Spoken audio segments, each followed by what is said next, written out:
Hey everybody, come on in, come on in. So good to see you. Welcome to our weekly Powernomics training. My name is Dr. Boyce Watkins, and it is so good to see everybody.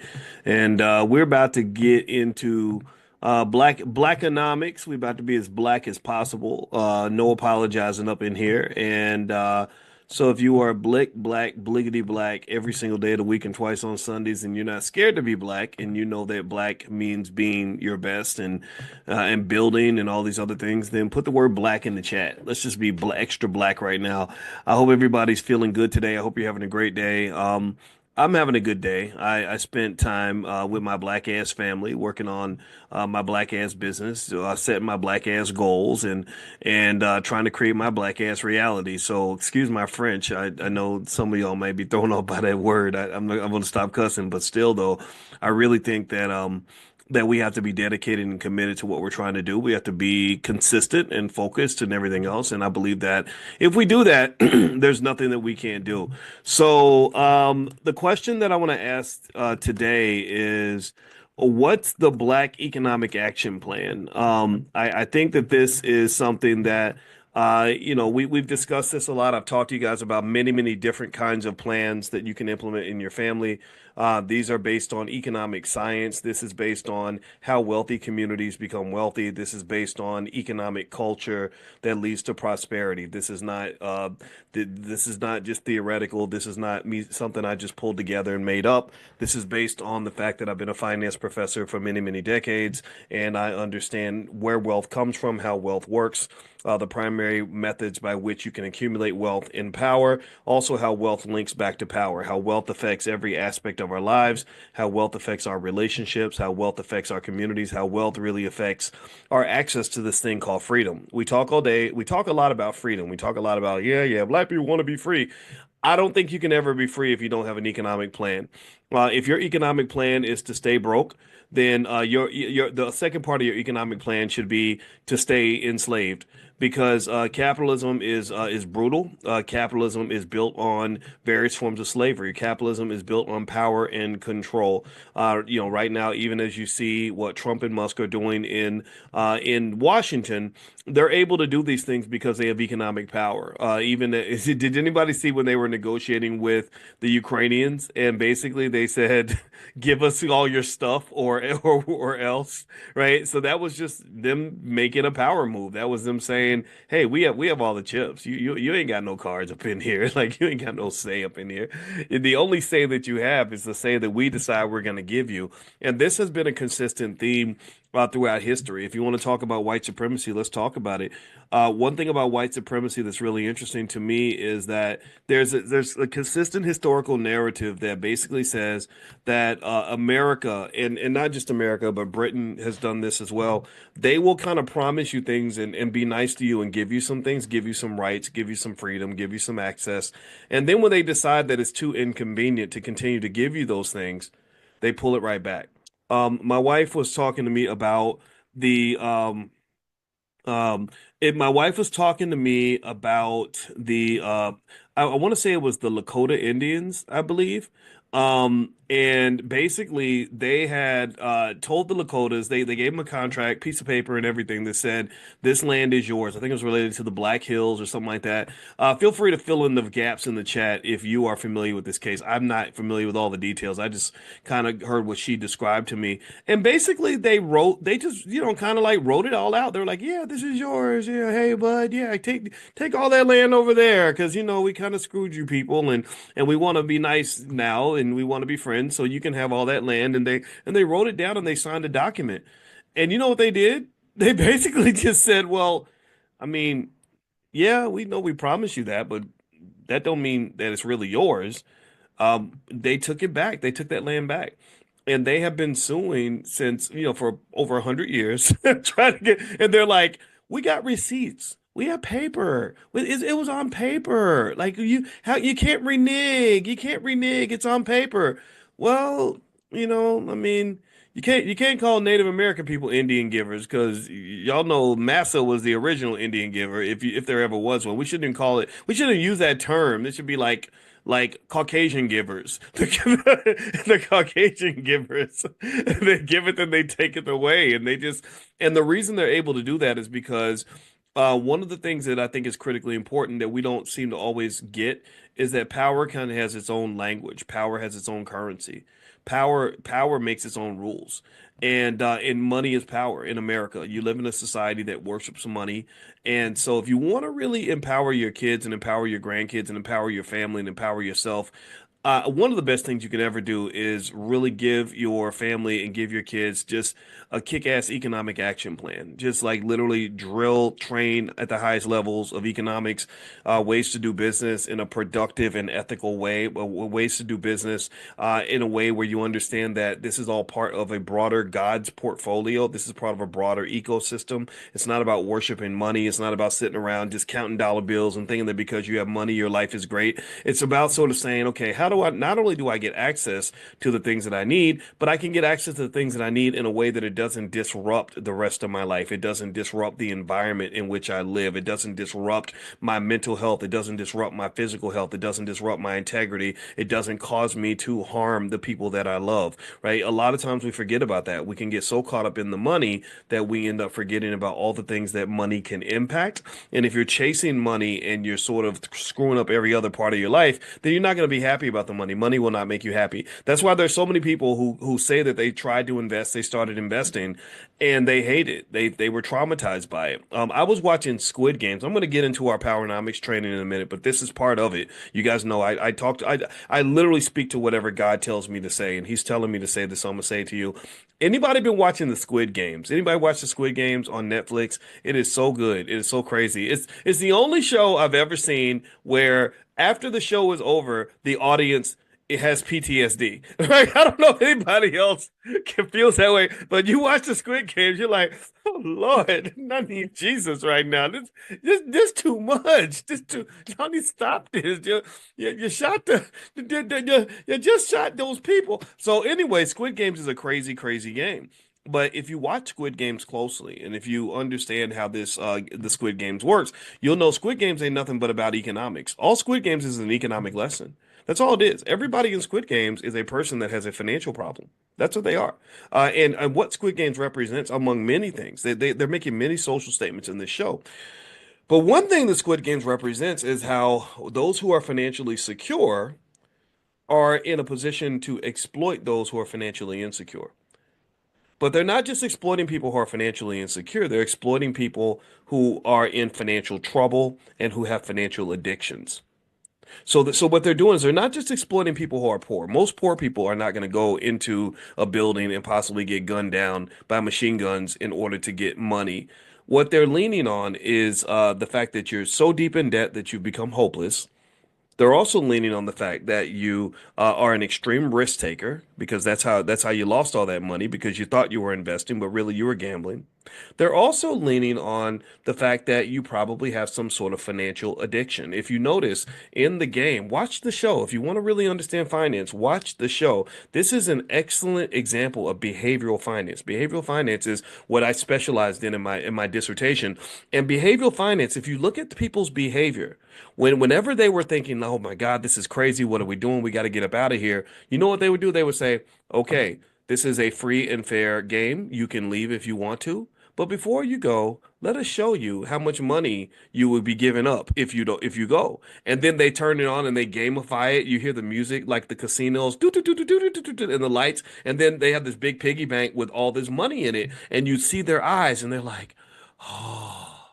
Oh, like it's like telling the crackhead, like, okay, I know you want to get off the crack. I know you want to be well, but before you do that, let me just pull out a little hit for you right quick and let you just kind of look it over and decide if this is really what you want to walk away from. You really want to walk away from all this, or right? Like, or your ex-girlfriend that you knew was toxic, and she's like, okay, well, before you go, why don't you come by and I got something in the bedroom I want to show you real quick, right? And so long story short.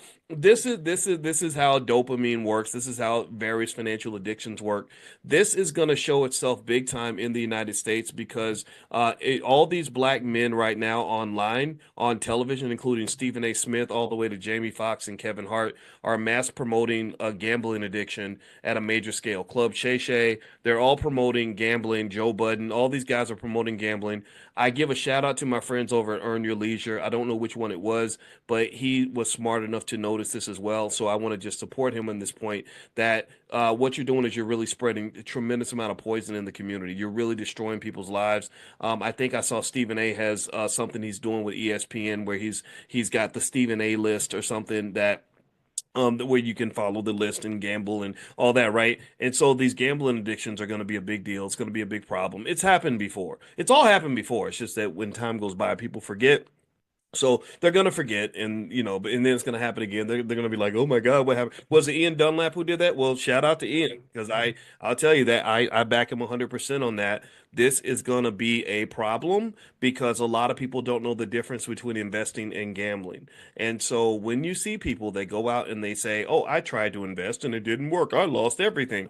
You'll just know instantaneously that that person did not invest in an appropriate way. Investing is not something where you're rolling the dice. It's something where you're conservative, you're careful, you protect your resources. One of the best investors in the history of the world is Warren Buffett. Warren Buffett, you ain't never gonna see Warren Buffett betting it all at a casino. You will never see that. So anyway, that's it. That's the one thing I want to mention. A couple things I want to mention really quick as we move on. Number one, we had to move the Miami event. I'm so sorry. We had kind of a situation emerge, and so the Miami event, we were going to do a millionaire training camp, and I think we're going to incorporate a lot of stock option stuff in there as well. If you want to join us, it was going to be in March, but we're going to have to move it to May. So the new date is going to be May 9th and May 10th. So I'm so sorry. I see Kendall Green. I don't know Kendall if you were thinking about coming, but either way, though, I'm sorry, guys, but we had to move it because of some stuff that kind of went on, and I had to, out of respect for team members, kind of move the date a little bit. Should we pull out a Robin Hood? I don't think you have to pull out a Robin Hood, Jen. I don't think you just because they're doing all that stuff don't mean you got to do it too. Robin Hood's fine for investing. It's just, but they're going to have a whole lot of other stuff going on too. So just make sure you understand that. So May 9th and 10th, those are the dates. And we will be covering not just investing in wealth, but we'll cover stock options as well. For those of you that have an interest in that, I think stock options are a great thing to understand. Number two, I want to reiterate I've invited all of you to jump in and do business with us, where you can make money. So what I did was I took my book, The Ten Commandments of Black Economic Power. It's a best-selling book. It's extremely good. Everyone loves it. And I reduced the autograph copy price from $40 down to $8. So if you want to make extra money and you like the message and you want to do things in your community, you want to build your own little makeshift school by bringing people together and teaching economics, you're qualified to do that. I endow you with the ability to do this. Feel free to use us as a supplier. Buy the books from us for $8. Let others buy the books from you for whatever fair price you would like to charge, and turn that into a business. Why not make a business out of something that you love and you already believe in? And then it helps everybody. It helps the school because we got to raise money and we can't go out bet. We don't take money from the government. We don't take money from corporations. So, but we have got to raise money. I'm trying to do the Booker T thing. We're building an institution like Tuskegee. He built Tuskegee 100 years ago. I'm building the Black Business School now. And then also the other thing is it can help you for those of you that are looking for ways to generate that extra stream of income. I'd love to partner with you. So if you want to get access to the books, you can go to 10commandments.boycewatkins.com. That's 10commandments.boycewatkins.com. Keep that URL nearby. I may have to stop it soon just because the team is getting a lot of orders. We're getting thousands of orders, right? I'm signing all the books and it's exhausting, but I don't mind. That's just my little tiny part in the process. And literally our middle child, the poor thing, she's shipping them out to all of you. And literally there's hundreds and hundreds of orders right there in the other room. So if you want to participate and do the damn thing, let's just do it. Let's make it happen. Tell me about, and then tell us about your groups. I'm going to have you guys send us pictures and videos of what you're doing in your local community because damn it, we got to do this. We can do this and we will do this. And we're taking this whole thing over. I don't care about the educational system and what they're doing wrong or what they're doing right. I wish they would do better, but they're not going to do better. So we can do this. We got got this. So anyway, that's my little rah-rah and also with the workbooks. If you even want to do our kids' workbooks and get some of those at a massive discount, you could take 70% off the price. Just go to financialworkbooks.com. That's financialworkbooks.com. Use that code word morning 70, all one word, and it'll drop 70% off the price. It drops the price from like $40 to 12 or something, and you can buy those and you can either resell them or just use them, give them away. Whatever it is you want to do. Whatever. I'm just pushing you to just do so. We got to all do something, whatever we do. All right, so let me open up Dr. Claude Anderson's book. We've been reading the Black History Reader, and I love what he says at the end of this book. His website is powernomics.com, and that's where you can go to get all of his stuff. And he gives his regards. I talked to him last week, and he's older, and it's a struggle, but we fighting. And he told me to tell you hello, and he completely endorses and supports what we're doing right here. If he didn't support it, I would not be doing this Powernomics thing because I don't want anybody to think that his ideas are my ideas. No, his ideas are his ideas, and I'm sharing his ideas. Okay, so here in this book called The Black History Reader on page 277. Dr. Anderson talks about a Powernomics agenda, which is ethnoaggregation. I think this is an appropriate way to finish this book, actually, is his concept of ethnoaggregation. And so he has a question here. Question 101 is, what steps should blacks immediately take to become a self-sufficient competitive group in America? And so what he's really talking about is life after DEI. You know, what happens when they do to us like they did to the Indians and they just cut you off. They cut off, you work your butt off, you go do the right thing, you've been, waiting for the DEI checks and all this stuff. And then suddenly they just decide, oh, you know what, we don't like DEI anymore. DEI must DIE, right? That's what they've all been saying. And then they just cut everything off, and then you're out back where you started. That's not an economically safe place to be. You should not be economically dependent on a person or entity that is not dependable. You should not depend on those who are not dependable. And America has proven consistently that it's not a dependable place to get your resources. America has proven consistently that you got to have a plan B, C, D, E, F if you want to survive. So here's what he says here. He says, to become self-sufficient and competitive in America, blacks must first practice ethnoaggregation, a powernomics principle that is best defined as a voluntary concentration of individuals' resources and votes around a population's common need to improve their economic and political competitiveness. The term ethnoaggregation may be new, but the concept is not. It describes a behavior pattern used every day by religious, gender, language, and ethnic groups. The culture of these groups encourages members to rally around their respective common characteristics or attributes, ethno, in order to pool their collective aggregation or their collective resources, which is aggregation, and empower themselves to compete with non-group members. So the ethno-aggregation concept, to me, is most effective when you're talking about economics. It's not so effective all the time when you're talking about Democrat, Republican stuff. For a very long time, the narrative was that we would ethno-aggregate politically by everybody showing up and voting for the Democratic Party. And unfortunately, a lot of you, for good reason or bad reason, it's your right to do this, have decided that that's not the strategy that you want. I personally don't vote for the Democrats or the Republicans, but I have lots of friends who are Democrats. I have lots of friends who are Republicans. However, when I talk to my friends who are Democrats and Republicans, because I like talking to everybody, I will not reject you because you exercise your free right to vote for whoever the heck you wanted to. What I find is that the common variable, there's some common factors that we can rally around that don't end up being nearly as controversial. Right now, if I ask you a question about something that is tangential or secondary, like I say, do you think the liberals or the conservatives are right? Then that's going to cause a fight. If I ask you a question about gay versus straight, is marriage between a man and a woman or between two people, period, or two animals, whatever it is you want to do, then you're going to have a fight. If I ask you about things like feminism or transgender issues, there's going to be a fight. If I ask about pro-life, pro-choice, there's going to be a fight. But if I say, should black people have better families? Are black families better off or worse off than we were before? There's not going to be a big disagreement except for when you get into the blame game. That's the only time there's going to be a disagreement. But everyone's going to say, yeah, we're not where we need to be. We need to do better. And if I say, are black families important? Do you think that black families matter?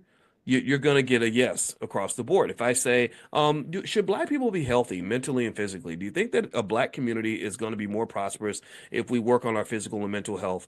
There's not going to be any dispute on that. There's not a dispute. Like if I say, well, should maybe we should implement preventative health programs where we think about what we eat and exercise before we get the cancer and the diabetes and all these other side effects that come from eating horrible food and not exercising, then most of you are going to agree, right? Right. Right now, for example, I could in this room say to you, why don't we all agree right now? Give me a yes in the chat if we can all agree. See, this ain't hard. Let's give a yes if we can all agree that we're going to do our best to try to prevent health problems before they happen. Give me a yes if we can agree. Like I told you, I always talk to you all in the morning class, and I say I got up at 5 a.m. and I went to the gym because my wife drags me out there every day, and I thank her for that. I thank God for my wife because getting up every day and going to the gym, drinking lots of water, minimizing my salt intake, keeping the candy out of the house, that's a big deal. That's huge. That's huge, right? So, and this is not hard. This is not expensive. I don't have to buy pills to do this. I don't have to pay medical doctors to do this.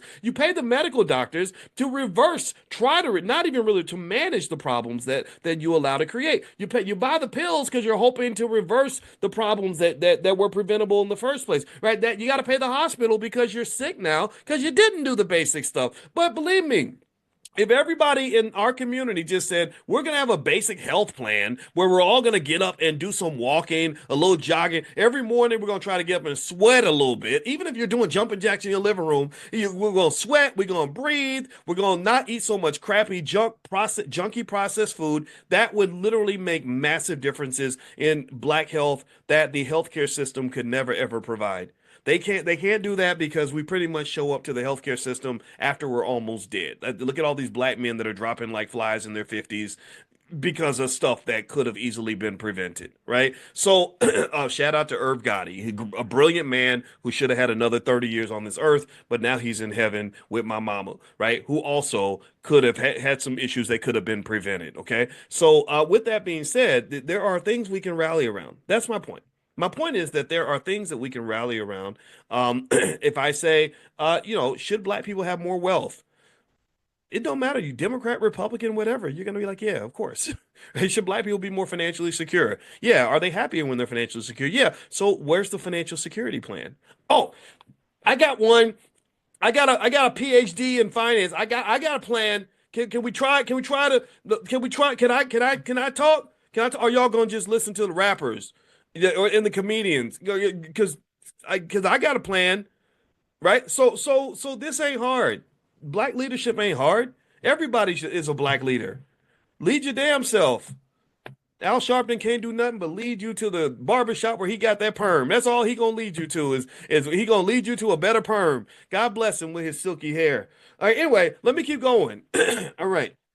With that said, it says here that ethnoaggregation on page 277 of the Black History Reader by Dr. Claude Anderson, found on powernomics.com. Ethnoaggregation is important for blacks to adopt as a part of their culture. It could aid Black Americans in a number of ways. First, ethnoaggregation could correct the negative effects of failed social integration, which strip blacks of the positive benefits of their skin color commonality and historical exceptionality. What that means is they watered you down.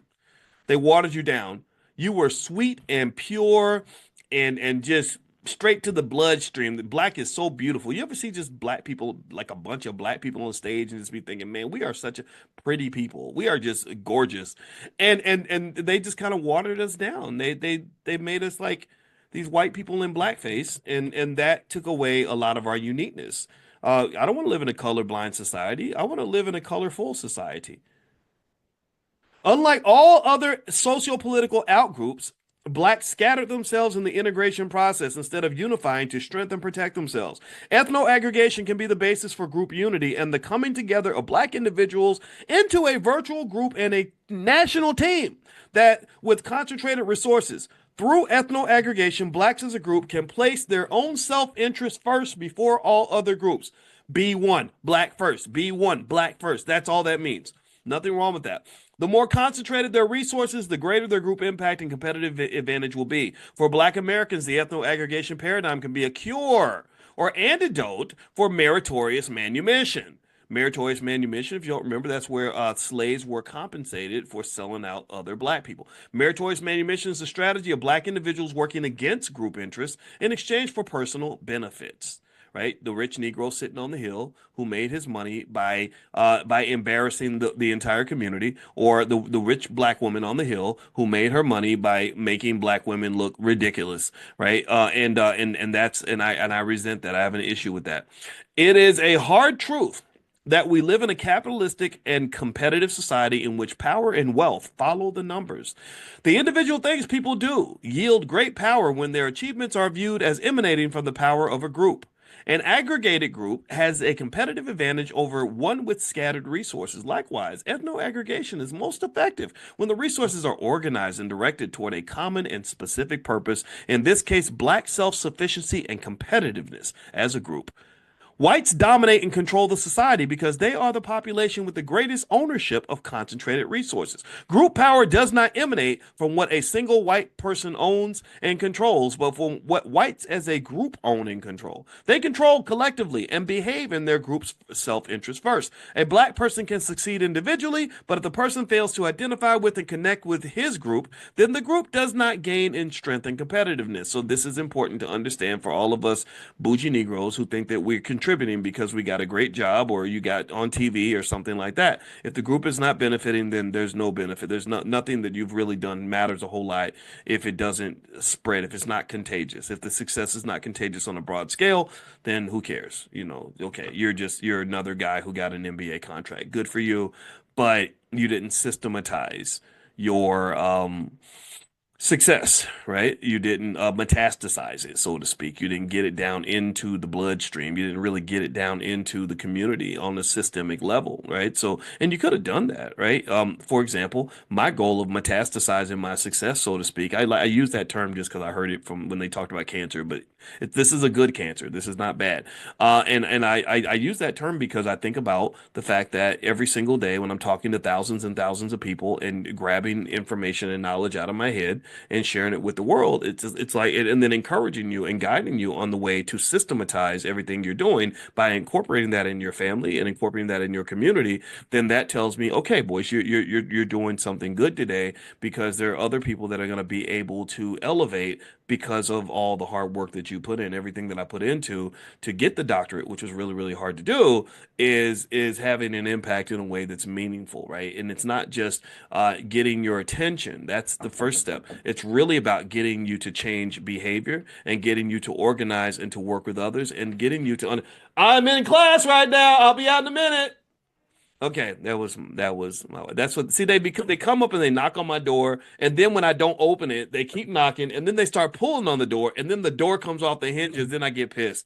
That's my life. That's my life, y'all. All right. Back to so frustrated dad Boyce has to leave the room now. We're gonna go back to scholarly Boyce. So anyway, so here is so here is the deal, right? The deal is the goal. This is the goal, and I want y'all to know what the goal is. The goal for me every day is um, how do I make sure that everyone that we don't have any ambiguity about this simple idea, the simple fact. The what I don't what I want to make sure is 100% crystal clear is that it is very simple to implement economic plans that will change your family for the next 10 generations. Very easy, very simple. Now, it's probably simple for me because I have a doctorate in this. I taught college students for 30 years. So sure, absolutely. It's clearer to me than most people, but I can also make it clear to you. I can make it clear to your 7-year-old. Okay. And then once I make that clear, so we don't run around saying, well, we ain't got nothing called white people don't teach us nothing. You don't need nobody to teach you nothing. You know it. The answers are available. So stop that. Stop using that excuse. Then at that point, my goal is to say, okay, now you've been deputized, right? I've touched you now. I've given you what you need. And I want you to go run with it. And I want you to run proudly with it. And I want you to understand that you are the black leader you've been waiting for. This is a self-esteem exercise. That means I don't need you like sitting around waiting on a civil rights leader. I don't want you waiting on Umar to build that school that ain't that ain't been built after 20 years. I don't want you waiting on anybody. I want you to say, okay, I'm grabbing this baton, I'm running with this sucker. Because you got your community, you got your family, you have your circle, you have your church, you have your people. And this is important to you. I know it is because you're here. A lot of people, they'd rather go, watch Netflix and stuff, right? And then at that point, the last piece is getting you to just be consistent in terms of the implementation and really guiding and kind of saying, hey, you form a family investment club, you get together once a week, and this is how you do it, right? And then next thing you know, we've got a little school system popping up in this mug. At that point, we've got de facto chapters all around the world where certain ideas, and these are not all my ideas. I mean, some of them I've kind of added my twist to certain things, right? I've created my own economic models to some extent, but black economics is not something that I invented. Marcus Garvey has talked about it. Lots of people at Booker T talked about it. Booker T built a whole beautiful institution, Tuskegee, one of the most beautiful schools I ever saw. I was so impressed when I was at Tuskegee. And he did that because he said, look, just cast your buckets down and get your ass to work.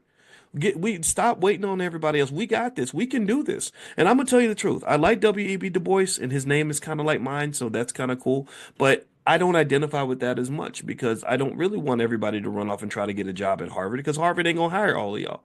But I do like what Booker T was talking about. It's like build an institution so you can house the masses. You build the institutions so you can take care of your own. You build the institution so you have something that is yours that you can park your children in and you can take care of your own. And then you don't necessarily have to beg and hope for somebody to start a DEI program or somebody to invite you to their table. To hell with their table. Your table's better than their table. Why are you begging for a seat at an inferior table?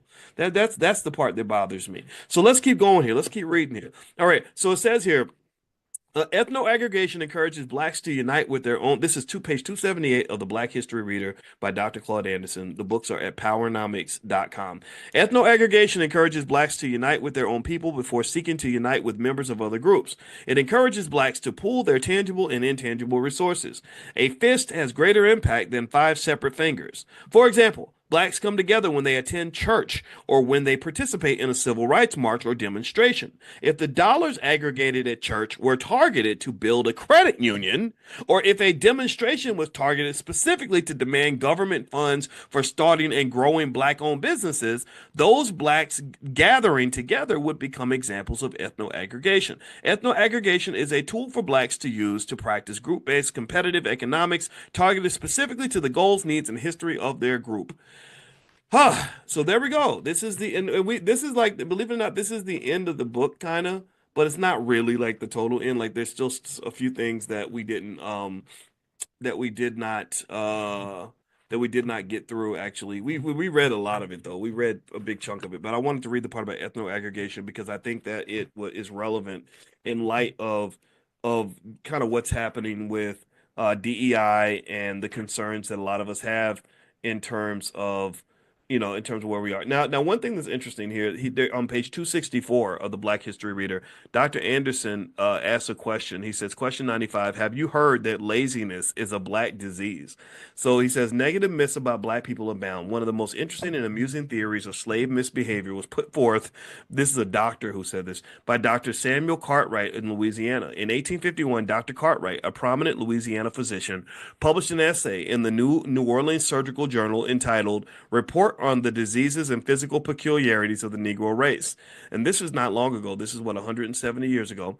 In the article, Cartwright claimed to have discovered two mental diseases unique to blacks that he believed justified their enslavement. See, this is the reason why you got to be careful about your scientists, is because scientists who have cultural biases are going to find science and find statistics that justifies their bias. So he says here that, let's see here. He coined his own terms, calling his newly discovered diseases drapetomania, a disease that causes black slaves to run away. So if you ran away, they called you mentally ill. And the other called dysesthesia aethiopica. I'm not good with medical words, forgive me. A disease that causes rascality, rascal, like you a little rascal, rascality in both free and enslaved blacks. Dr. Cartwright claimed these diseases caused blacks to have an uncontrollable urge to get away from their slaveholders or to be disobedient, disrespectful, and lazy. That is funny. Yeah, running away is a disease. Then I got that one. I had that one my whole life. I'm definitely a, I'm definitely a candidate for those symptoms. Dr. Cartwright did not apply his diagnosis of drapetomania disease to white indentured servants who ran away, or did dysesthesia to lazy whites. Both of these diseases were peculiar only to black slaves. For a so-called doctor to proclaim the black slaves has a laziness disease raises at least two important questions. First, why would any slave want to be energetic, hardworking, and work for no pay to enrich those who claim ownership of him? Secondly, why would any reasonably intelligent white person go through the time and expense to fight a 4 year civil war to continue owning lazy slaves? A different perspective might have produced a different outcome if perhaps Dr. Cartwright had viewed the same behavior of running away and not working hard from the perspective of a slave. Perhaps he would have reported not a disease, but that those black slaves had finally acquired some common sense.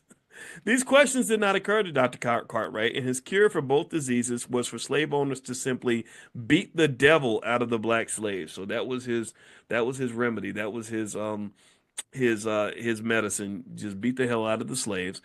In modern times, laziness has been used to explain the distinctive way some blacks pronounce some English words. Speech counselors have long attributed their pronunciations to blacks have lazy lips and lazy tongues. You have to wonder why blacks became lazy in that particular part of their anatomy, while poorly educated whites are not afflicted with such laziness. Isn't that interesting? Okay, so let's see. There's another part where he talks about grave robbers and black corpses. This is interesting. He says whether in the tombs of the Middle East or in the plantation fields in America, black bodies, dead or alive, have always had high value. Of course we have.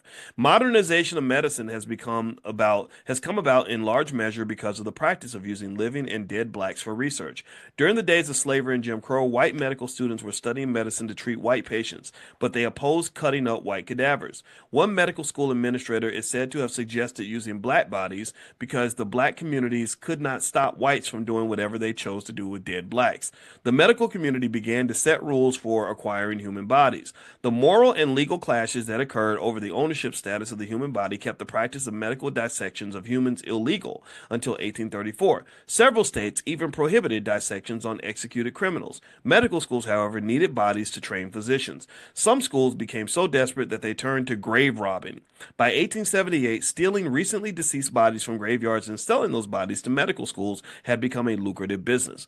Grave robbing became a misdemeanor in most states, but it did not deter most schools or medical students from the practice. Although robbers sometimes stole the bodies of paupers and low-level whites, the grave sites of blacks, especially those buried in slave graveyards, were particularly vulnerable and popular simply because few whites of the day had any respect for living or dead blacks. Their relatives tended to be powerless to protest effectively. In William Wells Brown's 1853 novel, Clotel, he talks about a white doctor in association with a local college who ran ads offering to pay cash for sick enslaved blacks considered incurable by their owners. The ad boasted that black bodies acquired for medical research were, quote, producing great men of science, end quote. Often sick blacks were put to death for medical experimentation and scientific advancements. Did y'all hear that? That a lot of black folks that got sick were just put to death because they wanted to get their bodies. And we know the story about Henrietta Lacks, right? We know about her cells being used, the HeLa cells, and how they've generated billions of dollars in medical research. Places like the Mayo Clinic and stuff like that, and big pharmaceutical companies have made tens of billions of dollars, if not hundreds of billions, from the HeLa cells. All right, so let's see here. Often, let's see, in Mississippi, an infamous Dr. J. Marion Sims bought slaves at slave auctions in order to conduct experimental operations with new surgical instruments that he had designed. In the 20th century, the live bodies of black prisoners were being used for medical experiments. A number of these experiments were discussed in the book Should America Pay? Slavery and the Raging Debate on Reparations, edited by Raymond Winbush, Ph.D. In New Orleans, Louisiana, black prisoners were used for psychosurgical experiments which involved implanting electrodes in their brains. These experiments were conducted by psychiatrists at Tulane University. So, Tulane, y'all need to write that check. Two doctors boasted in later years that the school used black prisoners in experiments because it was, quote, cheaper to use niggers than cats, end quote. Wow. The book also indicates that the CIA funded experiments on black prisoners at the Louisiana State Penitentiary to determine if certain drugs could cause loss of speech, loss of sensitivity to pain, loss of memory, or loss of willpower. Black bodies, either alive or dead, entered the 21st century still unable to protect themselves from experiments and other medical violations. And now people wonder why we don't trust the healthcare system or the government. Isn't that interesting? Let me give you all a little bit, since this is Black History Month, let me give you a one more little short story about Dr. Charles Drew and how he died. A lot of y'all may know the story, but I'm gonna read the details from Dr. Anderson. This is a big one. The Red Cross is an international organization that was founded in 1863 at a time when the country was engaged in the Civil War. The Red Cross had minimal contact with black Americans until its path intersected with that of Dr. Charles Richard Drew, a noted black physician. While working at New York's Presbyterian Hospital around 1938, he discovered that when whole blood was separated, the liquid part that contained the red cells, the plasma, could be used for transfusions. The liquid plasma could be refrigerated to make it last longer and reduce the likelihood of contamination. Liquid plasma could be stored and shipped more easily than whole blood. As a side note, I went to the Daytona 500 recently and talked to a guy who said that they're now talking about 3D printing blood. I did not know that. I did not know you could 3D print blood, but apparently that is something that is in the works because transporting blood is very expensive. And so the 3D printers can, I guess they're getting to the point where they can actually print blood, which is crazy. The discovery made it possible to give life-saving blood transfusions in many more medical situations.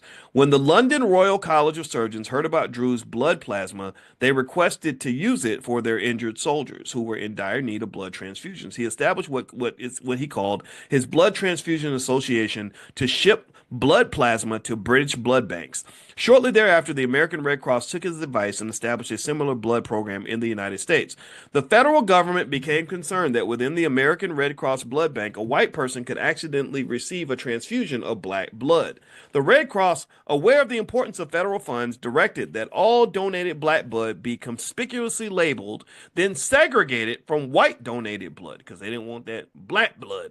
Military units were racially segregated at the time, and the government did not want the blood supplies commingled.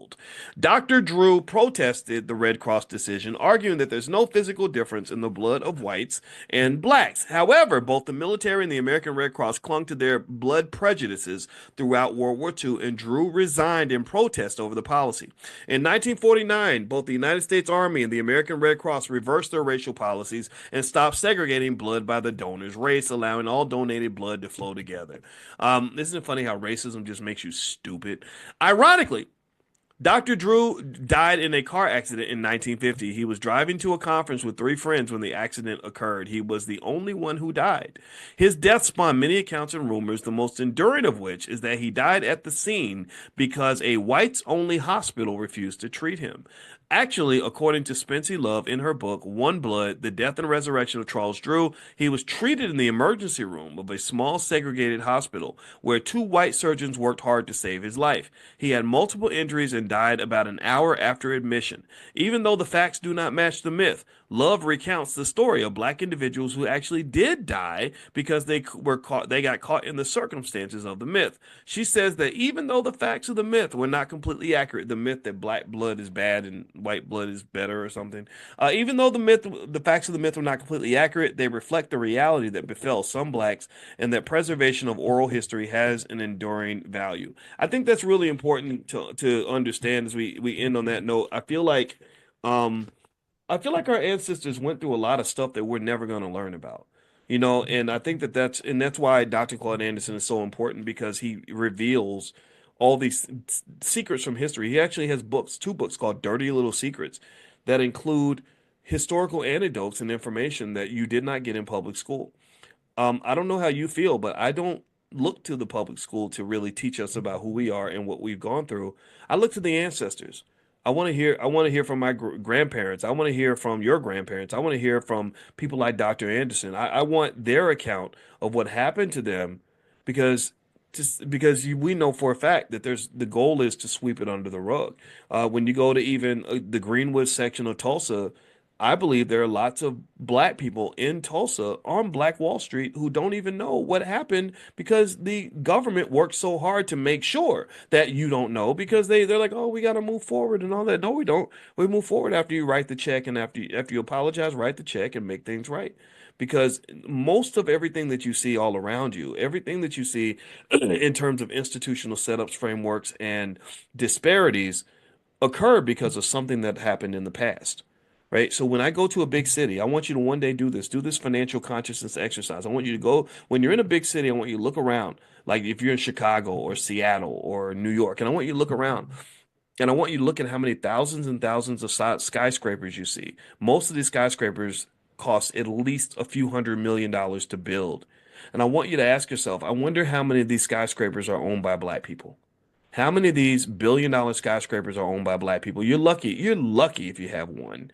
Maybe you got one. I don't. You probably don't. 99, if not 100% white owned.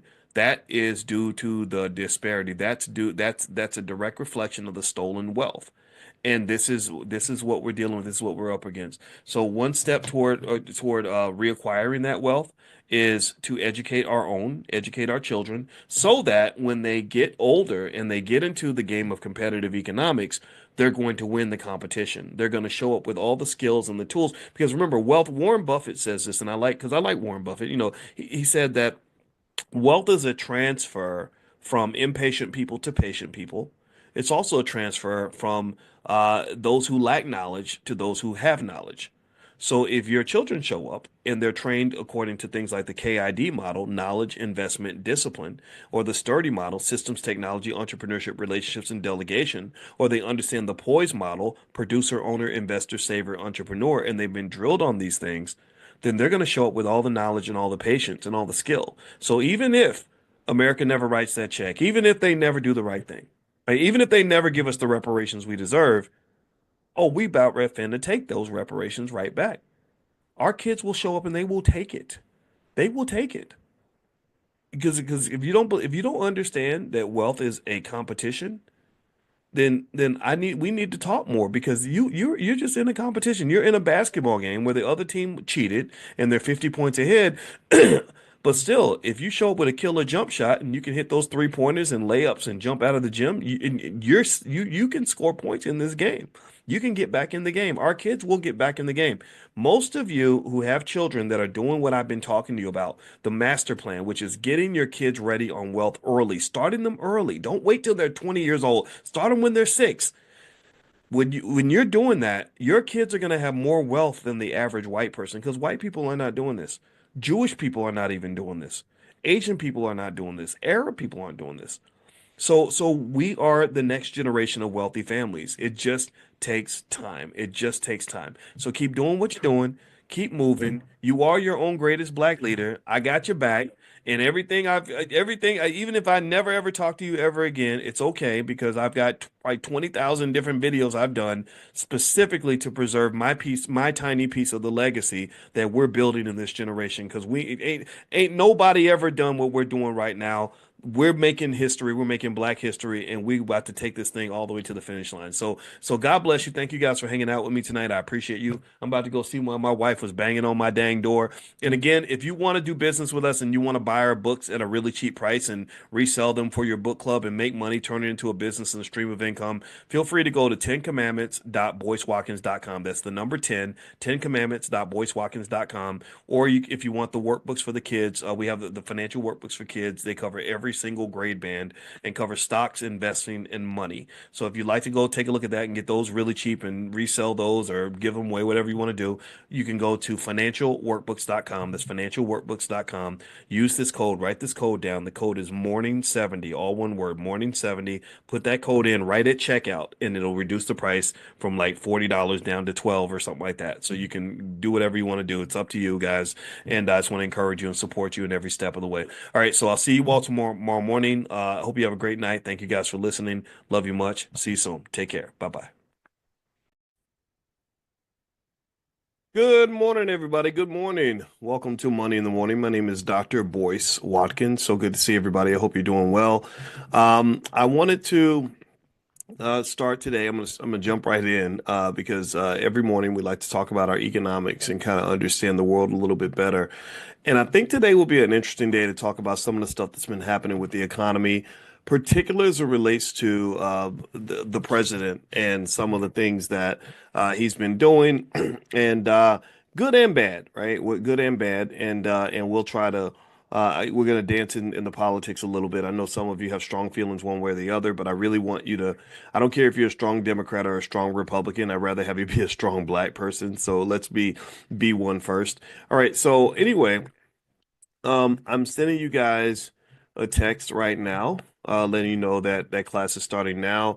And if you're not on the text list, and you want to be on that text list to get notifications of class, pull out your phone, text the word morning to the number 87948. So text morning to 87948.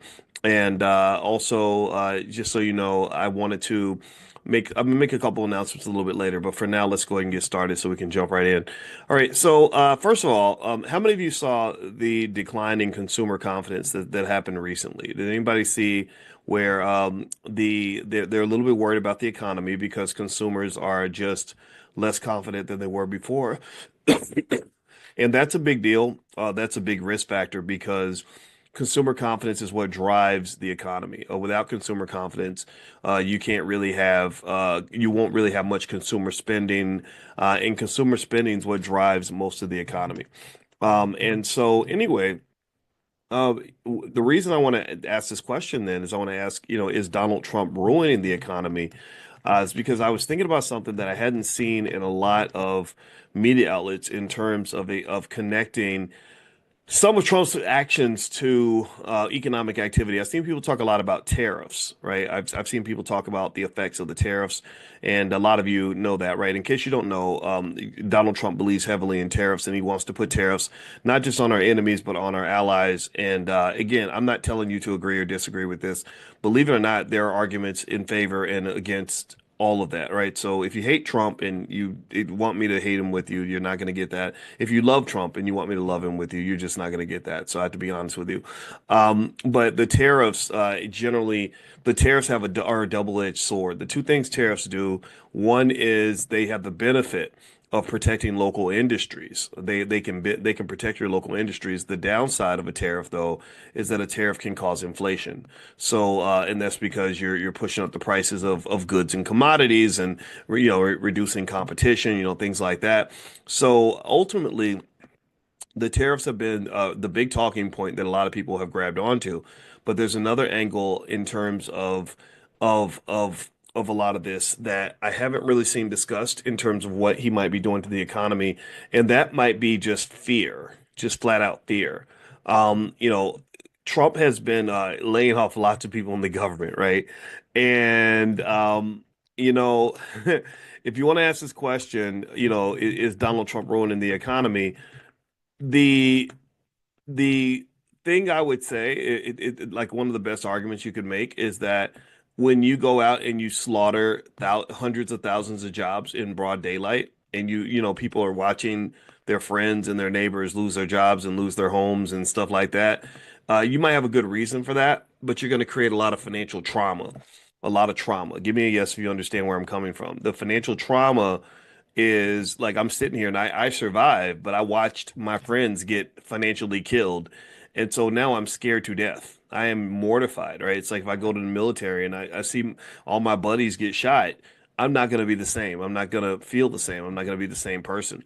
And so when you watch all these employees get financially shot in broad daylight, that trauma, I believe, is contagious. I think that a lot of people sitting next to them are like, whoa, wait, we could be next. I could lose my job. I better stop spending because I better save money because things are getting bad. Or when when you're announcing that all your DEI stuff is gone, and I know a lot of folks in especially in the DC Maryland area. Some of them were doing quite well, quite bougie, lots of bougie folks in our community with these $400 million government contracts and stuff like that. So it wasn't just like DEI hires; it was actually big government contracts and stuff. Well, anybody who's in that spot is now sort of scrambling, a little bit concerned, and kind of going back to their plan B, and they're a little bit worried about what the future is going to look like. And when people get worried, they don't spend money. When people get scared, they don't connect financially. This is one of actually the biggest issues. This is one of the reasons why the black economy struggles so much is because there's a lot of fear in the black economy. That's why I got so upset. Well, I get really upset whenever there's like a big scandal or something in our community where somebody starts an investment fund and it doesn't work out or whatever. I say, gosh, this is so bad because when people get traumatized and become afraid, they don't invest anymore. They don't want to spend anymore. They become scared, right? So ultimately, if you are to talk about the effect that a Donald Trump is could be having on the economy, I believe that financial trauma is really, really, really hitting a lot of people, and I believe that that's connected to the recent announcement that consumer confidence has started to dip. And remember, these sort of economic declines, they kind of escalate, or they kind of cascade. They starts with one negative thing over here, another negative thing over there. Next thing you know, the whole economy is negative, and financial trauma is a deep thing. We created a whole financial therapy department in the Black Business Schools, first ever Black financial therapy department ever created in history. And so we are making Black history over here. And my wife, who is a PhD level therapist, is working with the best Black therapists in the country to dissect the psychological barriers that keep us from building Black wealth. She's actually done a whole financial therapy workbook on, particularly focused on financial anxiety, because in her findings, and she's doing research right now, she's doing a research project on this topic right now. She's finding that this is huge for our people. This is big because when you're scared of each other and when you're just scared in general, what happens is not only do you not connect financially, but you also don't connect in terms of relationships. Like people wonder, well, where's the Black family? Why aren't Black people getting married? Because people are scared.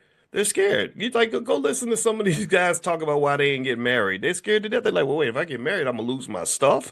You're gonna ruin my life. You gonna if I do something wrong, you're gonna call me a dog and destroy me. They're scared. People get scared. Same thing with women. Women have a lot of reasons to be afraid as well. Can I really trust these men? These men are not. Da, da, da. I don't know if I can really. This makes me kind of nervous. So I'm gonna be an independent, strong, independent person, right? Whatever, right? And so fear drives a lot of disconnect. That's the point, right? When you're afraid of things and afraid of people, you don't walk into situations that might make you vulnerable. And as much as we might want to, I saw somebody wrote the word weak in there when I was talking about the men. They didn't say that when I was talking about the women, because women get scared too. But we might call it weak, but at the same time, if you've watched it happen to other people, like I can tell you the truth. I'll tell you my truth. When I was 22 years old, 23, my mentor was going through a divorce, and I saw his wife move out of the house and they were separated 5 straight years. And after 5 years, I saw her really come back and try to take a lot of his stuff. And it didn't make any sense to me, to be honest with you. I think that she wanted uh, half of all the mortgage payments he'd been making on the house, but he'd been making all the mortgage payments by himself because she refused to do it. She wanted half of his pension, like all the money that he'd been saving up for the last 30 years. She felt like she deserved half of that. And it just kind of got, and I remember just sitting there thinking like, well, why would she get half of his pension? She wasn't shooting jumpers in the gym. She wasn't there at the start of his career. They were married 4 years, and so when you see that, it affects you. It made me say, well, okay, so if I do this, I better be sure. I better be 100% sure. And just for full disclosure, I didn't get married till I was in my 40s. I should have got married in my 30s. I was open to it.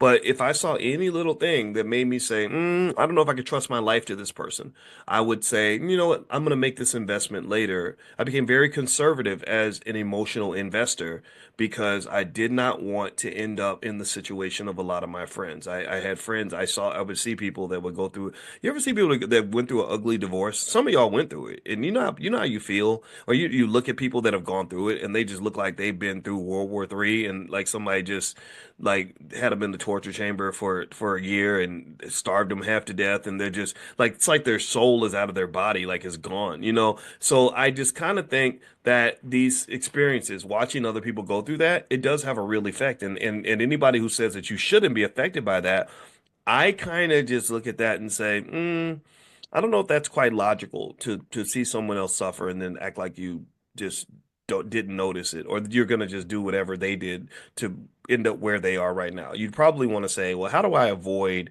that? Right? It's like that movie when she says, "I'll have what she's having." It's like but imagine if she you see her vomiting and sick to her stomach, you're not gonna say, "I'll have what she's having." You're gonna say, I don't want to eat what did she eat? I got to make sure I don't eat that too, right? So ultimately, the financial trauma is extremely real. And one of the things I talk a lot about in my book, The Ten Commandments of Black Economic Power, is really, really being conscious about not financially traumatizing each other. One example of financial trauma that you've experienced on many occasions, I'm sure. Give me a yes in the chat if you've loaned money on multiple occasions to somebody who did not pay it back, didn't even think about it, didn't care how it put you out, didn't care how it set you back, didn't care how much financial stress you were going through, right? Just didn't even pay it back, just didn't even have any financial consciousness, no financial consciousness whatsoever. This is what we teach, financial consciousness, no consciousness of, hey, wait a minute, you needed that money. Let me get you your money because I know you need your money. Didn't even say that. That's crazy to me. I'm like, who raised you? What wild animal raised you to make you think that you can borrow somebody's last $500 and then act like you don't even owe them the money, like they don't even need it. That's weird to me. I just don't understand that. And then when you see people do that to a loved one, it's like, okay, so you're not really my loved one because you don't love me if I can tell you how much I'm suffering because you did not pay me back, and you still got that new pair of Jordans, you know, or you still walking around like everything's okay. It's not okay. It's not okay.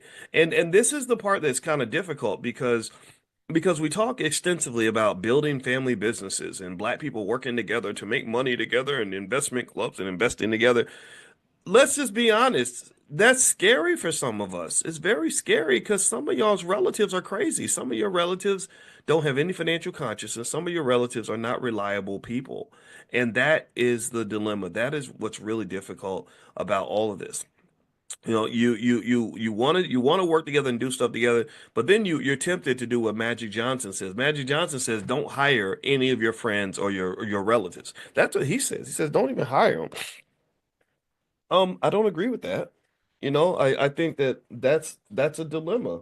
I think that we gotta, if we don't help each other out, who is? If we don't help our community, who will?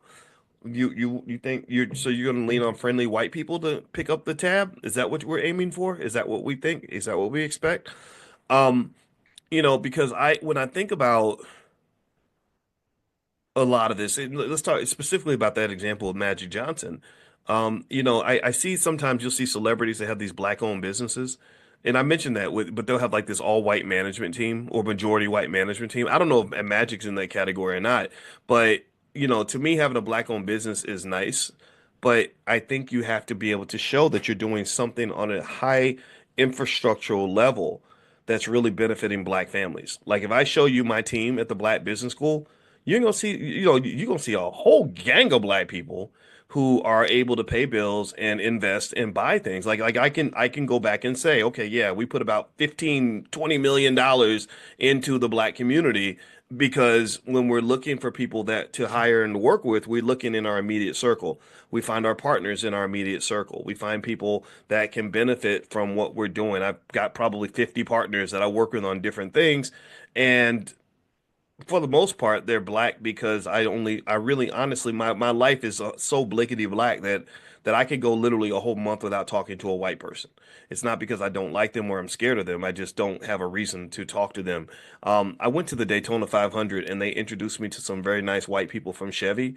And I told my friend, I said, you know what? I didn't realize until recently how traumatized I was from working with white folks because you don't know what the hidden agenda is. It's not that, I don't want, I know this sounds crazy for some people, but if you've been in like corporate spaces, you know what I'm talking about, where you don't even know, you're thinking everything's fine, everybody's nice. Next thing you know, there's some weird agenda happening and you don't even know what's happening. Next thing you know, you're out of the loop or you're fired or whatever. And or you tell a joke, they don't laugh. They tell a joke, you don't laugh because they think Seinfeld's hilarious. I never did. And I just don't know, so I told her, I said, I really like these people that I've met. Every single person I met at Chevy, every one of them except maybe one was white.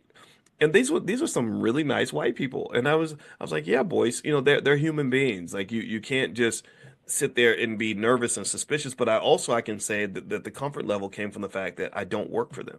It's like I don't work for you. I don't care what you think about me. I'm gonna show up as who I am, and hopefully you'll accept that person. And they did, right? So I think that this is the complexity of race in America. On one hand, we know the history. On the other hand, we know the disparities as well, right? You spent hundreds of years taking all of our stuff. Now you're in denial. So now there's a big racial disparity when it comes to wealth, and you don't want to take accountability for that. I can't let you off the hook for that because that's not fair. You have our stuff and you owe us our stuff. And then at the same time, we're over here trying to build, and we can't, it is harder to build because not only did you take all of our stuff and you kept it, but when we want to go even get a bank loan, you won't even open the door for that, right? So it's very difficult to build because we can't get the resources we deserve. So that's my complicated relationship with white people. But I'm gonna just tell you the truth. I love black people. I like working with black people. I feel like I'm supposed to do that. It's not, it's not some special task I'm doing. It's what we're all supposed to do. And so ultimately, I would encourage you when you're thinking about financial trauma, number one, make yourself just kind of make a rule that just says, I'm going to do my best not to financially traumatize people. This starts with the basic idea of doing your absolute best to take responsibility. Taking responsibility means following through on your economic commitments as much as you possibly can. Sometimes things go wrong. Sometimes you make mistakes. Sometimes we do things in the wrong way. But there was a video I saw, and I'm gonna try to share this video that I thought was really good because this guy was talking about black women. And he wasn't talking about every black woman. So if you're not a responsible black woman, you can't take credit for this one. But he was really talking about what some people might call, like the strong black woman and the tough black woman and stuff like that, and kind of giving a context to it that I thought was admirable. And I'm gonna try to see if I can find this video because I thought it was really good, and I feel like everybody needs to see it. Okay, where's the video, boys? All right, it's on my. Okay, it must be on my Twitter. My Twitter is Dr. Boyce Watkins 1, Dr. Boyce Watkins 1. All right, so let me pull up this video really quick. See if I must keep scrolling down. My Twitter, even if I'm even as I scroll down, it's always interesting to me. I'm like, Lord Jesus, boys, you had all these thoughts that went through your head that day, and you were sharing all this stuff out loud. All right, so here's a video. Hold on, here it is. Okay, I found it. All right, so I'm gonna share my screen, and then hopefully you guys can hear it. Okay. It's a couple minutes long, but I think it's worth watching because I think it's appropriate, for us to just give shout outs to the women who gave birth to us, right? And that's what this video kind of does, and it gives a context that I think is worth hearing. So here we go. All right, let me hit share sound. All right, let's all right, share. Let me know. Give me a yes in the chat if you can hear it. Okay, I'm gonna start playing the video now. Chopping up my homeboy today. He said, "How do you love a broken woman?" And I said, "That's easy, but it's hard for you. So you want the truth?" He said, "Yeah." I said, "There's no such thing as a masculine woman or masculinity or none of that. It's called responsibility in my eyes." I said, "When you were young, did you have a bowl of shoulda, coulda, wouldas?" He was like, "Nah, I never had that cereal." I said, "Okay. It's imaginary cereal. Shoulda, coulda, wouldas. I shoulda did this. I coulda did this. I woulda did this." The world don't run on that. The world runs on currency.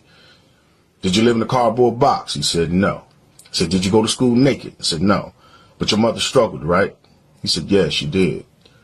How ironic it is that you get older and you forget that women struggle. It's funny, huh? "But you never knew, did you?" He said, "No." "You kept the lights on, didn't you?" "Did you have a bunch of candles in your house?" He said, "No." I said, "Let me explain something to you. It's not masculinity, it's responsibility. Who else is going to do it? Most of these women out here, man, today, they get disappointed just like everybody else, man. But unfortunately, what they got to do is they got to raise them children. And while the world blames them for everything else, here comes you. So you want to learn how to love a broken woman, a woman that you think is masculine. I'll give you the keys. I'll give you the dope today. The first thing you do is don't be the next disappointment. Love on her, man. But the second thing you need to do is to make sure you take care of you, physically, emotionally, and mentally. She should not have to be responsible for you. You're a man. Also, the third thing you need to do is to make sure that you acknowledge her brokenness. You understand. And you love her through it. You be patient with her. And if you are a good man and you are a man of character, show it. Be completely different than what she's ever been used to. And the only way you can do this is to lead your life. Lead yours. She got a bunch of stuff on her plate. Make sure you're not on it either. That's how you love a broken woman. That's how you can help her. And if you see her going through something and struggling, instead of going back and forth with her, love her. Give her solutions. Use your love and your healing and your knowledge to help. If not, leave her alone, man. Don't be another disappointment. She's been through enough. Take care. All right. What did you all think about that video? Give me kind of a one sentence response to that video. What did you think? Yeah, I like the video a lot. It's something that I've always believed, and I had to share it because I don't really hear a lot of people saying this, right? Um, I think that the complaining is louder than the solutions, and and or the solutions end up being somewhat distorted. um, I had to be quite honest with you that as much as I really liked or I respected the intellect of the late Kevin Samuels, he wasn't very happy with me because I pointed out to him that I said a lot of your solutions for the black relationships problem tend to fall on women. You tend to talk a lot about women in your titles. I went through 10 thumbnails. I said woman, woman, woman, woman, woman on every thumbnail. But I said, we really have to both take accountability for what's happened to our families because this is what's killing our wealth. This is what's hurting our wealth is this sort of imbalance with the family. And I think everybody has to step in first and foremost, pointing a finger, but not at other people. You got to point it at you. You got to point that finger at yourself first, if you want this wealth issue to be fixed. Now, if you don't want it to be fixed, then it's easy. What you do is you keep on going in and you say, these dang women, these dang men, these men, like, I'm gonna tell you, if you go through life as one of those people that thinks that your stuff don't stink and that it's always somebody else's fault, you're not going to get very far. I'll just tell you that right now. And this links back to the wealth issue, right? This links back, and actually, I want to actually go back to the Donald Trump thing in a minute too, because I think that that's an important lesson as well about financial trauma and stuff like that. But here's what I heard him say, and I'm going to lay this out because y'all know me. If I talk about wealth, I talk about wealth in the context of black families and what I'm seeing. You cannot talk about black economics without talking about black sociology. You can't.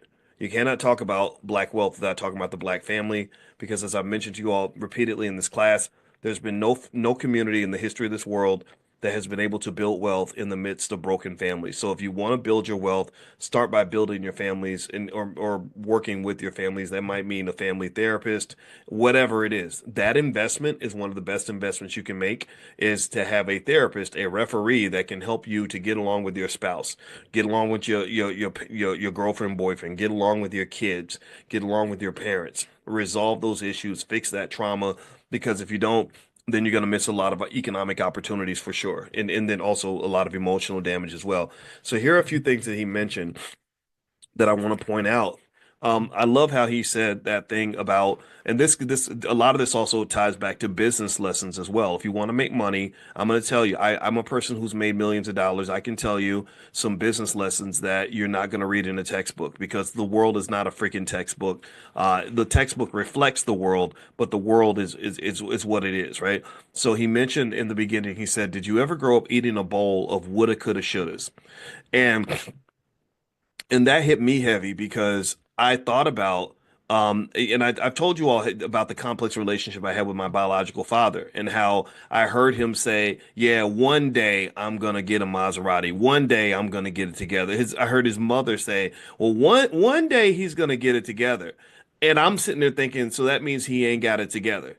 You know, by you saying that to me, that tells me that my father's a bum. That tells me that my father's not, that he's not where he needs to be. And the man was in his 30s at the time. Sure, there's plenty of the game left to play, but I'm like, bro, I'm 14. I need a solid man to look up to. You don't sound so solid right now, right? And he talks about eating the bowl of woulda, coulda, shouldas, and I know a lot of people, male and female, to be fair, because I don't want to pick on men or pick on women, but those woulda, coulda, shoulda Negroes, those people that are like, yeah, I would have done this, but I could have done this, but oh, I should have. What I should have did was this, da da da da. Right? They tell you that they're going to do something, and then they just come back with an excuse. And there are people who operate in that world of make believe. And this happens in business all the time. I told my brother, I said, I don't deal with people, I don't work with people who come back with excuses all the time because when it comes time for me to pay the people that I hire, I can't come back with an excuse. I can't say, "Well, I would have paid you, but what had happened was I could have paid you, but I went to the casino or then the white man and then I can't do that. I have to deliver." Right. And this is the thing that made my mother grow from a little girl to a woman was when she gave birth to me. Sure, she could have terminated and just went on being a little girl and living her best life and twerking at the club. But my mother became a mom. And when she became a mom, everything got 100% real. She couldn't say I would have fed the baby, but or I could have fed the baby or I could have got clothes for the baby, but it was too hard. She couldn't do that. She had to actually follow through. She had to actually deliver. She had to actually find a way to put a roof over our head, which was scary as hell for her, but it pushed her to grow up. And these are the types of people I like to do business with. I like doing business with people where they say I'm going to do something and they do it. They follow through. There's no in a lot everybody in here. Give me a yes if you know somebody that you grew up with in your family, maybe your own dang parent, who was always making promises and wasn't keeping the promises. Oh, I'm gonna pay you back on Tuesday. Tuesday comes, Wednesday comes, Thursday. They ain't paid nothing.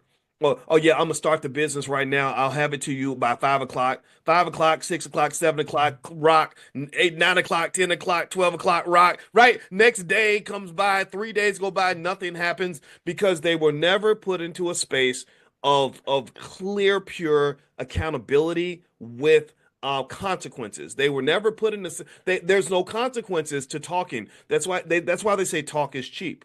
That's why they say talk is cheap. That's my issue with like the Diddy's. I used to say that about Diddy all the time. I said, this guy goes out to the black community and says, "Hey y'all, we gonna buy the Carolina Panthers, y'all," because he's trying to get all the likes and the shares and he wants credit. His mouth would write checks that his ass could not cash. And it's easy for somebody to go through life constantly writing checks with their mouth and then not cashing them on the other end. And that's exhausting to deal with people like that. It's very exhausting. And for men, I think it's when I talk specifically to men, I say, come on, you got to be careful because a man's mouthpiece, his words can really capture the imagination of a woman. Like women will really, be like, okay, all right, so we're gonna do this. This is our dream, and she'll get excited about it. And then you flop, and then she's like, see, that's why these blankety blanks ain't shit. Whatever, right? Like this, and but there are men who train other men to behave that way. There was a guy I knew, I kid you not, 30 years ago, I knew this guy who was really big and he had all these girlfriends. He had like 7 or 8 girlfriends. And all his frat brothers were like, "Man, how do you get all these girlfriends?" And they would laugh. They'd say, "He's so fat," and all these girls just love him. And you know what he said? And this really disturbed me when I heard it. He said, "It's easy. You just gotta sell them a dream." Just tell them a dream. Just tell them what they want to hear. Tell them something, about the future and blah, blah, blah, blah. And then they'll all get caught up and fall in love. And you don't have to actually do it. You just say it. And this is a culture, people. I hate saying it, but this is a culture. This is what they might call pimping. Remember in the 70s exploitation movies, they started glorifying the pimp. Pimps were notorious for psychological manipulation. And it should disturb the hell out of you that millions of your young black men grew up looking up to pimps. Snoop Dogg years later comes along and says, "We don't love these hoes," and he's going to award shows with a pimp, with a sex trafficker with him, Bishop Magic Don Juan, and that kind of became the cool culture. It's like, don't actually follow through, just say things, and make sure it sounds good, right? It's all about the flash over the substance. So you had a lot of these flashy Negroes that were getting attention of misguided, immature women. Maybe they didn't have a real father who actually had substance, so they would fall for the nonsense. The next thing your baby's mama living, in a women's shelter or something because you're the man that was supposed to be there and it's sort of in a sturdy way help you provide for this child. He's out in the streets getting some other girl pregnant, right? This is a narrative that happens too often, and this is a narrative I think we got to fight against. I really do. I really think we have to talk more about that instead of tiptoeing around it or trying not to be mean or trying not to hurt people's feelings. No, I'm gonna hurt your feelings if you a punk. I'm sorry, I'm gonna hurt your feelings if you're a liar. I'm gonna hurt your feelings if you are of no substance. No, I'm sorry because I think that this is required to build a community.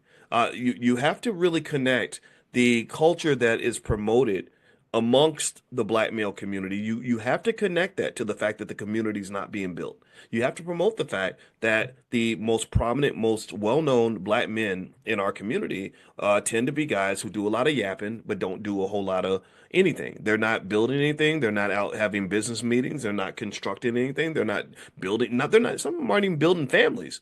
They think families are too much work, right? And what the men that I admire, the men I think we should take the time to honor, are those really solid men who say, "Yeah, baby, I'm gonna get it done by 5," and they get it done by 5, or who say, "Yeah, those are my kids, or that's my responsibility." Those are the men. Those are your black heroes. Those are your black leaders, in my opinion. Those men who say, "Yeah, Mrs. Smith, I'll come take out your trash. I'll shovel your snow. Just those solid men." And you had men like that in the community, and somehow we decided that was lame, or that you were a square, or that you were a simp. They started calling, I got called a simp because I love my wife so much and I love my kids and I'm honored to take care of my kids. And I said, no, actually, you got it wrong, brother. You're the simp. The white man made you into the simp because he's got you out here talking in a way that is incredibly harmful to the community and in such a way that is going to make your children disrespect you. Your children and grandchildren are not going to honor you because they're going to look at you and they're going to say, you look like a big old bum because you haven't accomplished anything, you haven't built anything, you haven't taken responsibility for anything.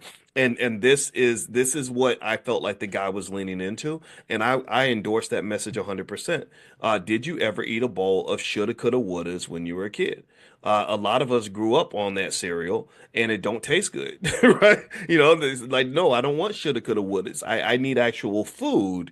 And so when you do business, let's go back to business. Let's bring it back to economics in a more direct way, so people don't think I'm just talking about anything. Although this is an economic conversation.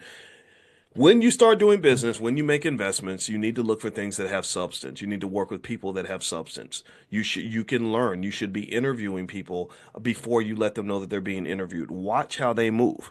Watch how they move. Watch the connection between their words and their actions. And also with yourself, watch the connection between your words and your actions. We all do that. We all say, "Oh, I'm gonna do this. I'm gonna get up and go to the gym," and then we don't go to the gym, right? Or "I'm gonna finish this by 5 o'clock," and we don't finish it by 5 o'clock. Or "I'm gonna start this business," and then we don't actually start, right? So all of us have that gap. All of us have that issue at some point in our lives. So none of us are perfect. But I can tell you that if you can get to the point where you can connect the two, actions and words, not only will you be more successful in life, but if you surround yourself with people like that, that's when dreams become reality. A dream starts in your head. And then after it's in your head, it becomes words. You talk about the dream, but then at that point, it's still not real. It's in your head, and you've said it. And some people think that by saying it, if I go to church and get the Holy Ghost and start screaming about what I'm going to do, that that's the same as actually doing it. No, no, no. There's that last step. Did you turn it into actual reality? And when you start to have the ability to ideate something, speak it, and then manifest it through your actions, then that's when you've gained the capacity of what I refer to as an economic God. You've really truly embraced the power of God. You have the ability now to imagine something and then make that thing real. That's very powerful. That's an amazing power, but you got to work for that. And then what you want to do is you want to look for other people who have embraced this very same idea, and then you will just go through manifesting. Boom, manifest the building, manifest real estate, manifest wealth, manifest stock, manifest ownership, manifest education, manifest whatever, right? If you can do that, then that will make you very successful. And you want to build a family like that. When you have kids, you want to train your kids on these sorts of things because there are too many people that just grow up in a space where they're used to being let down and disappointed. And that harms the economy because I mentioned earlier to you that you cannot have an economy if you don't have trust. Trust comes from me knowing that if you said you're going to deliver something by Tuesday at 5 o'clock, that's pretty much what's going to occur. And here's the thing that's really fascinating about us as black folks that we have to confront. We will deliver like hell for the white man because we know he don't play. If the white man says, you need to be at work by 9 o'clock on Tuesday morning and do that every single day for 10,000 days in a row, oh, we gonna do that. We gonna do that. If he says you need to work consistently from 9 a.m. until 5 p.m. and you cannot be distracted for too long. We don't want to see you on your phone. We don't see you doing whatever.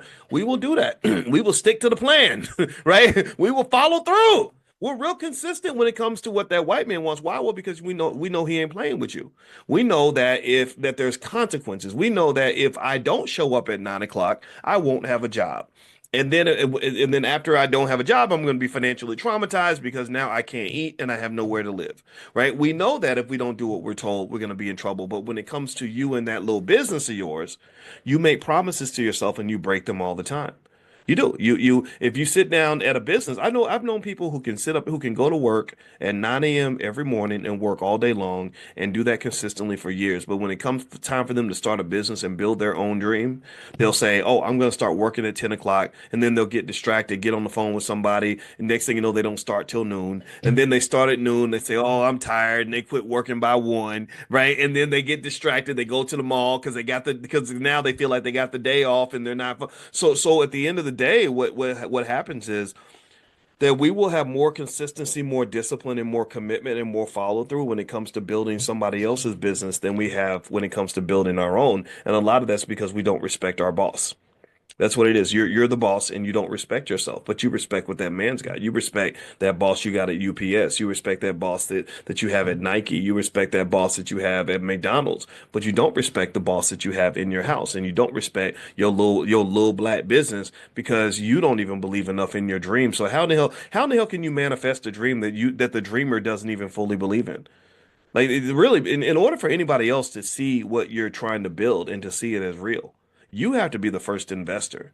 And you've got to be the one who believes in this thing to the core of your soul. If you don't believe in it, then nobody will. Why would I believe in something that you barely believe in? In fact, when people come to me and they try to get me to partner on stuff and they want me to invest in their business, first question I ask is, well, how much did you do? How much investment did you make? How long have you been, how long have you been involved with this?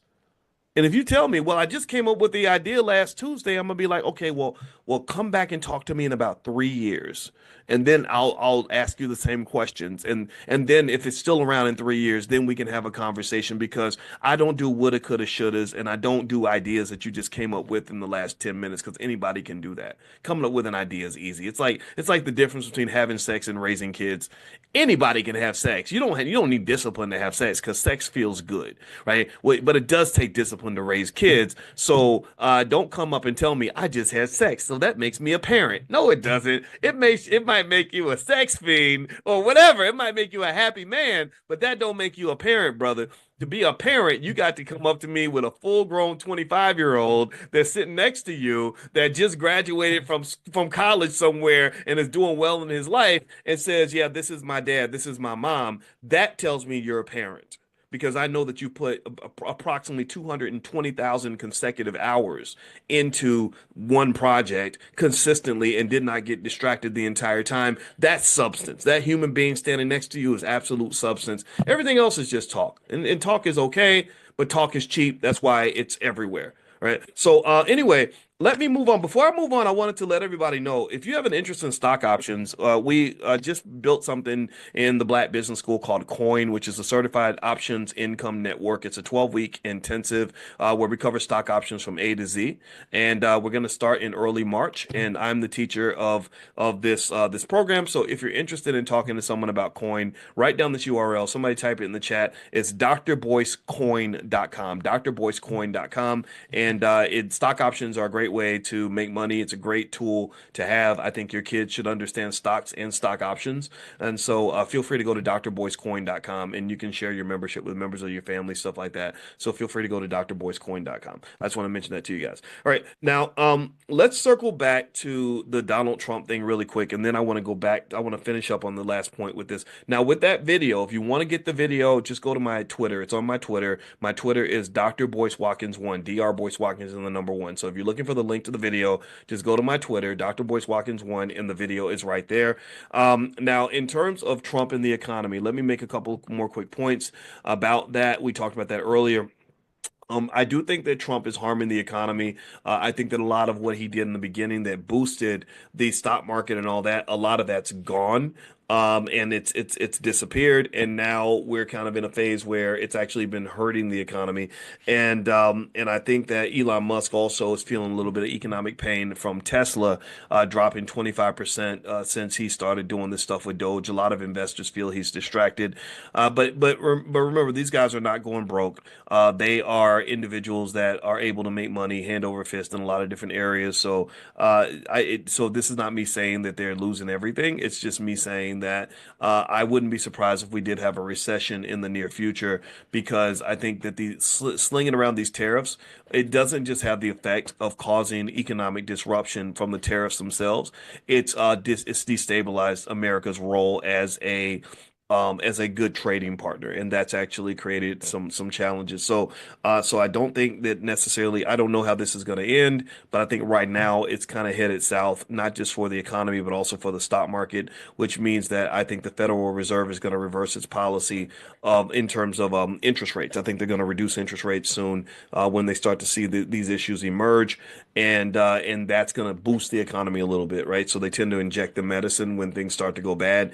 But I think that I still think you should be a stock market investor, in my opinion. Not investing advice, but I'm an investor. I'm just buying the dips. Okay, now some of you were asking questions.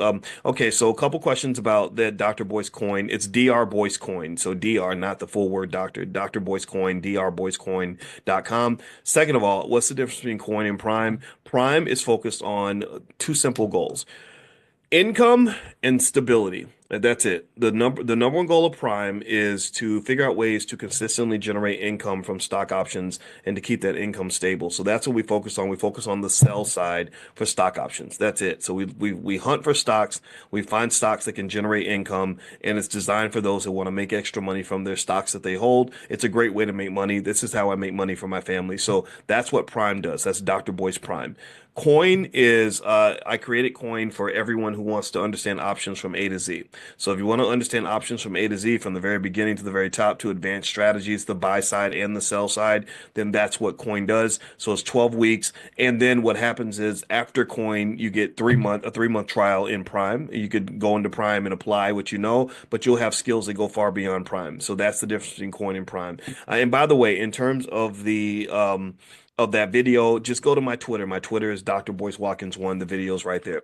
All right. Now, a couple more things I want to mention that the guy said in the video, actually. And it's speaking of that, I'm not going to play it again. In case you came in late, basically it's a video of a man who was explaining why black women sometimes can appear to come off as masculine and assertive when it comes to controlling their own destiny. Well, I'll tell you one story that I heard from a woman who might be accused of being the strong black woman and stuff like that. Was she told me about her father, and she said her father was an alcoholic, and he used to beat up her mother. And one day her father killed himself when she was a teenager. And I said, that must have been sad for you to lose your father as a teenager. And she said, actually, I was kind of relieved. And I said, what do you mean relieved? She said, because I knew that with him being gone, there wouldn't be so many beatings happening in the house, right? So the father's trauma led to his alcoholism because he was a black man in the 1930s, 1940s. That trauma led to these really negative outcomes like the alcoholism and the abuse and things like that, right? So what happened with her and all of her sisters is that her and all of her sisters, none of them stayed married for very long, and all of them had a really hard time trusting men.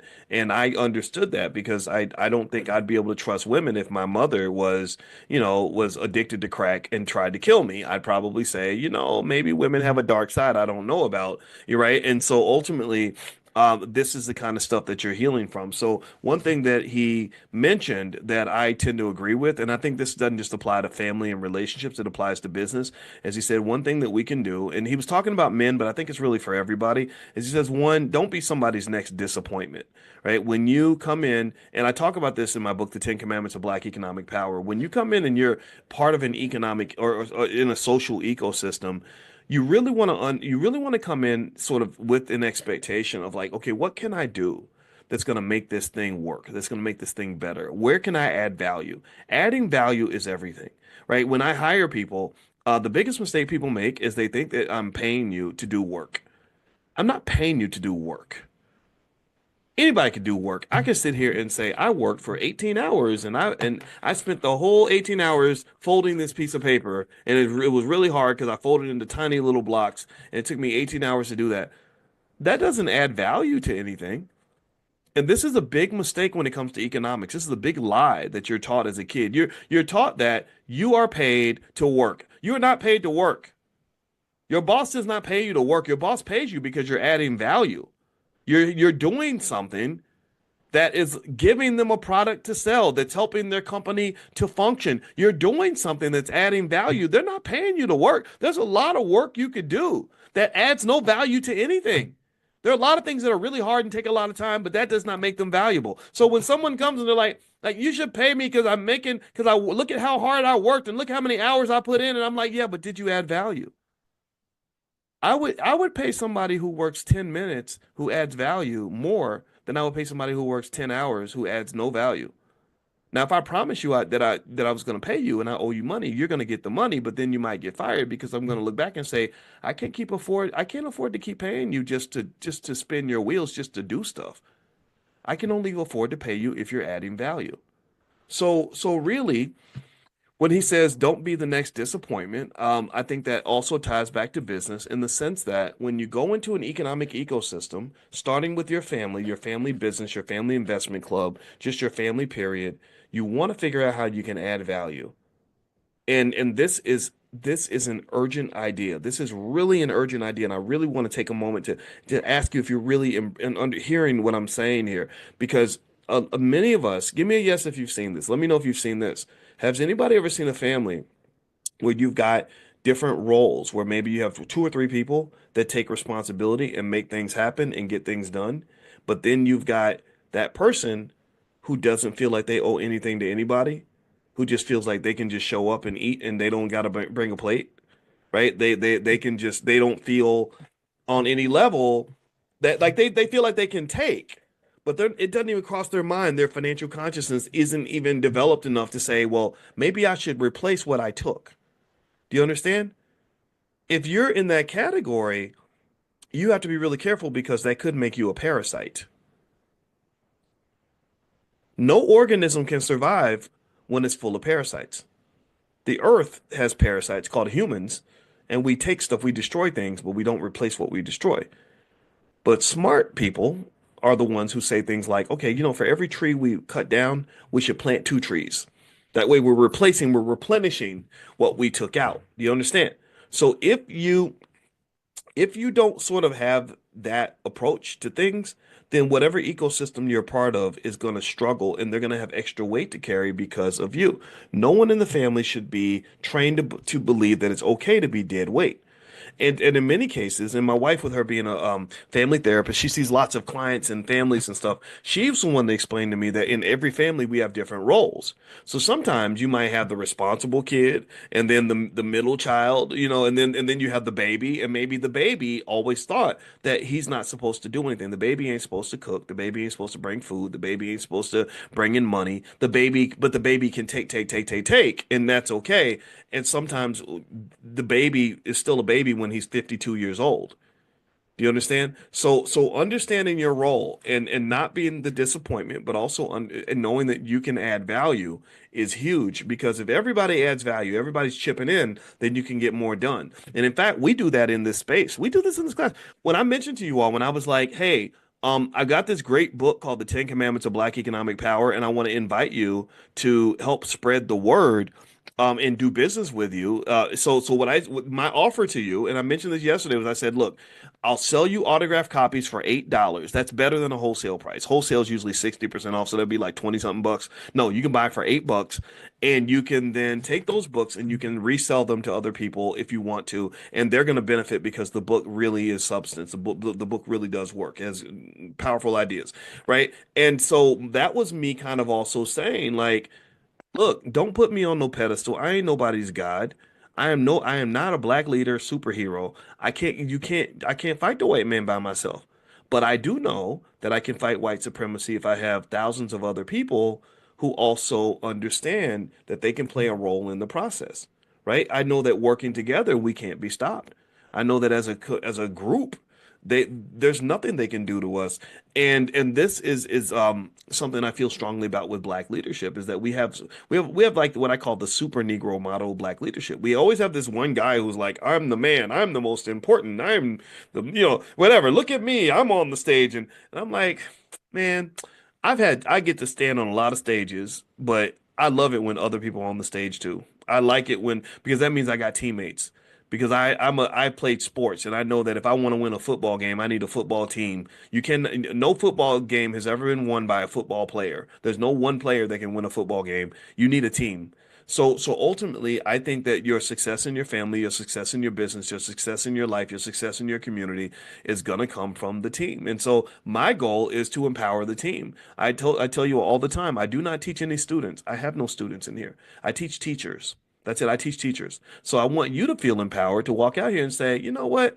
I've been deputized by Dr. Boyce, and he's when you get a PhD, you can do that. PhDs can give PhDs to other people and stuff. I got my PhD from another PhD. It's kind of like being a Jedi master, or like a ninja, or a kung fu, black belt or something, right? So I deputize you. Like, once you learn this stuff and you've internalized these ideas, I want you to embrace the fact that you are ahead of almost everybody. They nobody, and you can go back, you can look at the Garveys and the Booker T's and everybody. Ain't nobody did black wealth the way we do it up in here. I'm sorry, they were great in their own right, for sure, and it's not a comparison.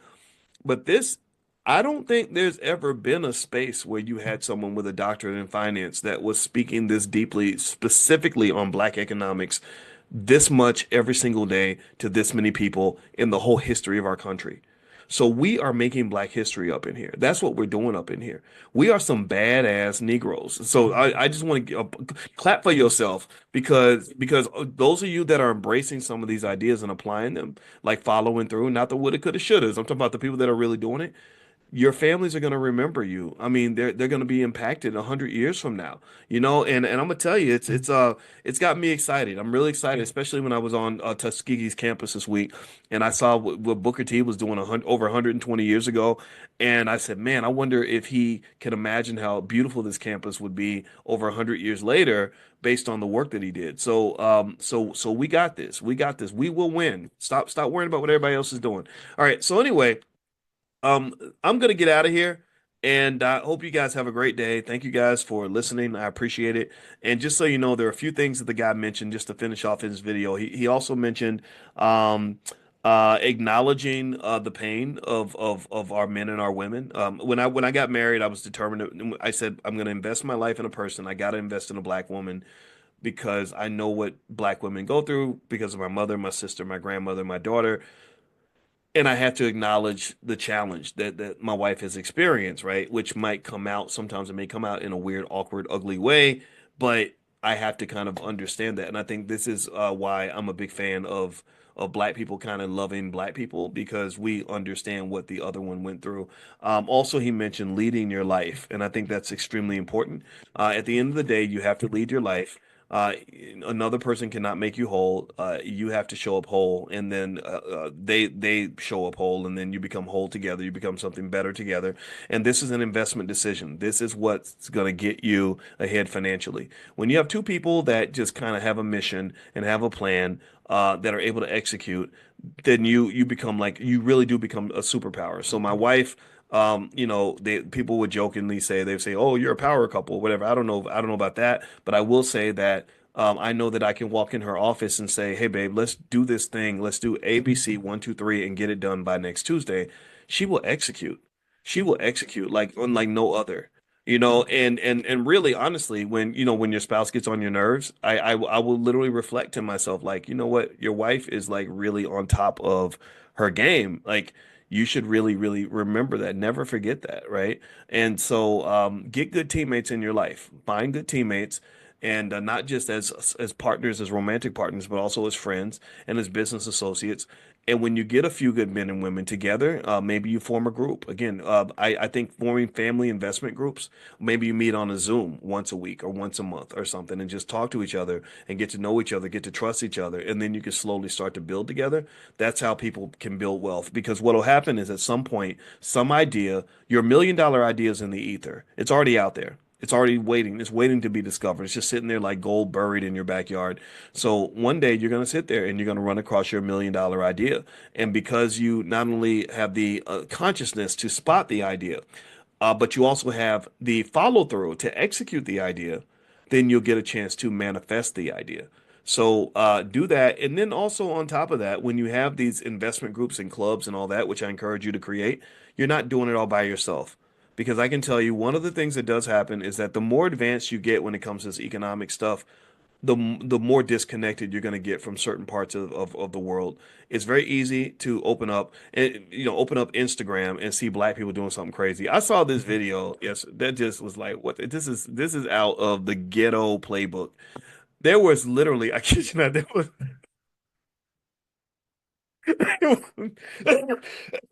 it was so funny. There was this there was a group of our people who were waiting at the ticket counter at Spirit Airlines. Did anybody see that? Because they were about to fly to get on a Carnival cruise. That right there, that's funny right there, right? And they got in this big old fight in the airport.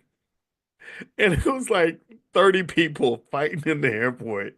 And I was like, oh my God, this is so terrible, but it's hilarious too. And it's like a bunch of people got in a fight at the Spirit Airlines counter on their way to a Carnival cruise. I mean, it's again right out of like a ghetto kind of ghetto playbook. And so it's easy to turn on the internet and to see people doing stuff where you're like, come on, man, seriously. Um, but so given that you live in that kind of a world, I think it's really important that you find other people who can help you visualize a better world, right? People who don't think that you're crazy because you want our folks to have more wealth and you want our families together and you want us succeeding. You want our kids to be able to read, right? You're asking the hard questions. Again, like I asked those questions like, well, how is it that you're giving billions of dollars to these schools and the black kids can't read? Well, give the billions of dollars to me. I can make sure that they read when they leave. Like, what are you doing with that money? Or even other little things that I've asked consistently, and I've never understood this. I saw Kendrick Lamar win his Grammy, and during as he's walking up on the stage, all these white people they start clapping and everything at the Grammys. And Kendrick's great; he's a great artist, but they're playing his song. And I heard the N word loudly in that song about 6 times as he's going up there. And I was like, I wonder if anybody else is feeling a little bit awkward about this. Like it's like, I love Kendrick, but it was like igga nigga igga igga igga igga igga. And I thought about that and I said, I wonder how I said, do they do that with everybody else? Do Jewish people have artists that get awards because they're calling Jewish people whatever the derogatory term is for a Jew. I'm not even gonna say it, but you know what I'm talking like, or Mexicans maybe. Is there a Mexican artist where their song literally will just pepper while they're getting their award? It's like peppering the most derogatory term about Mexicans or Chinese people, ching ching ching ching or whatever, right? I don't see that anywhere. I don't see that anywhere. And the idea that when I say this, people say, "Oh, you're out of touch." I'm like, "Well, whatever you're in touch with, I don't want to touch it because you've been infected. You're mentally with something that makes you think this is okay." But this is specifically for black people. If Kendrick ain't black, you can't he would not get away. That song, the song was a great song. I liked it, right? It's I mean the great beat, and I saw the Super Bowl performance and all of that. But does anybody else think that's strange?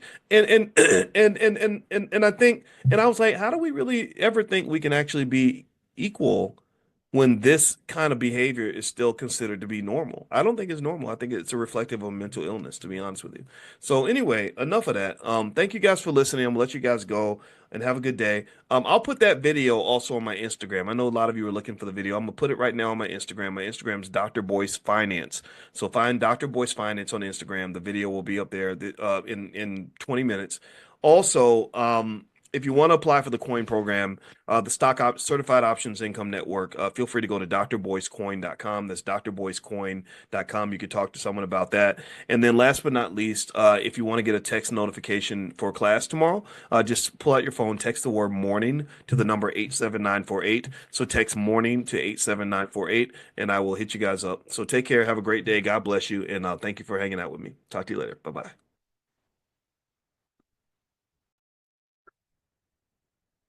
Hey everybody, how you doing? Come on in. Come on in. Let's get comfortable. Welcome. It's so good to see you. And today is Stock Market Tuesday. This is where we talk about what's going on in the stock market and where the money resides. And one of the things I wanted to start the conversation off with is you may have noticed a dip in the price of Bitcoin. Recently, Bitcoin's dropped. I think it's below 90,000, and this is the lowest it's been in 3 months. Let me see if I can find some articles on it so we can kind of talk through that. And I think that this is a big indicator of kind of where the economy might be going and where the market might be going. Right now, you're looking at a market that doesn't have the same resilience that it had just a few months ago. You have the new president who really charged the market up in the beginning when he first got elected. But now you're starting to see the effects of his tariff talk. A lot of the tariffs are considered to be negative for the economy. And so that's pretty much becoming an issue. And so, with regard to Bitcoin, and I'm pulling up an article on this here, I want to point first to the drop in consumer confidence. According to CNBC, the consumer was the Conference Board's consumer confidence index slipped to 98.3 for the month, down nearly 7%, and below the Dow Jones forecast of 102. It was the largest monthly drop since August of 2021. The expectations index tumbled 9.3 points to a 72.9 reading, the first time since June 2024 that the measure has fallen below the level consistent with recession.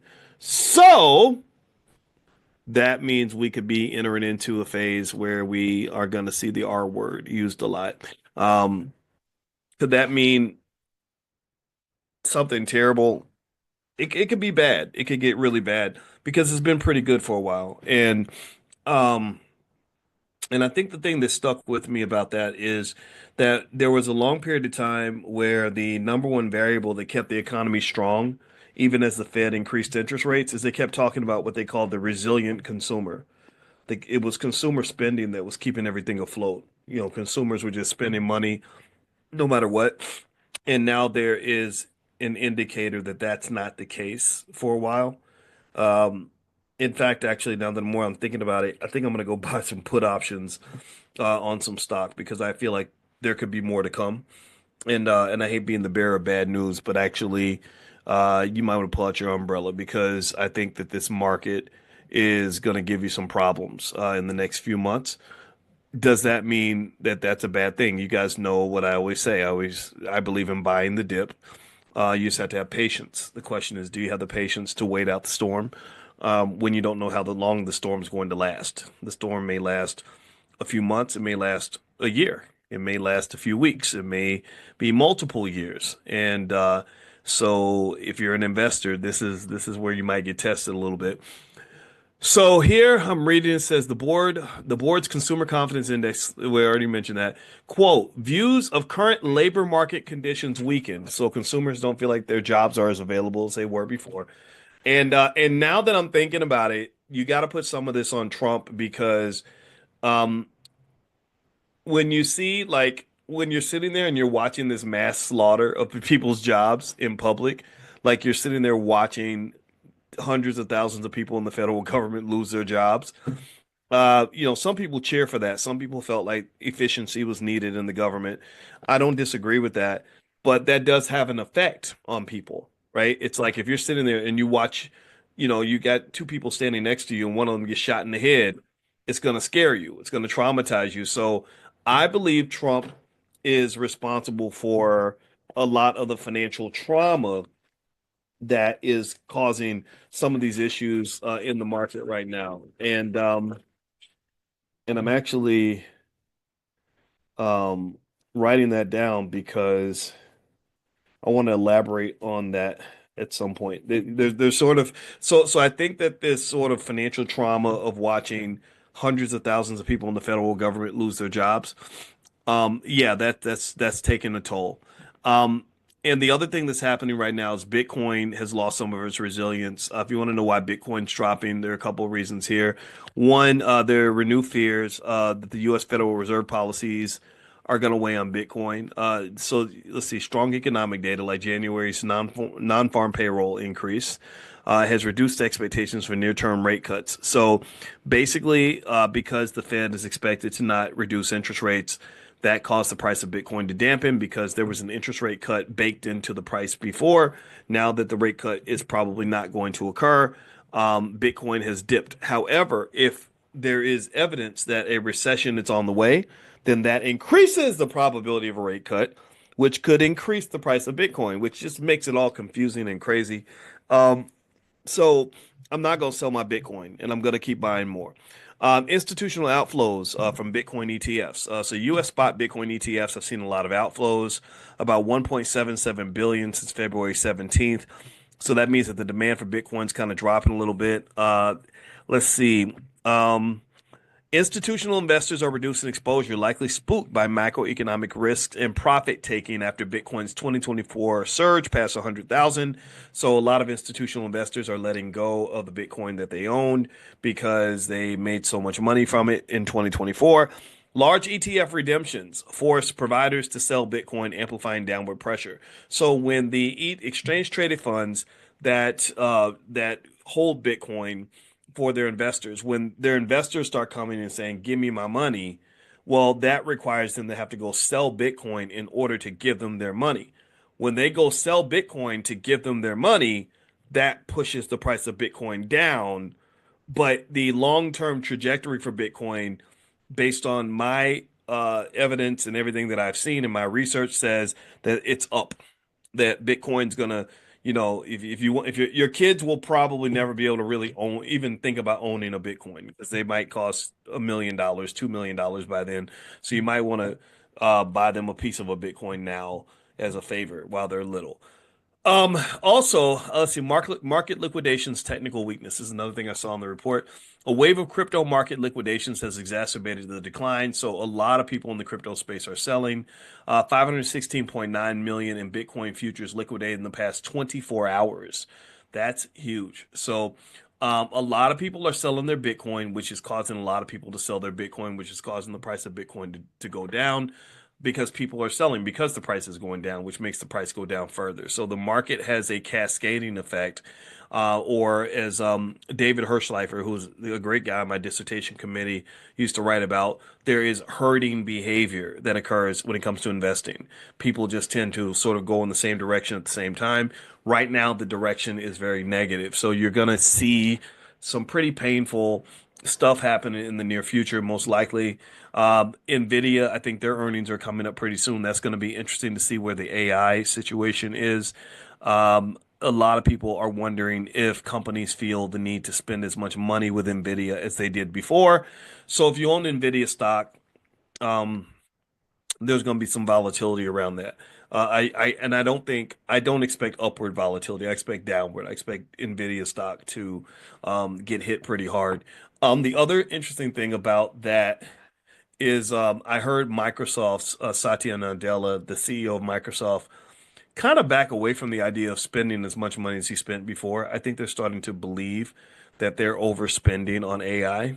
And I don't know if that's true or not, but I do know that he's not going to go spend as much money as he was going to do before. He was saying that very subtly. And what that does is that affects Nvidia. It affects Nvidia because not only does Microsoft give them billions of dollars to buy their chips, but other companies buy chips from Nvidia because Microsoft does it.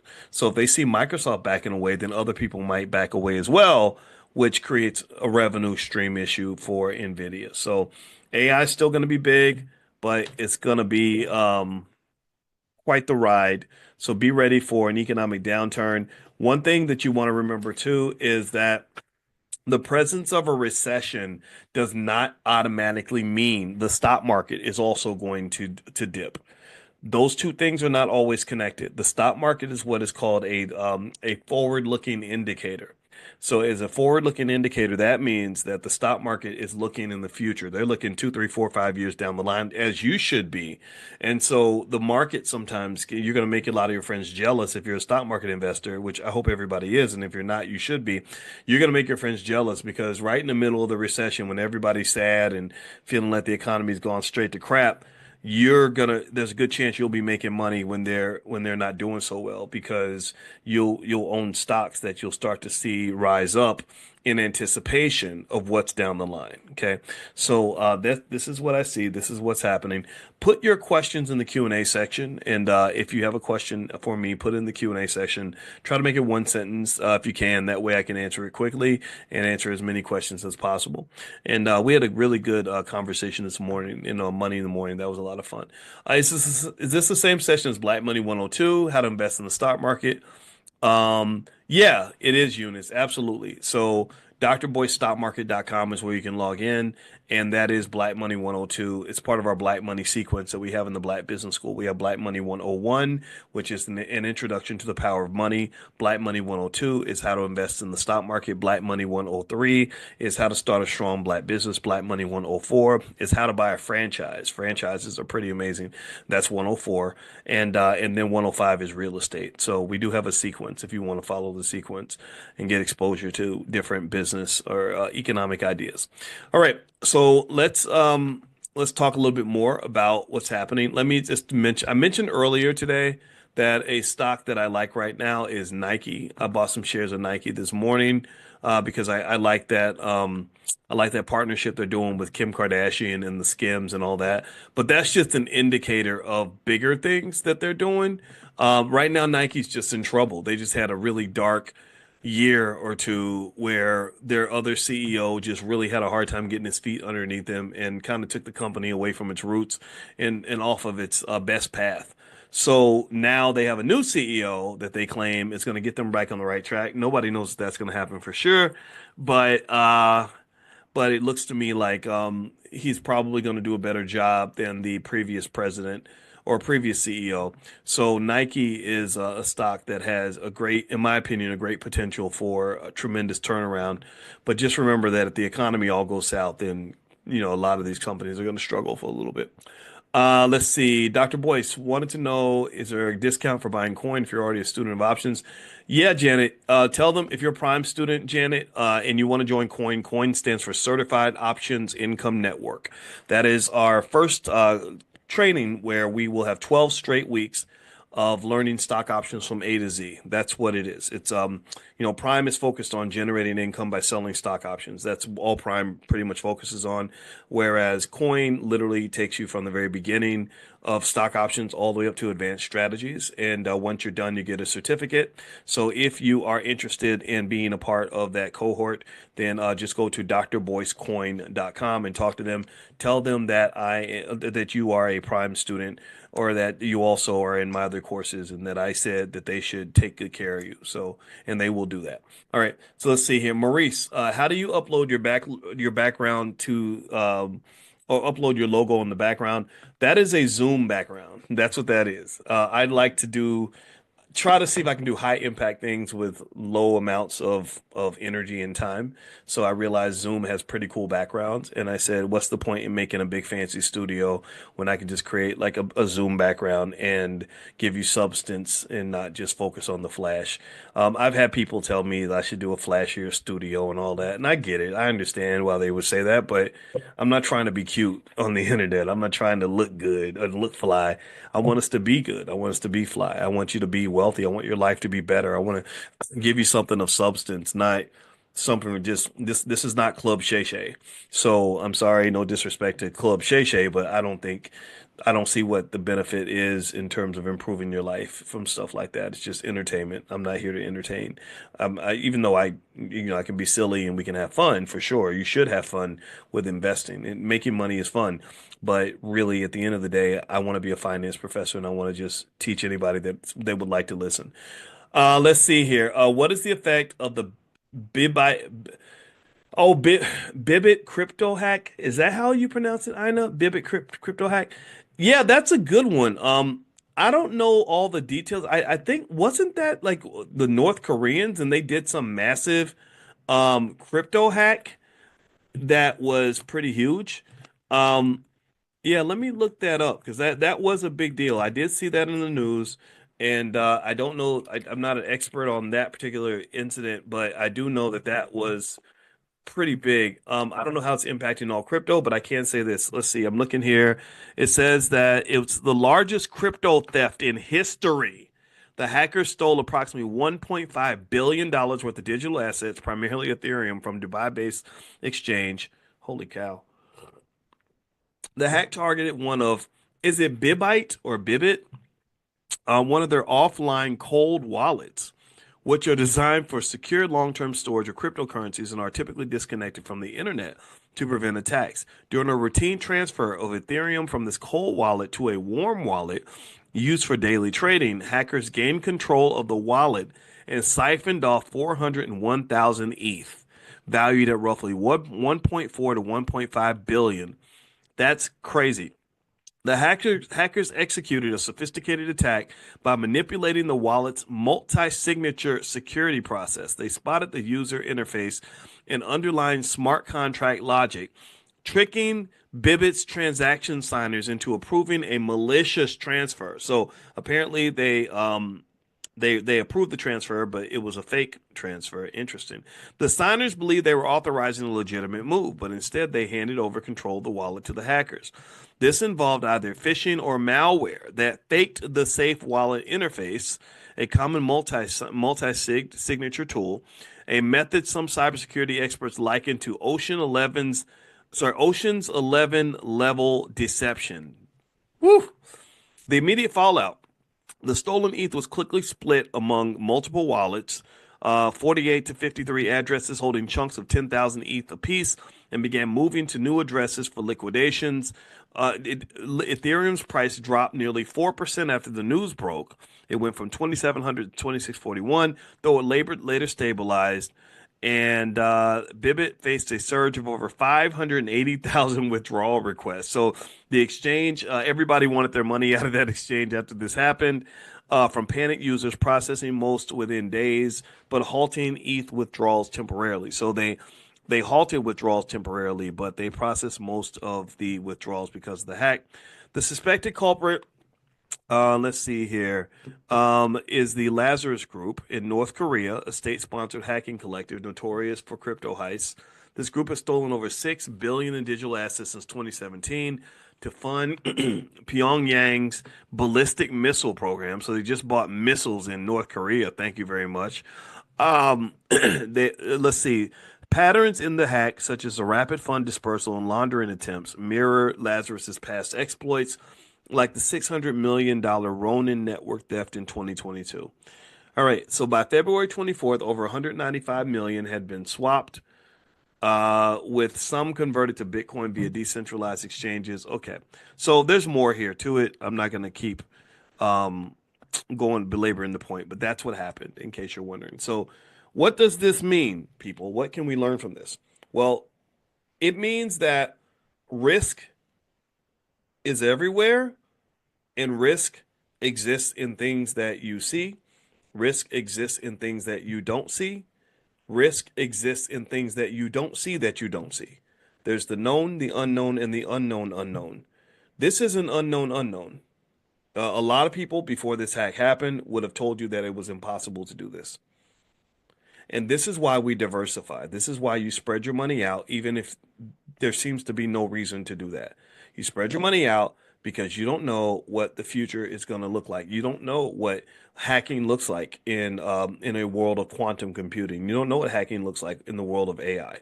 So the best way to do things is to be extremely conservative, spread your money out, put it in different places. There's really not a logical reason that I have most of my money in different exchanges, honestly. I just do it because I don't know if Merrill Lynch is going to get hacked and then suddenly forget that they have my money. So no, Merrill Lynch is not going to hold the keys to all my wealth in one place, right? So you spread it out, simple rule of diversification, uh, because you don't know hacks like this are going to happen in the future. Like there are people that say that the what's the blockchain can't be hacked and all this other stuff. It's like no, it can't be. I'm sure somebody will figure it out. So anyway, Greg Harrison, I invest consistently in Bitcoin. Would Ethereum be a good coin to invest in as well? I like Ethereum. I think Ethereum's great. Kevin, what do you think about Krispy Kreme's partnership with Mickey D's? I think that Mickey D's is a good investment. I'm not so sure about Krispy Kreme. I think that as people realize that sugar is basically like, really tasty crack cocaine. I think that people are going to start walking away from sugar. I just think Krispy Kreme used to be hot and cool, and everybody loved it. And you see the hot donut sign, and you want to crash your car and drive through the windshield to get the donuts. But now we know that that's going to kill you, and I just really think Krispy Kreme is just not a company that I see doing well long term as Americans become more health conscious. And now it's so crazy. Just tell you how capitalism works. Think about this. They make all this money selling you all this crappy, horrible food. And now one of the biggest industries in America right now are those GLP-1 drugs like Ozempic. Everybody's taking like Ozempic and stuff like that. And it's crazy because nobody people will just jump like people love drugs. It's crazy how people love their drugs. And I'm the guy who's like, do you even know what's in the drug? Do you know what the side effects are? Have you even looked into that? Or are you just taking stuff because it makes you feel better? I don't understand why people trust drugs so much. I just really don't. But anyway, so big pharma makes a lot of money off of big people, and then as side effects emerge, you'll see more money get made that way. So Krispy Kreme, if you stay out of the Krispy Kreme, then that keeps you from having to take the Ozempic. So you're saving money on both ends. You're saving money on donuts, and you're also saving money by not having to buy the damn drugs to inject in your body. Go to the gym. Just do it the natural way. That's actually it makes you feel better. I ain't gonna be up in here. If I lose weight, just know it's not Ozempic. I'm not up in here trying to drug my way to health. I just don't think that works, to be honest with you. But with that said, Mickey D's I think is a great stock. And the reason I like McDonald's is because even though they're unhealthy too, I don't eat there. I like McDonald's stock because they just know how to make money. They just really know how to cater to the customer in a really special way, and they've been doing it for a long time. And they're a solid, stable company, and maybe now's a good time to buy. The stock might be down a little bit. Kevin Carter, I was advised to invest only 2 to 4% of my portfolio in crypto, an amount that would not hurt me. Yeah, 2 to 4%, nice and safe, Kevin. For me, I always say seven, no more than maybe 7 to 8%, maybe 10% max. But yeah, that's great. I think single digits, that's the way to go. Rain, Alibaba took a 10% drop yesterday. Is this a buying opportunity or do you expect it to drop more? I like Alibaba. Alibaba is a great company. They know how to make money. They're well into the AI space and just doing extremely well in that regard. The danger with Alibaba is that the stock has been on a major tear for the last, several months. And so, when a stock does that, that means that it could be on a bubble and bubbles get popped and that could be a problem. So, yeah, but generally, yeah, I like Alibaba. I think it's a good long-term hold. And if it's down a little bit, that's a chance to kind of get in there, I think. By the way, I've made a list of what Dr. Boyce is buying for this week. So feel free to log in at drboycestockmarket.com and you can see the list of some stocks that I picked that I think would be great investments. So you can go to drboycestockmarket.com and log in and you can find them there. All right. Now, let's see. How do I feel about Coinbase? Nautica. Coinbase is very volatile, but I like the stock a lot. Coinbase has been an amazing investment for the last few years. I mean, back, the crazy thing about Coinbase is I'm looking it up right now. It's one of my favorite companies. Is Coinbase? That stock is at 208, and believe it or not, you could have bought Coinbase for for as little as maybe $40, 35 dollars in 2022. And so yeah, so you could have 8x'd your money. Let's see, I saw a rise in Intel recently. Yeah. Okay, so Florence, Intel rose because first of all, Intel is a dog as a company. Intel is in so much trouble. They just messed up. They missed the whole AI thing. Um they tried to compete in too many areas, I think, and just did it wrong. But I thought Intel was a company that was going to make a comeback, because I mean, it was so ubiquitous and so powerful and respected, but they're kind of forced out of the AI game. Like they just don't really have a home where they really dominate. The chip space is hard. It takes years to build a factory and all that. So Intel benefited tremendously from the CHIPS Act. They gave them I think $20 billion or something crazy like that. Even with a $20 billion boost from the U.S. government, they still couldn't really get back into the chip game in a certain way because they kind of had lost their way in their identity. So Intel stock went up because other chip makers have pretty much started to try to position to grab pieces of Intel because the company, I think that I'm not sure of all the details, but I think they're like running out of cash and really struggling. So TSMC was sort of claiming a stake in Intel, a piece of Intel, and then there's another Broadcom. Broadcom was trying to claim a stake of Intel, but there's a lot of regulatory concerns in terms of whether or not these mergers will be allowed to move forward.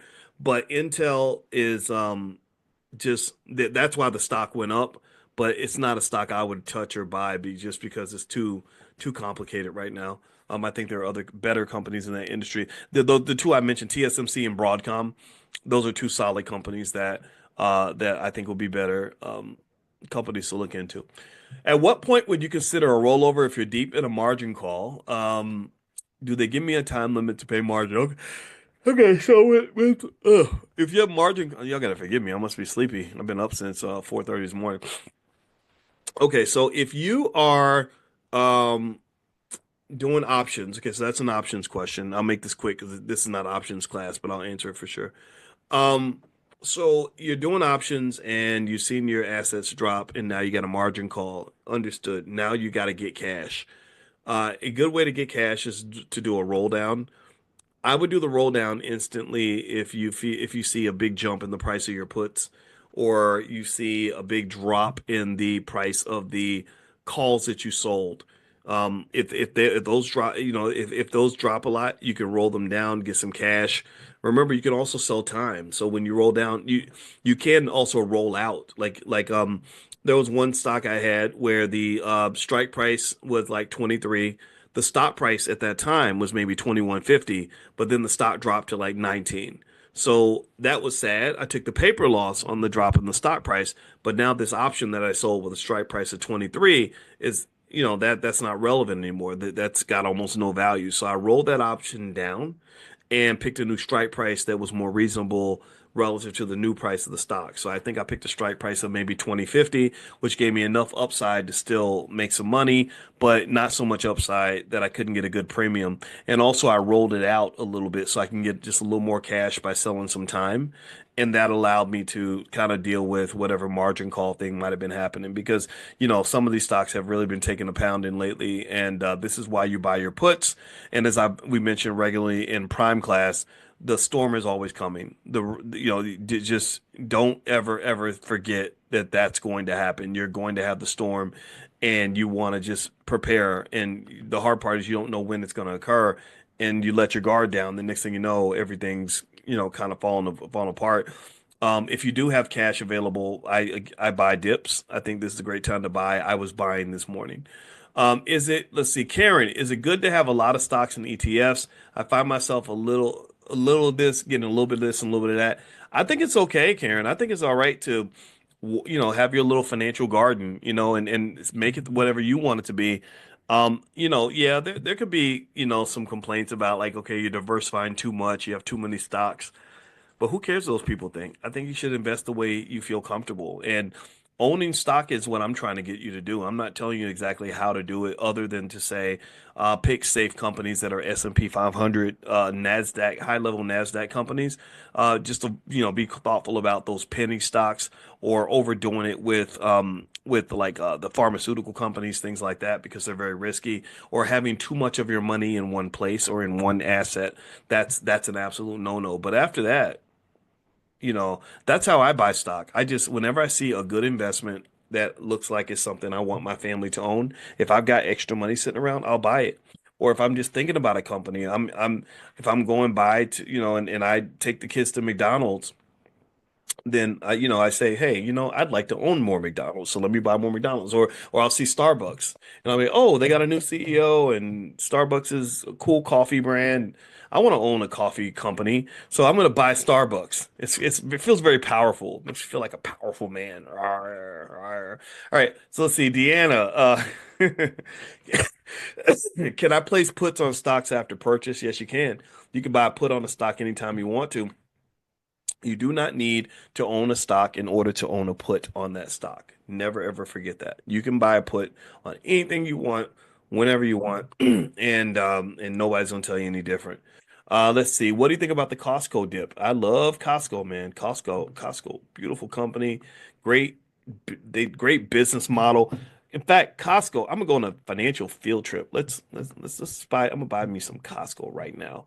So if you guys, I'm serious. Like I really like Costco that much, and you said Costco dipped. So if it dips, I'm buying that dip because it's a good company. They're run really well. They treat their employees really well. That's a value I have. I believe in labor unions and respecting your employees because I believe you can get rich and respect your workers at the same time. I come from a working class family, so I don't understand when people don't want to increase the minimum wage or think labor unions are bad. No, they're not all bad. And so Costco is a company that I think reflects that culture, and that's why I'm buying Costco stock right now. So if you want to know my opinion about Costco, there it is. And the ticker symbol for Costco is COST, just like cost, COST. And by the way, don't forget if you're looking to like figure out ways to make extra money, stuff like that. I've made my books autograph copies. Like it's my autograph's valuable. Like there's people, that want my autograph book. I've made autograph copies of my book available for you guys for $8 a piece. You might have heard that this morning in Money in the Morning, and if you haven't heard it, now you know.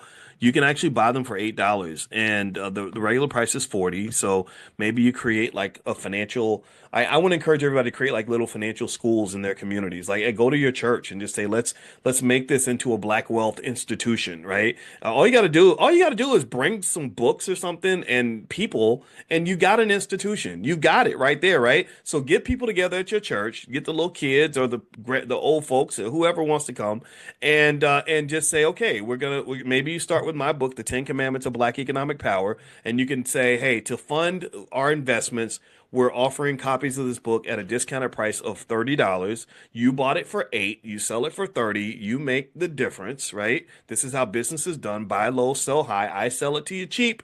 You sell it at a price that you enjoy. You can throw in some extra stuff, maybe make it a group. Maybe people have a membership fee. That way you're pulling your money together. And then you can maybe make some investments with that money and also get together and read the book, learn the knowledge, and then you're giving the community a gift that's going to last for many, many generations.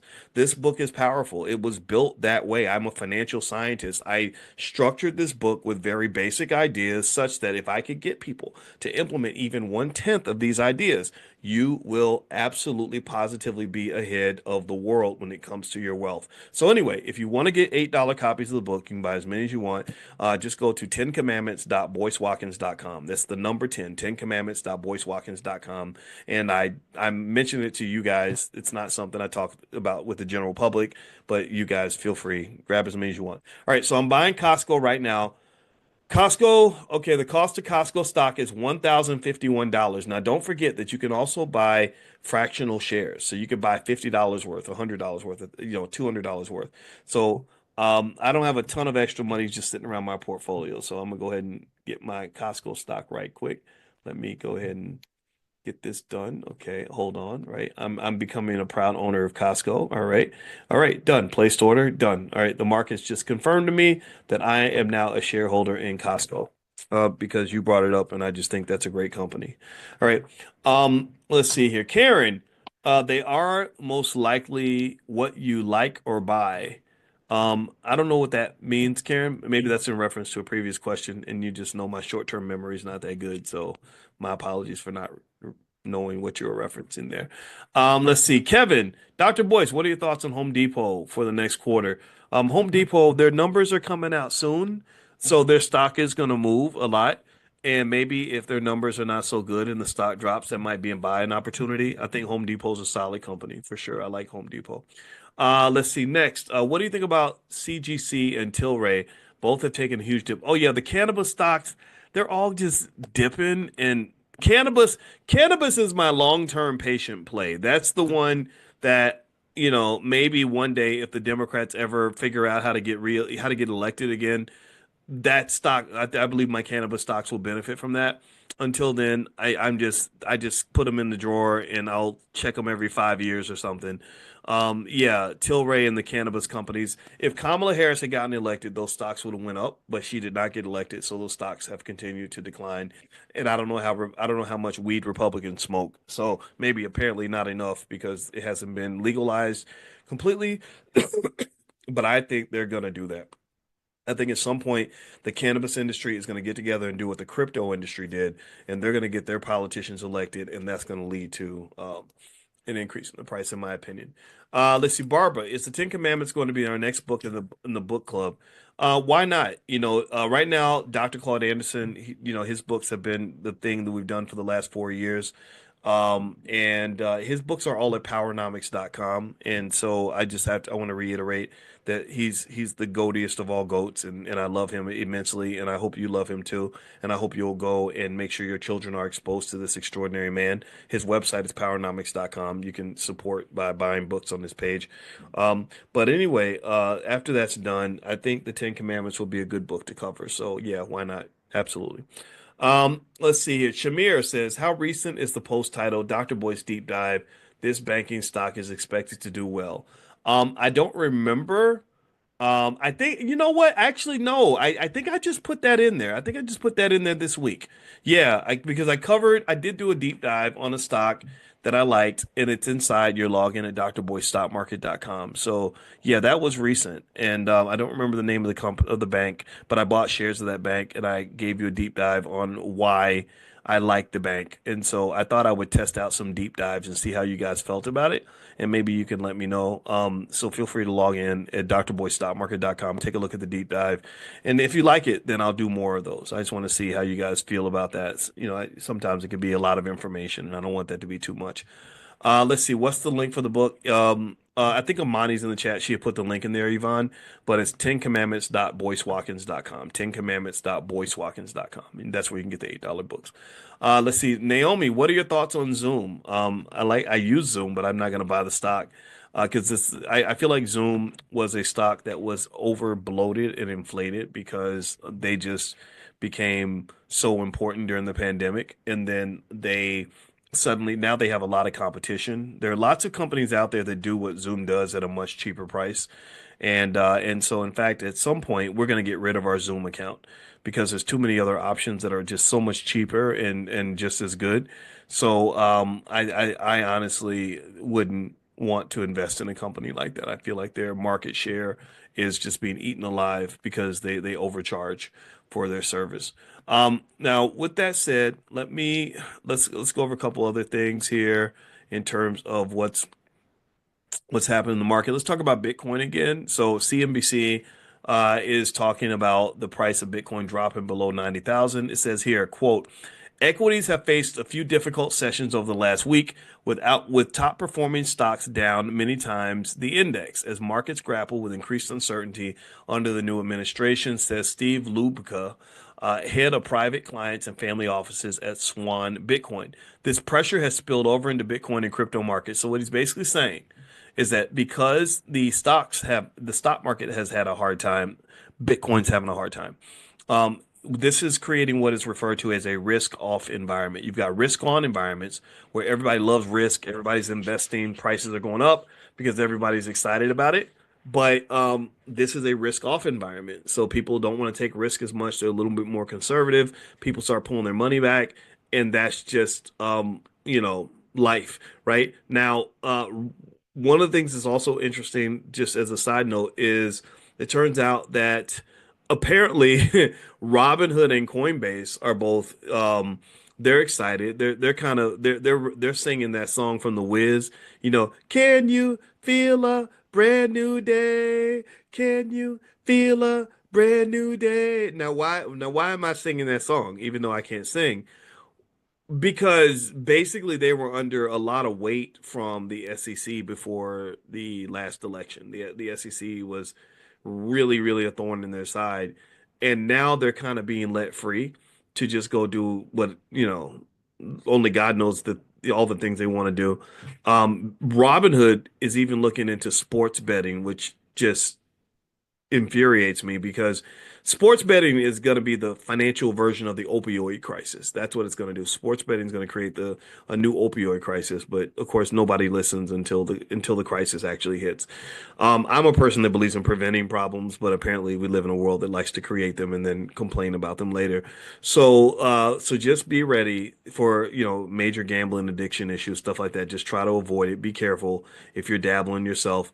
And but I will say that the fact that Robinhood and Coinbase are able to operate more freely without an SEC breathing down their neck is really going to be a long-term positive catalyst for crypto in general. Crypto is just a great place to be, Bitcoin especially. It's a pretty good thing. Um, there was one more thing I was going to mention. I don't remember what it was, but that means I need to stop talking anyway. So it says the S&P 500 on Monday posted a three-day losing streak as it failed to recover from last week's sell-off. Ultimately, the lack of visible short-term catalysts and pressure from equities creates an environment for profit taking and pressure from shorts. What that means is they said a few things in that statement. One, there's a lack of visible short-term catalysts. That means that there are a few things they can look at where they say, "Oh yeah, this should push Bitcoin up in the short term." Long term, there's a ton of catalysts. There's a ton of reasons why Bitcoin will go up long term. There's not a lot of reason to believe it's going to go up short term. Number two, pressure from equities means stocks are going down. That's putting pressure on Bitcoin. That's the second thing he said. Third thing he said is it creates a pressure, it creates an environment for profit taking and pressure from shorts. So an environment for profit taking means that people that see that there are a lack of short-term catalysts and pressure from equities, and they're seeing that this is hitting their portfolios, a lot of them are like, you know what? Okay, I guess the party's over. Time for me to take my money and go home. So that's the profit taking part. The more they take profits, the more the price gets pushed down. And then also pressure from shorts means that the short sellers are lurking. So there are people actually selling Bitcoin so they can buy it back later cheaper, hopefully. And these short sellers, in my opinion, are not long-term investors. They don't believe Bitcoin's going down long-term, but they do believe that right now it's sort of pushed itself up into a bubble and bubbles get popped. And so don't be surprised if your Bitcoin keeps dropping maybe into the 70s or the 60s. But believe me, if you can hold on, hold your breath, hold your nose, and just wait, Bitcoin is going to come back and it's going to go way past 100, 150, 200, 253, all that stuff. That's all happening. We just don't know when, right? So just think about it that way. So maybe as you see Bitcoin dropping, you acquire some. and but your money should be going in and not necessarily just coming out, right? So with investing, I think it's very important to understand what buy and hold really does, and that buy and hold is the way people get rich. That's how people build wealth. They don't get rich from quick, easy flips. Quick flips do not make people wealthy typically. The only time quick flips can really add to your wealth, I think, might be in real estate, house flipping or something. I saw a story about this white guy who had a daughter who was 16, and they did a house flip, and he helped her, and she made a profit of $40,000 as a 16-year-old. And I said, well, we should all be doing stuff like that with our kids, if we know how to do it. So expose your kids to all those different ways to make money. And what happens is also once a child sees a certain way of making money that's easier than their job, than minimum wage or whatever, they're not going to usually go backward to the old way of making money anymore. They're going to say, "Wait a minute, you mean I could have made $40,000 in a few weeks?" And they're not going to want to work a whole year, at an uncomfortable job to make the same amount of money. They're just not going to think that way anymore. So expose your kids to different ways to make money so that they don't feel constrained by whatever their boss tells them they have to do. Let's see. My grandchildren love Roblox, says Karen. Great. Is that still a good one to invest in? Yeah, I like Roblox. I think it's a good company. Absolutely. Florence, is this the time for bonds? Risk off. I don't think it's. I think bonds are good if you're a very conservative investor, but you never know when things are going to change. So sometimes people try to market time. Market timing is where you try to get in when the getting's good and get out when the getting's bad. And the research all says that market timing does not work. You have to, if you choose that life, that's the life you choose, and that's just what it is. That's what it's going to be. It's what it's got to be.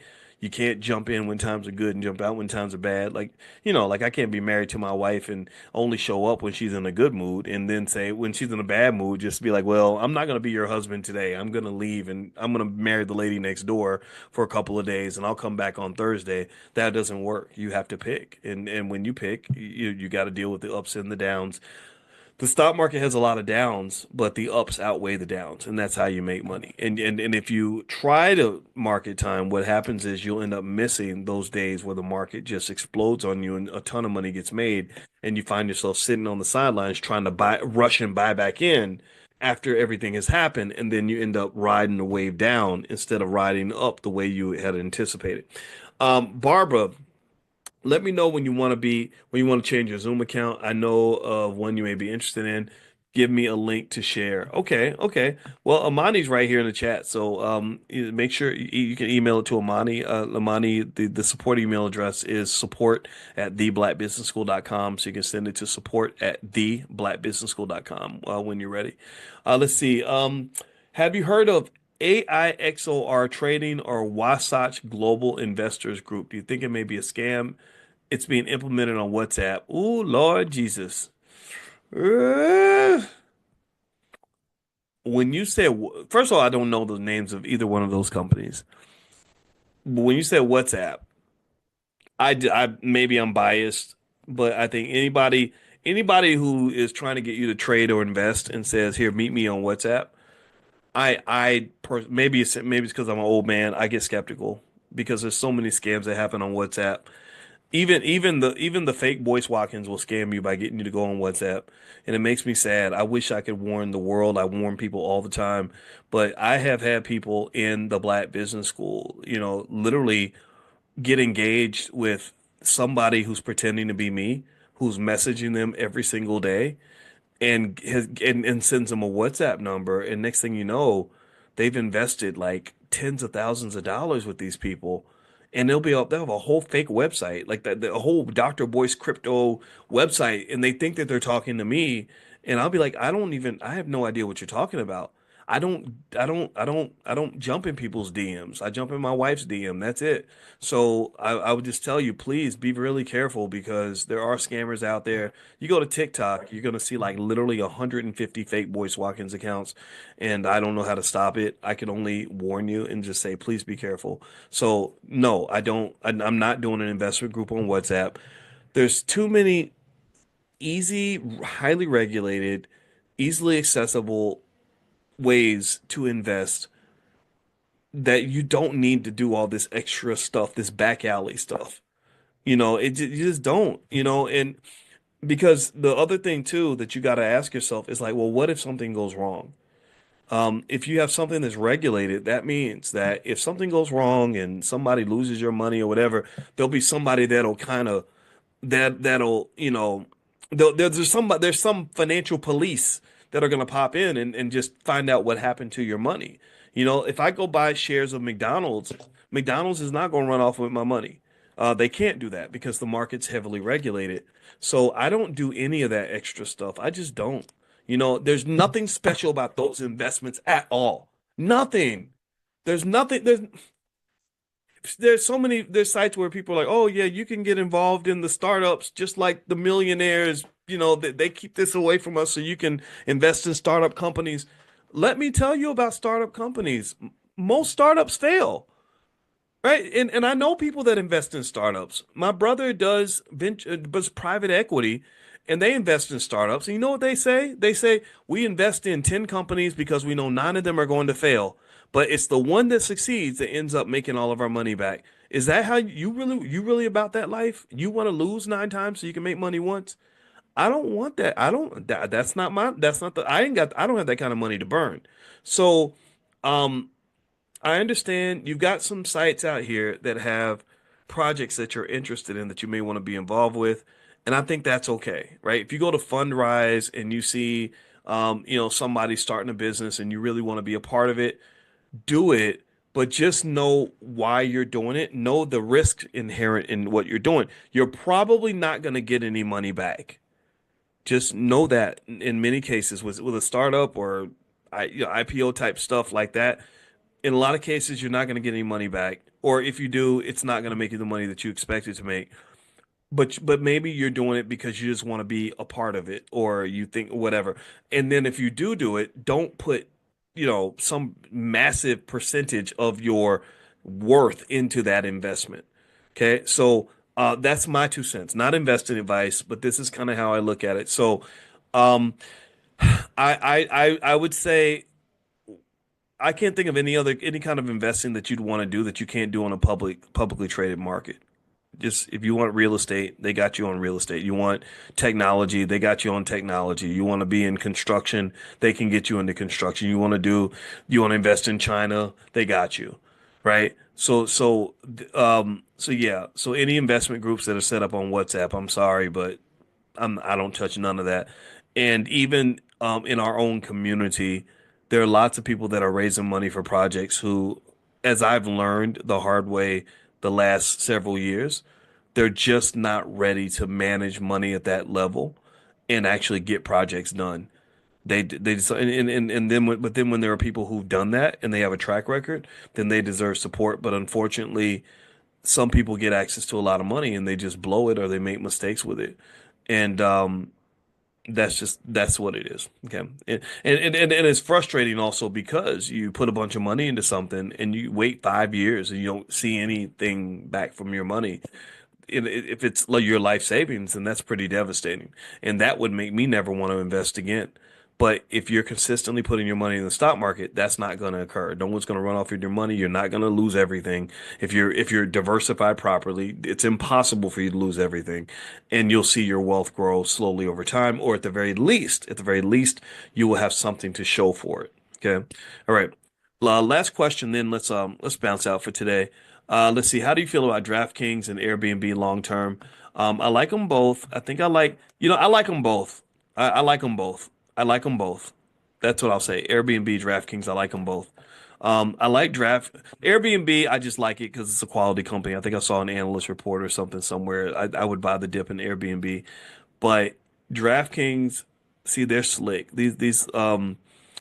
These sports betting companies, they figured out how to run the industry in a much more efficient way. They used to just take a lot of regular bets, like, the Chiefs are going to win, the Eagles are going to win, whatever. But they found that that was really volatile for their bottom line because um, because if because what happens is people bet on the most popular team. So if the popular teams are winning on a regular basis, then they lose money because those are the teams everybody bets on. So what they did was they started doing the parlays Christian knows. Yeah, the parlays. The parlays are lottery tickets basically. The parlays are you're just betting on a string of events happening and you give them $10 and you're hoping that all these eight things happen and if they all happen you get, 150 bucks or $200 or something. And people love the parlays. So basically now they've gotten out of the sports betting business in my opinion and gone into a type of curated lottery ticket. They're selling lottery tickets now. Lottery tickets are very profitable because people don't do math. They don't figure out, well, what is the probability of me winning multiplied by the total winnings, and does that equal the amount of money that I'm going to pay? That's how it's supposed to actually work mathematically. People don't think about that. They're just like, oh, it's $5. Okay, here's $5. Here's $10. Here's $20. Get millions of people doing that. That's profitable. That's why I personally am gonna buy shares of DraftKings because I think when they drill into the parlay thing, they're going to just make an insane amount of money. And it's going to help them to solve that problem of instability in their profits because that's their big issue is that their profits go up and down, up and down. But the other thing too is I mentioned to you earlier that sports betting is the financial opioid crisis basically coming up. And so what's going to happen is once people see the opioid crisis in full effect, they're going to do what they did before. They're going to jump back and they're going to act all surprised and shocked when they see all these gambling issues and the rising gambling addiction and gambling scandals. And then they're going to start to regulate it again. They're going to regulate it like they did opioids or like they did cigarettes, like they may eventually do with alcohol. So anyway, all right. So let's see here. Okay, so I see three more questions. All right, so I answer really quickly, and then let's get on out of here, guys. All right, so the last three questions. All right, Rain Angelo. I asked about the Alibaba dip because there's a report that Trump is organizing a secret group to curb Chinese foreign investments. Yeah, he is, but I don't think they're gonna stop Alibaba. Alibaba, they're just good, man. They're good. They're great with AI. They're great with sales. They're just Trump can't stop that. What about Hood, Robin Hood? I like Robin Hood too. I really do. Ashford Hospital, is it a sleeper or a dog? I don't know anything about Ashford Hospital. Is that a stock? That's a stock, Ashford Hospital? I've never looked at it or seen it. I don't know anything about Ashford Hospital. Let me see. Ashford. Oh, Ashford Hospitality Trust. Oh, well, they're losing money. They're not making money right now. Um, a real estate investment trust in the hospitality industry. I would consider it as part of a portfolio of real estate investment trusts, but I would not put a lot of hope into this one stock. This stock has really gotten just pummeled. It's down 48% this year. And if you owned it over the last 5 years, you've lost 99% of your money. So would that make it a dog? Probably. It's definitely a dog of a company. Is it a dog of a stock? Well, that depends. If they fixed the company just a little bit and the stock price went from 8.36 to $12, then you'd make 50% on your money. So that's why you have millions of people that still own shares in this company, but it's not a very good company. Literally, you've lost not if you bought this stock in the very beginning, you would have lost 99% of your money. In fact, check this out. This is insane. You're gonna laugh when I tell you this. This stock used to cost $2,500 per share, right? $2,500 per share. It's now down to $8.36.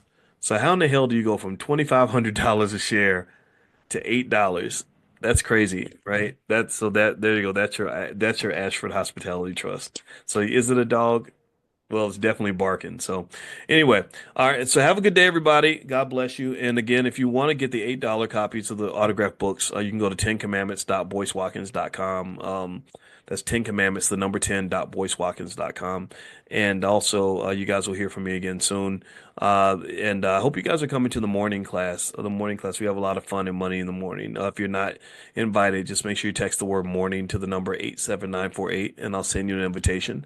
So just text morning to 87948. And by the way, Dr. Claude Anderson, I don't know if I mentioned that, but I talked to him the other day, and he's struggling. He's older, and that's just the reality of it. But he sends his love and his appreciation to all of you for backing him up. He's such a inspiration and so important. And I thought about him a lot because we went to Tuskegee and I saw all this stuff with Booker T. Washington and George Washington Carver and Dr. Claude Anderson is our version of Booker T. He's our version of George Washington Carver and all the great, our version of Marcus Garvey. So I just wanted to bring him up because I just love him and respect him so much. His website is powernomics.com. And so I hope that you'll make sure your kids are introduced to his ideas early. And so if you go to powernomics.com, that's where his books and everything are. So anyway, have a good day, everybody. God bless you. And yes, keep investing, Kevin Porter. I see you in there. All right. See you guys later. Take care. Talk to you soon. Bye bye. Good morning, everybody. Good morning. Come on in. I hope you guys are having a wonderful day. Welcome. It is so good to see you. Welcome to Money in the Morning. My name is Dr. Boyce Watkins, and Money in the Morning is where we get together and we talk about our wealth. We talk about our future. We talk about our families. We talk about all the things that matter for ourselves, for our people, for our community, etc. We also are leading our way to becoming the Black wealth experts of the planet. We already are the Black wealth experts of the planet, but we're going to become the wealth experts of the planet next, where other people are going to look at us and say, how did those Black people do it? How did they get so economically smart? Those dang super smart Black people.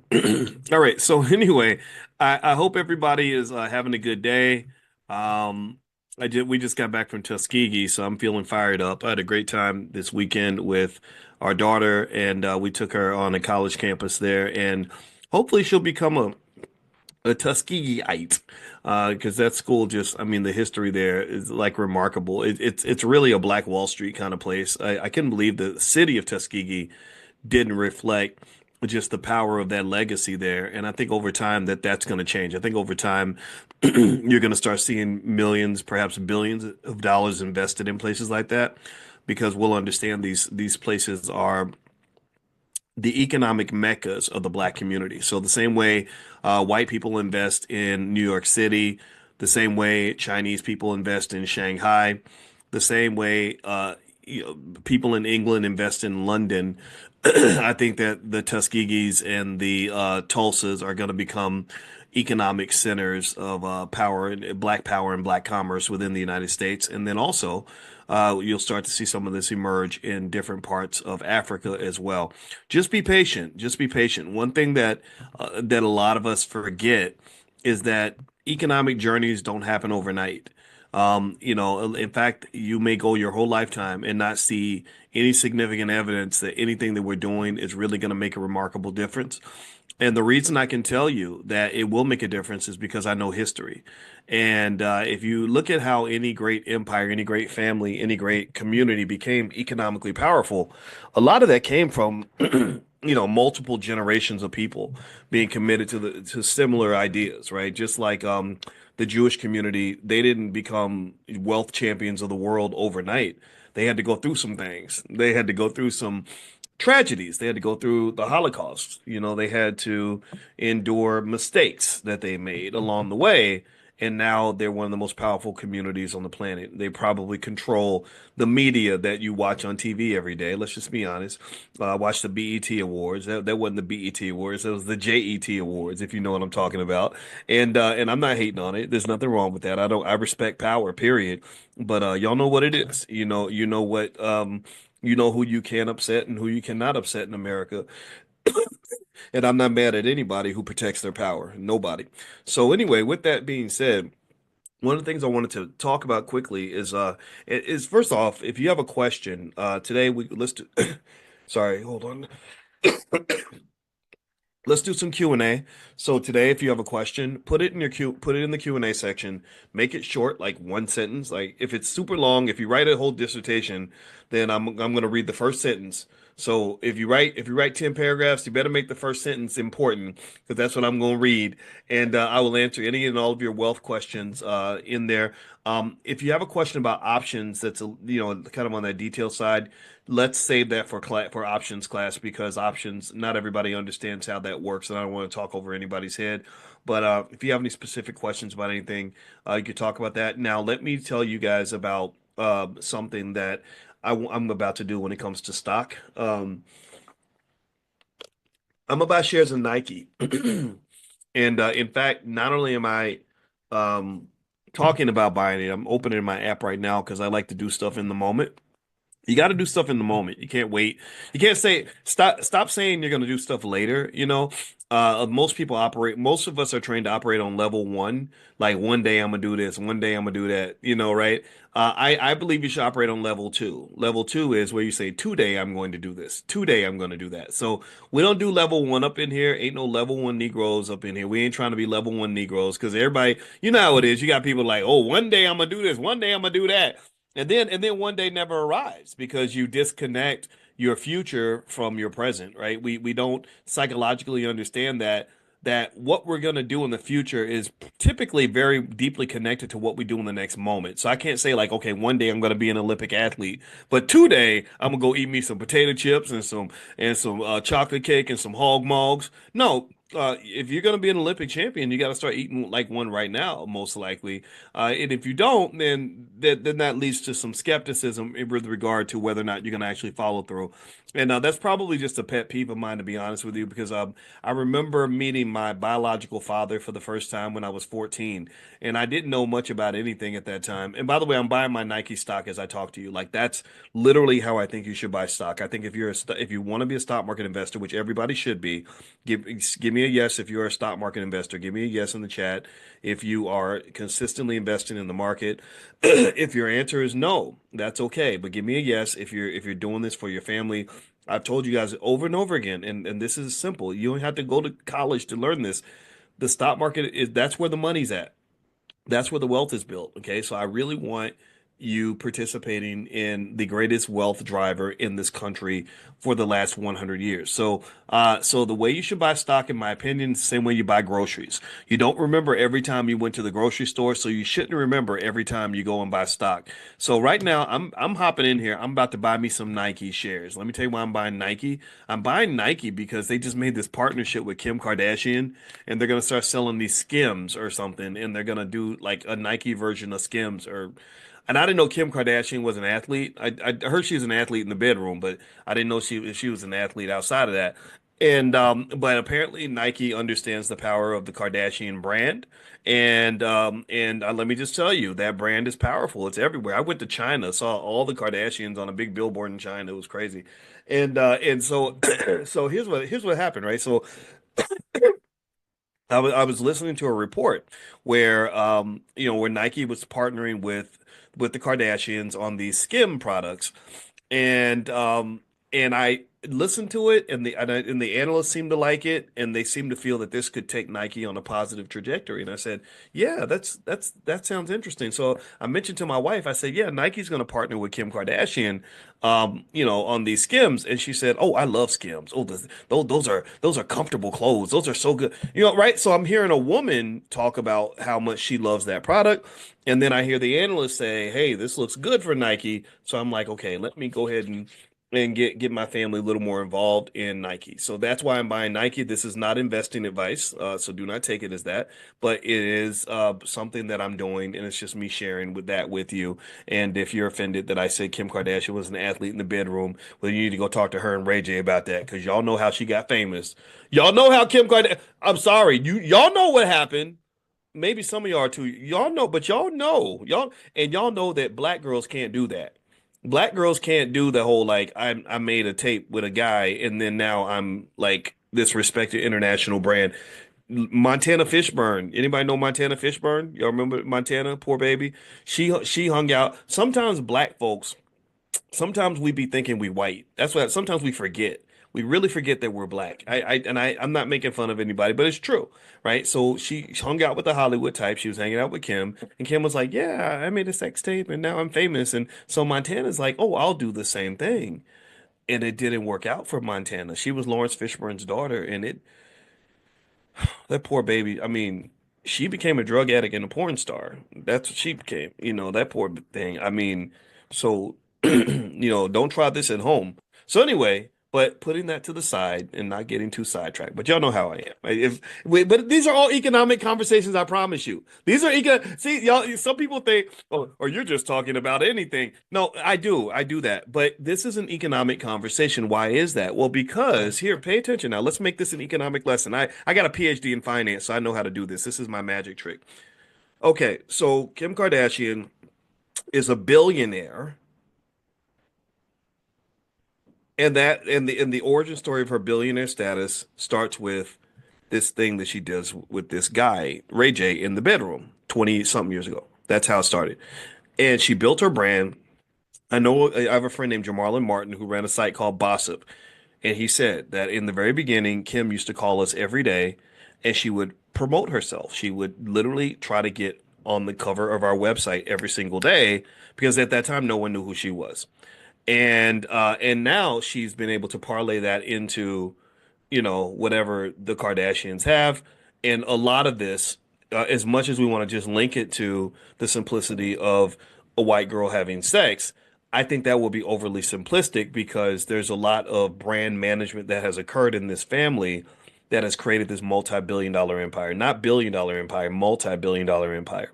The other thing about the Kardashian family, see, y'all know, see, I'm not, see, so y'all know, y'all see how this is becoming a wealth lesson, right? Give me a yes if you're following this, okay? I want to make sure, because sometimes people they're like, you're not talking about no fine, you ain't talking about no money, you over here, you talking about Kardashian.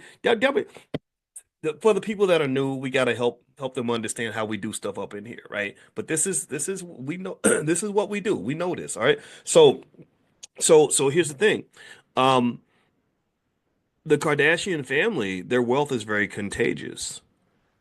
If any of you in this room became a Kardashian tomorrow, you'd probably be a billionaire the day after tomorrow. They know how to parlay the success of one brand into the next brand. So ironically, as much as I might make fun of the way that they got their money, because I don't think that stuff works for black people. They do actually practice a lot of the principles that I talk about in my book, The Ten Commandments of Black Economic Power. They make sure that every single member of that family is worth several $100 million. I think they have 3 or 4 billionaires in their family in terms of the children, right? And this it doesn't happen by accident. This happens very strategically. Let's just be clear. Um, Also, the other piece to this, the other financial lesson, in case you're looking for the financial lesson in the middle of all this, is that everybody that wants to acquire wealth and money, every single person in this room, when you've gotten up and said, "Man, I got to go get some money," everybody said this. Everybody's had this conversation with themselves at some point because you live in America. There was always a predetermined, what I might call a wealth path that you had been exposed to that told you how to get your money. Everybody has a wealth path. Everybody has a money path because everybody needs money just like you need food. Money is your financial food. So the same way when you get hungry and you say, I got to find a path to the kitchen. I need to find a pathway to food. Some of you go into your refrigerator and open the door and you whip up a salad. Some of you go to the pantry and you grab a bag of potato chips and maybe a hot dog out of the refrigerator. Some of you get in the car, you drive around the corner to McDonald's. Some of you may get in the car and drive around the corner to the health food store. Some of you may get in the car and drive around to the local farmer's market to get some fresh fruits and vegetables. But all of you, if when you're hungry, you have a pathway to the food. You have something pre-programmed in your head. Uber Eats. Thank you, Lady Emma. I forgot about that. Some of you have Uber Eats, right? So here's the thing.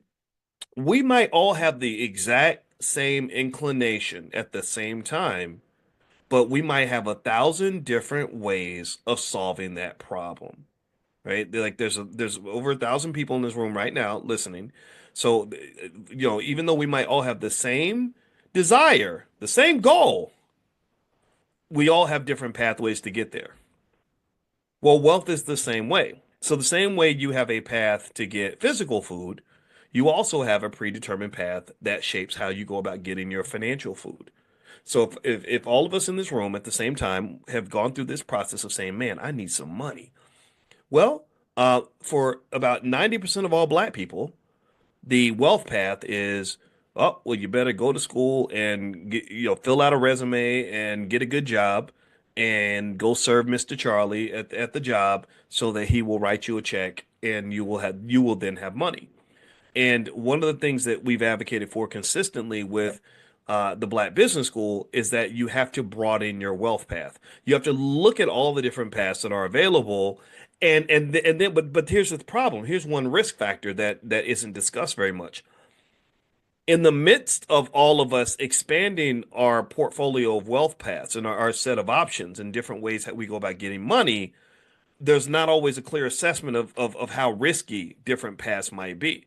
So you might have somebody who says, I remember hearing Ice Cube in a song a long time ago say, "I'm not with working at McDonald's. I don't want to, I don't want to work at Burger King, so I'm going to go rob somebody." Right? That's a very risky wealth path. It's different, but it's risky. Somebody else might say, "Gosh, I want to go get some money, so I found a crypto. My cousin told me about a crypto that costs a nickel, and if the nickel turns into a dollar, then I'm a 20x my money in a week." That's a risky wealth path. That's a wealth path that's probably not going to work. Or we've talked about the blessing loom, where your cousin sends you an email that says if you put in $500 and I put in $500, we'll both have $5,000, right? And it's like Jesus math or something, right? And it's the kind of it's that math that doesn't actually work in a math class. But somehow, if four people put in $5,000 apiece, all y'all end up with $5,000. That's a miracle that is hard to pull off without running a massive counterfeit operation or something, right? So basically, you have the expansion of the wealth path is something that doesn't just have to occur, but it has to be done in a way that is financially conscious enough that you understand which wealth paths are going to work for you and which ones are not. Let's go back to Kim Kardashian and the Montana fish burn because as a black father, that whole story just made me furious. I was so furious. I was so furious. And let me tell you why I'm furious. I'm furious because I care about black girls and daughters. And I hate it when we go through life believing that we're not black anymore. And sometimes that happens. Sometimes we just forget. And so poor Montana is sitting up in Hollywood, meeting all these little kids from different backgrounds, and forgets, that some wealth paths are going to might work for a Kardashian, but they may not work for you. And so she decides that she wants to go the Kim Kardashian path and ruins her life in the process. And I would say that this is a reminder that in America there are some wealth paths that work differently based not just on skill set and all these other things, but also just based on who you are. Like there are things, and this is why you have to be really careful about the benefits, the pros and cons of integrations, because sometimes it can get you to let your guard down, where you really forget that no, as a black man, they're going to look at me different than the way they look at everybody else. It doesn't mean that they hate me. It doesn't mean that they're bad people. It doesn't mean they're trying to be harmful. But the best piece of news I ever received in my life, the most beneficial, most helpful piece of information I ever received was when the world reminded me, no, you're a black man and you can't do everything everybody else does. Like, and a lot of us knew that, right? Our grandmothers who grew up before integration, they knew this. Your grandfather knew that.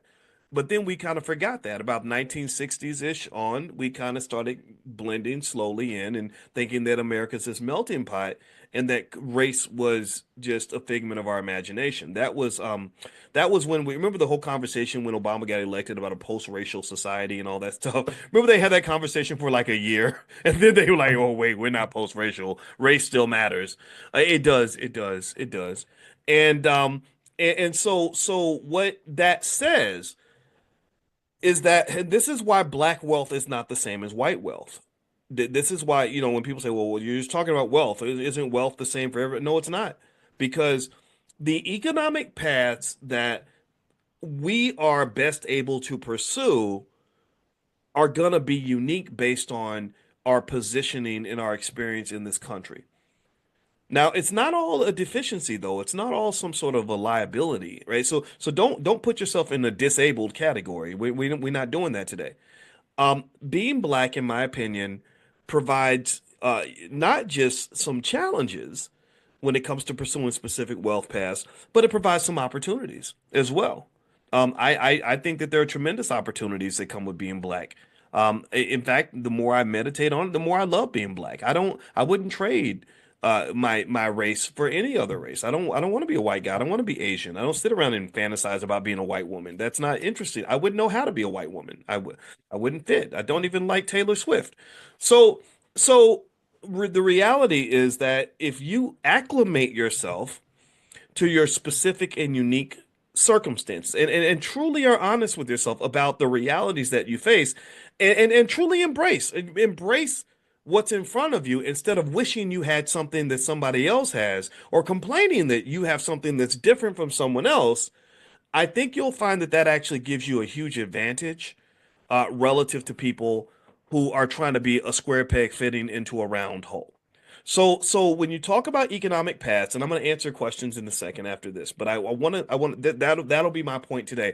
Is when you think about money, it's not just about making money. That's easy. I want you to think about how you make your money and how you plan to make more money. And which path is going to actually work for you, which is going to be the most frustrating for you. Part of that might be driven by your unique personality, your unique skill sets. Some of it may be driven by your ethical disposition, things that you will and won't tolerate. Some of it may be driven by other areas of life, like who do you want to make money with? I like making money, but I don't like making money with people that I don't like.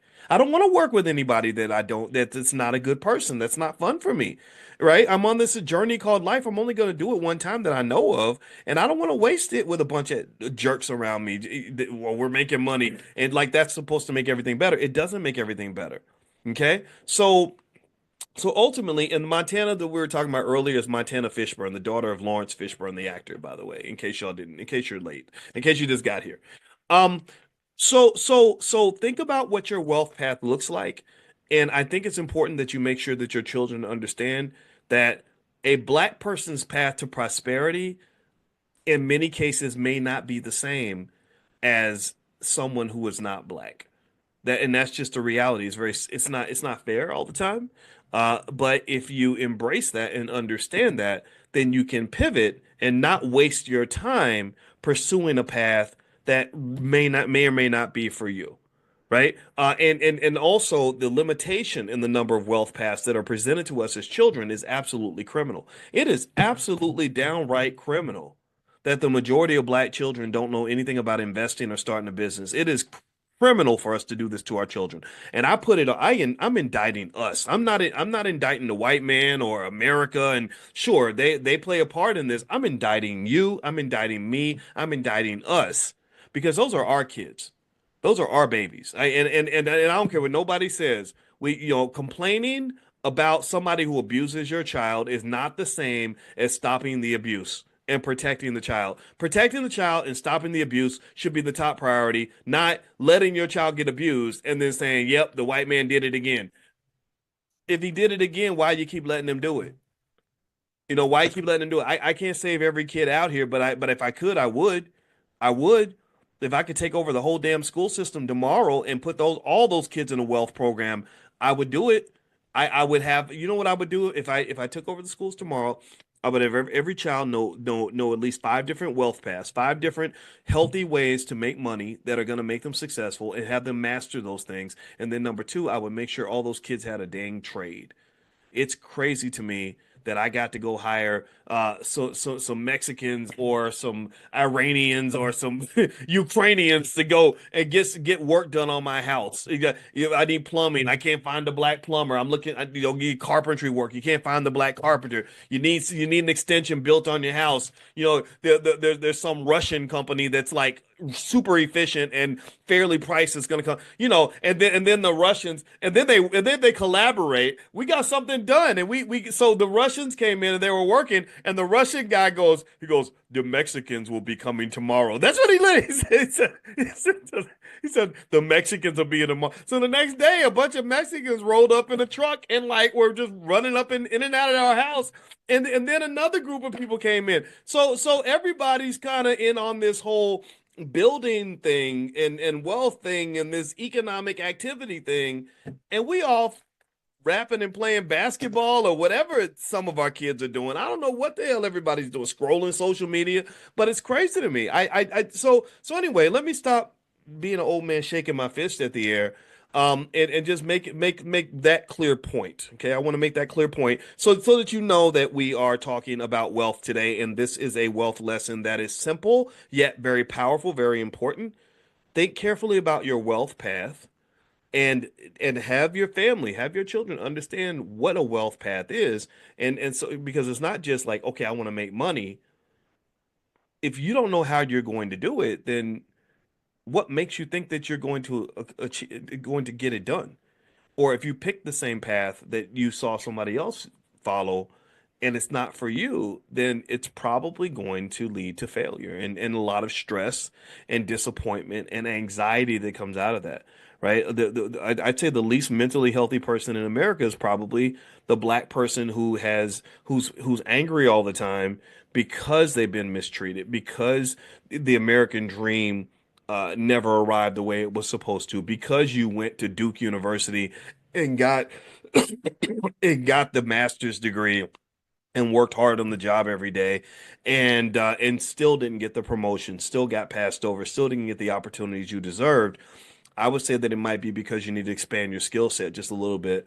Because remember this is another crazy thing about America. It's going to sound contradictory to everything I said, is that there's money everywhere.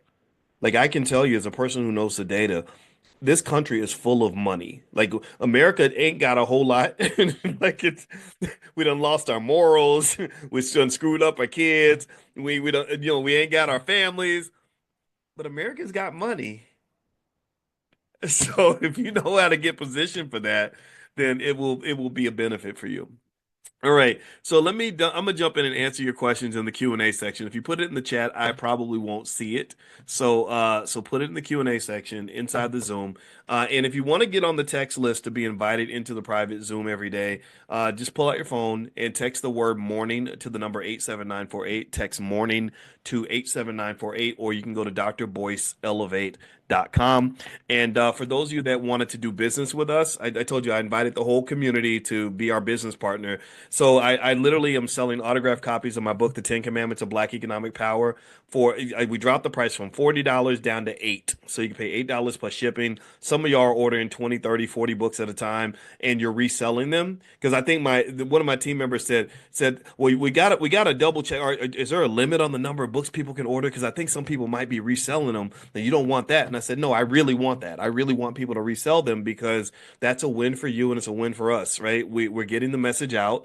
We're making a little bit of money, and then you're making your money by reselling, and you're sharing a message that you agree with, right? So we're partners, we're teammates, like we're all making this work together. And I hope that this message resonates with you because this is something I've always wanted. I want this to be a joint thing. I don't want it to be like, okay, one guy is gonna succeed and do well, and everyone else just watches. No, I want all of us winning together. And I think, look, if you're looking to start a business, go into business with me. Let me write. I'll write the books, and then you can sell them and make money from them and create book clubs and all this stuff, whatever you want to do. That's how we strengthen our community. That's how we take control of our destiny. We got this. We are the best. We can't be stopped when we put our minds to it, and that's what I want you to embrace. All right, so let's keep going here. All right, so by the way, if you want to get the books, you can go to tencommandments.boycewatkins.com. It's the number 10, the actual number, not the word, tencommandments.boycewatkins.com, and the $8 books are available.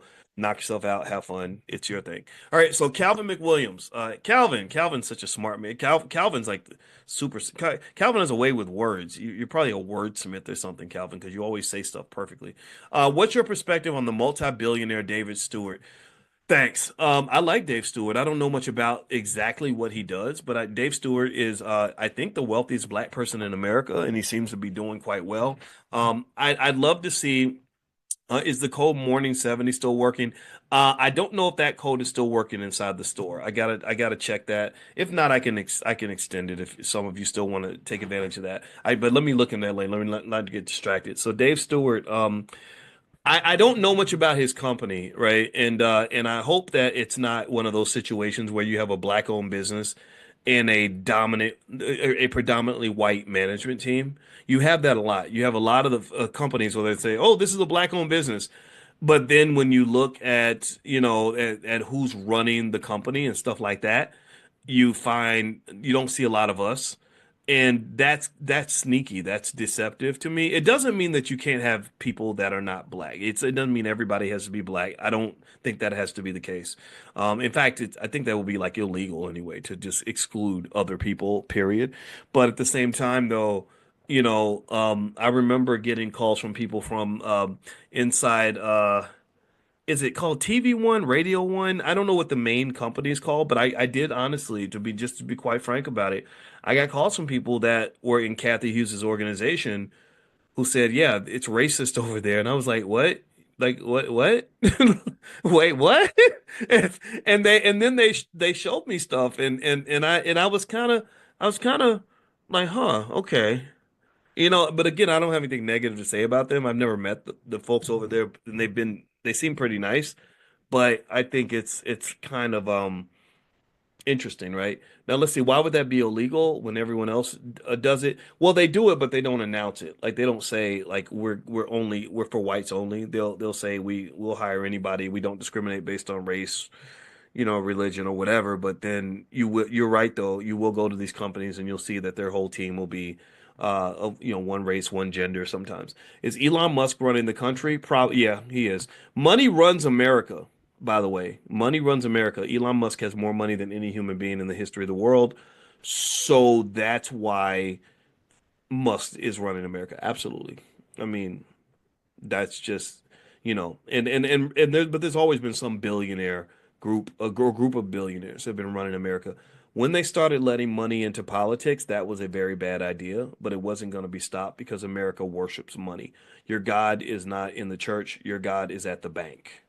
That's where God lives in America. And unfortunately, that's not a healthy place to be because money can also be the devil. So yeah, we got some devil worshiping people up in here. What happened to Joy Reid? Was that DEI? I don't know what happened to Joy Reid. I heard Joy Reid lost her show on MSNBC. I did not watch it. And I hear some people that are happy about it. Some people are not happy about it.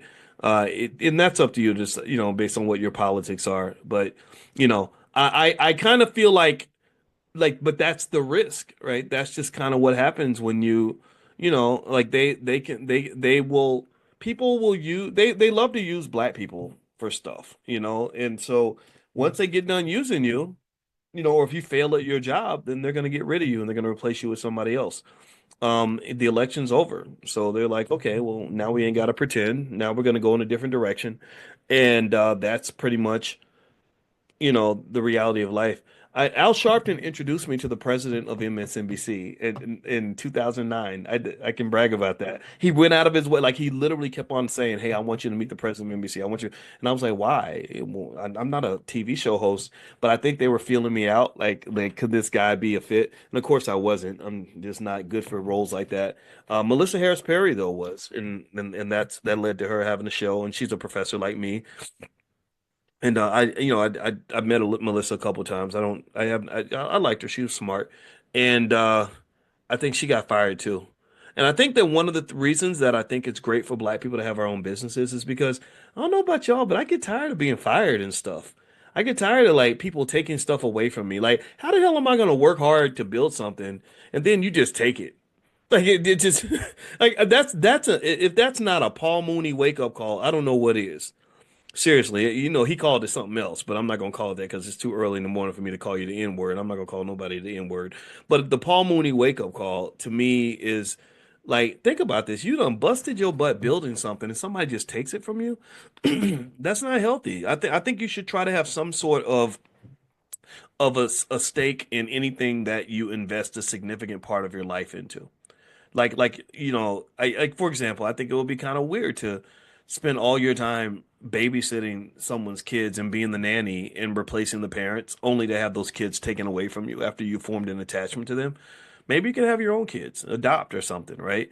And the same thing is true when it comes to being an economic babysitter. We are trained to be the economic babysitters of America, the nannies. We will show up to work every day, bust our butts, pour our heart and soul into something, and then somebody just takes it away. And because corporations don't have a heart, you have a heart because you're a human being and you have a spirit, you have a soul. You have something that America does not have. You have a soul. And when you are pouring your heart and your soul into something and you're leading with love in the way that you do, you deserve to be compensated for that. You deserve an ROI for that. And so I would encourage you to find some things that you love, that you're pouring into. where you're going to at least be a partial beneficiary of those things. I'm not saying quit your job and tomorrow. I'm not saying that you have to be the owner of everything that you do, the 100% owner, the boss. And no, I'm not talking like that. Please don't do that because sometimes people, oh, they take it the wrong way and they think, oh, I'm supposed to own everything I do. And no, I pour all the time into things that I don't own. I'm always giving in areas where I'm not gonna get an ROI directly. But when it comes to the stuff that I'm pouring most of my energy into, whether it's my family or my business or whatever, or my investments, those are areas where you can't take that from me. Even my PhD, you ain't taking that from me. So I love the idea of getting up every day as a black man and pouring into stuff where I'm like, y'all can't take this from you can be mad at me, but you can't cancel me because I'm never going to fire myself. I'm never going to cancel myself. And sometimes having something that's small that you have an ownership stake in is so much bigger than having something big, bright, and flashy that where you are just a visitor. And that's the way it is with a job. You've been on the job 25 years and you don't own any piece of anything, like you don't even have stock in the company, none of that, you are a visitor, and you can't pass that to your children, and that's a very devastating place to be when you go back and you reflect on what you've poured your energy into your entire life.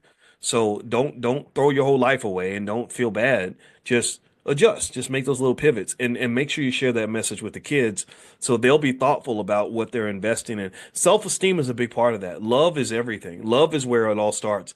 It's all about love for your family, love for your community, love for yourself. Like I'm the person who I'm just the jerk who says things like I said yesterday, if you don't have life insurance, you don't love your kids. Any man or woman who doesn't have life insurance does not love their children. I'm sorry. I know you're gonna fight me all day, but I'm sorry, you don't love them because why would you make them suffer like that? Why would you abuse them like that? Why would you put them in harm's way that like that if you claim to love them? Love is an act. Love is a verb. Love is a responsibility. And so ultimately, love for others that you care about, but then also love for yourself impacts your self-esteem as well. If you have higher self-esteem and self-worth, then you'll see that worth even if others don't see it. And if you see that worth, then we invest in things that we deem to be valuable. Do you understand? We invest in things, not only things that we value, but we invest in things that we own. Studies show that when people rent apartments or rent houses, they do not take care of the house the way they take care of it if they're the owner. Studies show that when people rent a car, they don't take care of the car the way they take care of it when they're the owner. So studies would also show that when you're talking about where you go get your money, what your wealth path is, what your income path is, if you don't own a piece of what you're involved with, you're not going to necessarily value it the way you would if you have something that's actually yours. And when it's yours, you'll pour into it, you'll love it, you'll nurture it, and that's really more prideful. There's a lot more pride attached to that than necessarily needing the validation of being attached to somebody's multi-billion dollar corporation. That's their corporation, not yours. But what happens is we get the symbolism. The symbolism makes us feel better about ourselves. This is why we created the Black Financial Therapy Department, because we all need therapy, because we're trained to believe that being black means you're kind of born just a Negro until someone validates you, until someone slaps a label on you. And that label might be a college degree from a prestigious institution. It might be a fancy job at a big company like a Nike or Google, so you get to wear the logo, wear the symbol. Like think about how much pride people take in their job if they're affiliated with a successful corporation. Their self-esteem starts to rise. And then what happens is that when they take away that job, they're not just taking away your source of income and your financial security, which is devastating enough. They're also taking away your identity and your self-esteem. Like they're ripping your soul out of your body. Now you don't know who the hell you are. Now you're lost. You're like, dang, I must be worthless because don't nobody want me. Well, I would be the person who says, well, why don't you want yourself? Like you don't why and why would anybody else want you if you don't even want you?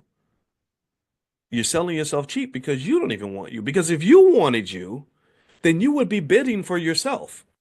You would be in the competition to get a piece of you. You wouldn't sell yourself so quick and easy because you you would say no. Like to get Boyce, you got to outbid Boyce because Boyce loves the hell out of Boyce, right? And I don't say it in a narcissistic way, but I see Boyce. I do my best to try to really see Boyce's value, Boyce's worth. I probably don't see it as well as I should. I still got to keep working on that because we all have the same problem. But literally, if someone's like, hey, we'd love for you to be over here or over there or affiliated with this or affiliated with that, I would say, yeah, but it's gonna really cost you because you gotta outbid Boyce because Boyce got a whole lot of stuff for Boyce to do already, and he's already occupied on a very high level. Right? You got and it's true. It's really when I go and I don't really travel much for speeches and all that. Because you got to pay me enough to get me to leave my desk. Ain't no job out there that I could be doing in the world more important than what I'm doing right here with y'all. Nothing. There's absolutely nothing out there more important. So value you and what's around you and the people around you. That's the thing, the people around you. You pour into them, you invest in them, and then as you invest in them, the value grows. And as the value grows, you want to invest more. So start with the kids and the siblings and everything else. So invest in each other. And then what happens is that wealth becomes something that is more natural, more innate to your experience because you don't have to go out into the world to find wealth. The wealth is all around you. Like you're sitting in the middle of the gold mine and you ain't got to go nowhere to go get it. Everybody teaches you to go travel the world trying to go find your pot of gold. And for many of y'all, your pot of gold is right there in your own backyard. It is. It is. Even it happens all the time. Like you ever see where you have somebody that's really talented and the people in their own damn city don't even recognize their talent. The people, even their own family members don't even care. They're not even paying attention. They'll go kiss a stranger's ass or a celebrity's ass before they even realize that your cousin was like one of the most talented people in the world or what and it's not until somebody outside of the city starts to acknowledge that person that you start saying, "Oh, well, look at you. You must be somebody now." And it's like, yeah, he's been practicing the guitar in front of you since he was 10, and you didn't even notice it until he was on a white man's TV screen. Then suddenly it's like, oh, look at him. Why didn't you see it in the beginning? Well, because you're a sheep. That's what it is. Most people can't see wealth, they can't see value until somebody else sees it, and then they're like, oh, there must be value there because other people said it's there. I don't want you to think that way. I want you to practice seeing value where it is without needing somebody else to co-sign on that. Sometimes you have to see like there have been people that I have seen, and I'm gonna go get back to your questions in a second. There have been people that I bumped into who eventually went on to just go on and do great things. Killer Mike and D1, for example, in the entertainment space. And I take tremendous pride in the fact that I identified how great they were long before anybody else did. I loved Killer Mike in 2013, way before he won all the Grammys that he won last year. This past year, he swept the Grammy category in the hip hop, best album, best artist, best song or something. Right? He swept the Grammy categories, right? And but Mike, I mean. It was like, oh, in my mind, it was like, oh, it's great that people are finally realizing how amazing he is. The same thing with D1, and same thing with Victory Boyd and a few other people. That's just entertainment, but then also in other areas, same thing. Um, it would be easy for me to identify their talent after everybody else sees it. Well, there's nothing special about that, right? So identify that talent that's in your family before everyone else, and that's what investing is. Investing is where you see the value, you put your money and you stake your claim before everyone arrives, and then when everyone arrives and the value starts to naturally go up, you benefit from that. Like Kenny Gamble in Philadelphia became very wealthy because he bought a ton of property in black neighborhoods back in the 1970s when nobody wanted it. But Kenny saw the value. He said, "Oh, this is great property. This is downtown. It's right next to the water, stuff like that." Eventually, people will see the value. And that's what happened. Gentrification came along where suddenly white people realized, oh, black people aren't that scary after all. So they started coming back to the cities and they wanted to live next to the water. Well, guess who already owned that property when they arrived? Kenny Gamble. So this is part of what made him very wealthy. All right, so let's see here. Are there still tickets available for the A, B, and C? You know what, Rosa? Yeah, the tickets are going to go on sale again soon. We had to finish out some details. I'm actually hitting up my team about that now, because and actually it's funny, Dr. Ken Harris, who we're partnering with the Black Business League, he just literally just texted me just now. So the tickets will be available soon. You guys will be the first ones to know.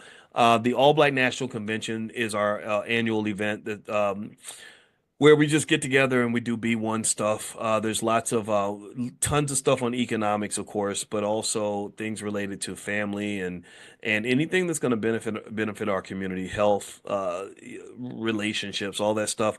And we bring together Black medical doctors, therapists, attorneys, real estate developers, investors.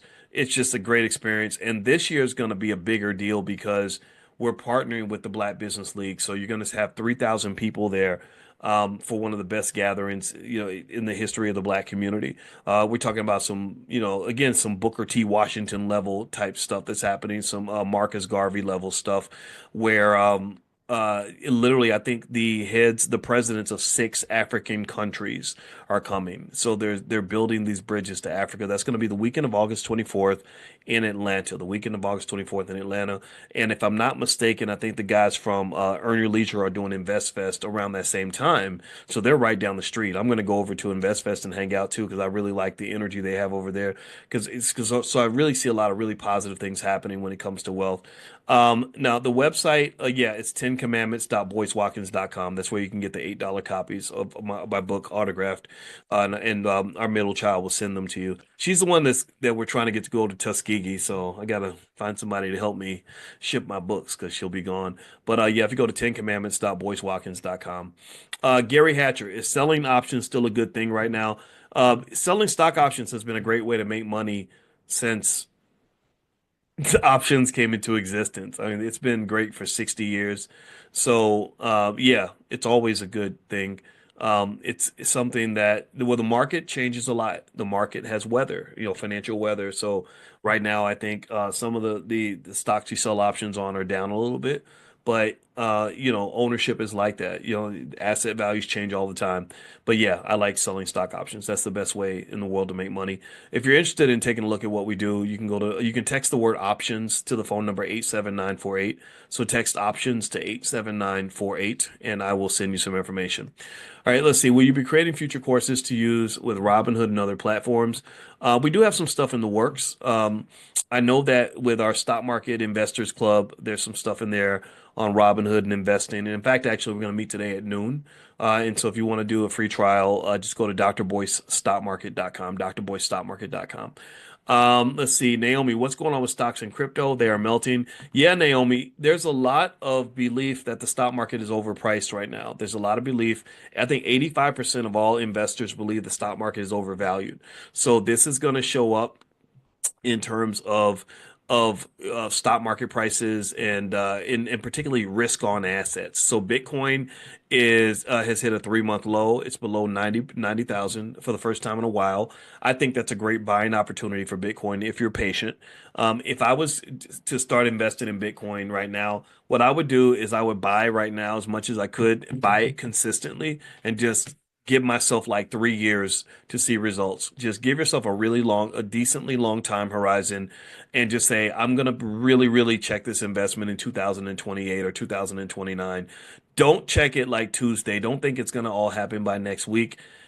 Investments grow like sycamore trees. These trees in the forest don't grow very quickly, and neither will some of your investments, although some of them, sometimes you get lucky. What do you think about REITs? How are they used? Great question, Carmen. I like REITs, real estate investment trusts. I think that they're excellent ways to get involved in real estate without actually having to buy any. So feel free to go to a Robinhood app and look up REIT, REITs, and you will find REITs all over the place. Okay, Armando, last week CNBS went from $1.82 to $20. Okay, I would not buy that stock because that's too much of a jump. The chances are this company's not 10 or 12 times more valuable than it was a week ago. I've been investing regularly, so now I had around 70 shares and looking to secure 100 shares. Not only is the stock up now, but shows I have only 5 shares. Oh, oh, yeah. It sounds like the reason the stock price went up, Armando, is because they probably did a reverse stock split. That's not a good sign. A stock split on average, okay, a stock split is where you take a stock. It's like taking a pizza that's chopped into four slices and you just chop it into eight. It's the same size pizza, but now you have eight slices instead of four, right? So if you own, 20% of the pizza, you still have the same 20%. It just you just have more slices. A reverse stock split is where you take a pizza that's sliced into 20 slices and you reduce the number of slices down to like four, right? So you have bigger slices, but it's the same pizza. So a reverse stock split is typically bad news. That will typically reduce the price, the value of a company, because a reverse stock split is where the company says, okay, our price is too low and we want to make it higher. So if the stock price is $1.50 and they do a reverse split and the stock jumps up to $20, that's because they want a higher stock price because they can't get it any other way other than doing the reverse split. That's not so good. So that's why your number of shares dropped. It's because they just packaged your shares together. You own the same amount dollar wise. You probably, if you add up the dollar amount, it's probably still the same, roughly or close to it. But yeah, if you went from 70 shares down to five, that's because it was the reverse split. That's what did that. They didn't steal your money or anything. I would like help, Renee. I would like help starting a camp for fourth grade to high school. It will include every aspect of money, business, jobs, and savings. Great, good for you. Yeah, I think that's a great idea. Um, yeah, if we can help in some way, I'd be happy to. There was, if you go to drboycebooks.com, we do have our financial workbooks for kids, if that will help you. And I mentioned to you all that you can get them at a really good wholesale price, 70% off, which reduces the price, I think, from $40 down to 12 or something. And again, you can resell them if you want to. Like, I'm not going to be offended by that. And you can use the code if you go to drboycebooks.com, the discount code is morning70, all one word, morning70. Use that at checkout, and that will chop your price on the workbooks. And I think the code is still active. Yeah, it looks like it's active. It's still active for today. So feel free to go to drboycebooks.com and look for the workbooks and click on or put morning 70, all one word, in the checkout. Let's see, John Trey, is there any good growth stocks that are priced less than $15 per share? What stock do I like that's under $15 a share? You said a good growth stock. Let me see. Let me see if I own what I own that's under $15 a share that I like. Not investing advice, of course. What's my favorite stock under $15? Well, I like HUT, HUT, but this is not investing advice. HUT's down though. HUT's down a lot. It's a great, but I like it also for the option potential. But I do own shares of it as well. But HUT has been taking a beating this month. It's down 37% this month, 45% over the last 3 months. So this is not a stock that is a high flyer now. It's also very volatile. But I like it. I do own a lot of it, and I'm going to keep buying more of it now that the price is down because eventually this too shall pass. That's, you just know it's eventually going to pass. How far down is it going to go? I don't know. I just want to own shares of the stock. Let's see. Who's spamming the chat? Wait, it said I saw someone said Dylan, please stop spamming the chat. Yeah, Dylan. Yeah, you did that on the EYL channel yesterday as well. Thank you, Andrea. Yeah, Dylan. I don't see you in there, but Dylan, if you spam in the chat, we're gonna have to ask you to leave. I have too many different companies I want to organize. Keep or sell. Okay. Yeah, that's too many. That's a lot. That's a lot. You don't have to copy and paste like a hundred companies. Okay. He says, I just need help. Well, how about this, Dylan? Go to drboystockmarket.com and you can jump into class and we could talk about them.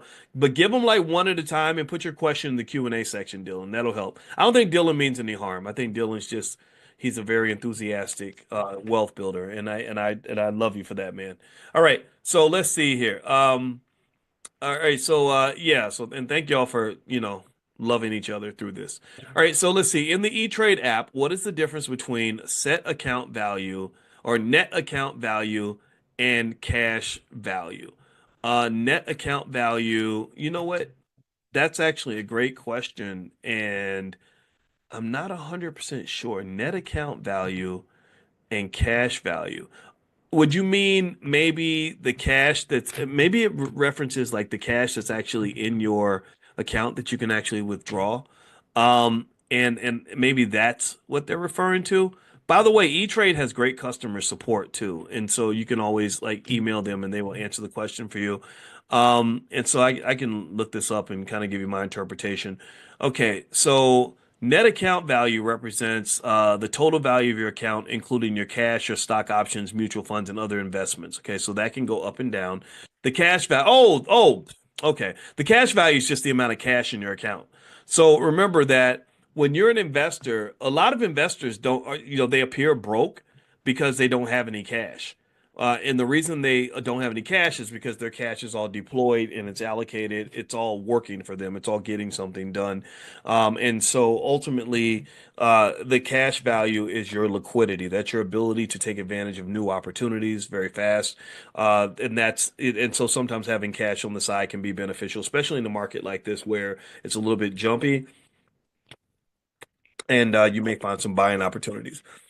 King May, do you have a system of some sort I can generate cash? So I do options, 725 credit score across the board. Um, well, I know in Prime, I show you guys my portfolio. What I do is I just own a bunch of stocks. I sell options on those stocks every week, and I generate cash from that on a regular basis. That's pretty straightforward. It's just a matter of managing the risk and stuff like that. But that works. That generates cash, you know.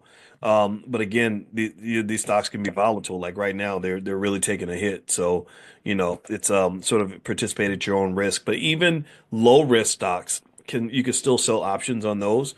Just the income is not very high, right? But it's still not bad, right? So, for example, if I go and I own shares of Meta, I like Meta. That's one of my favorite stocks.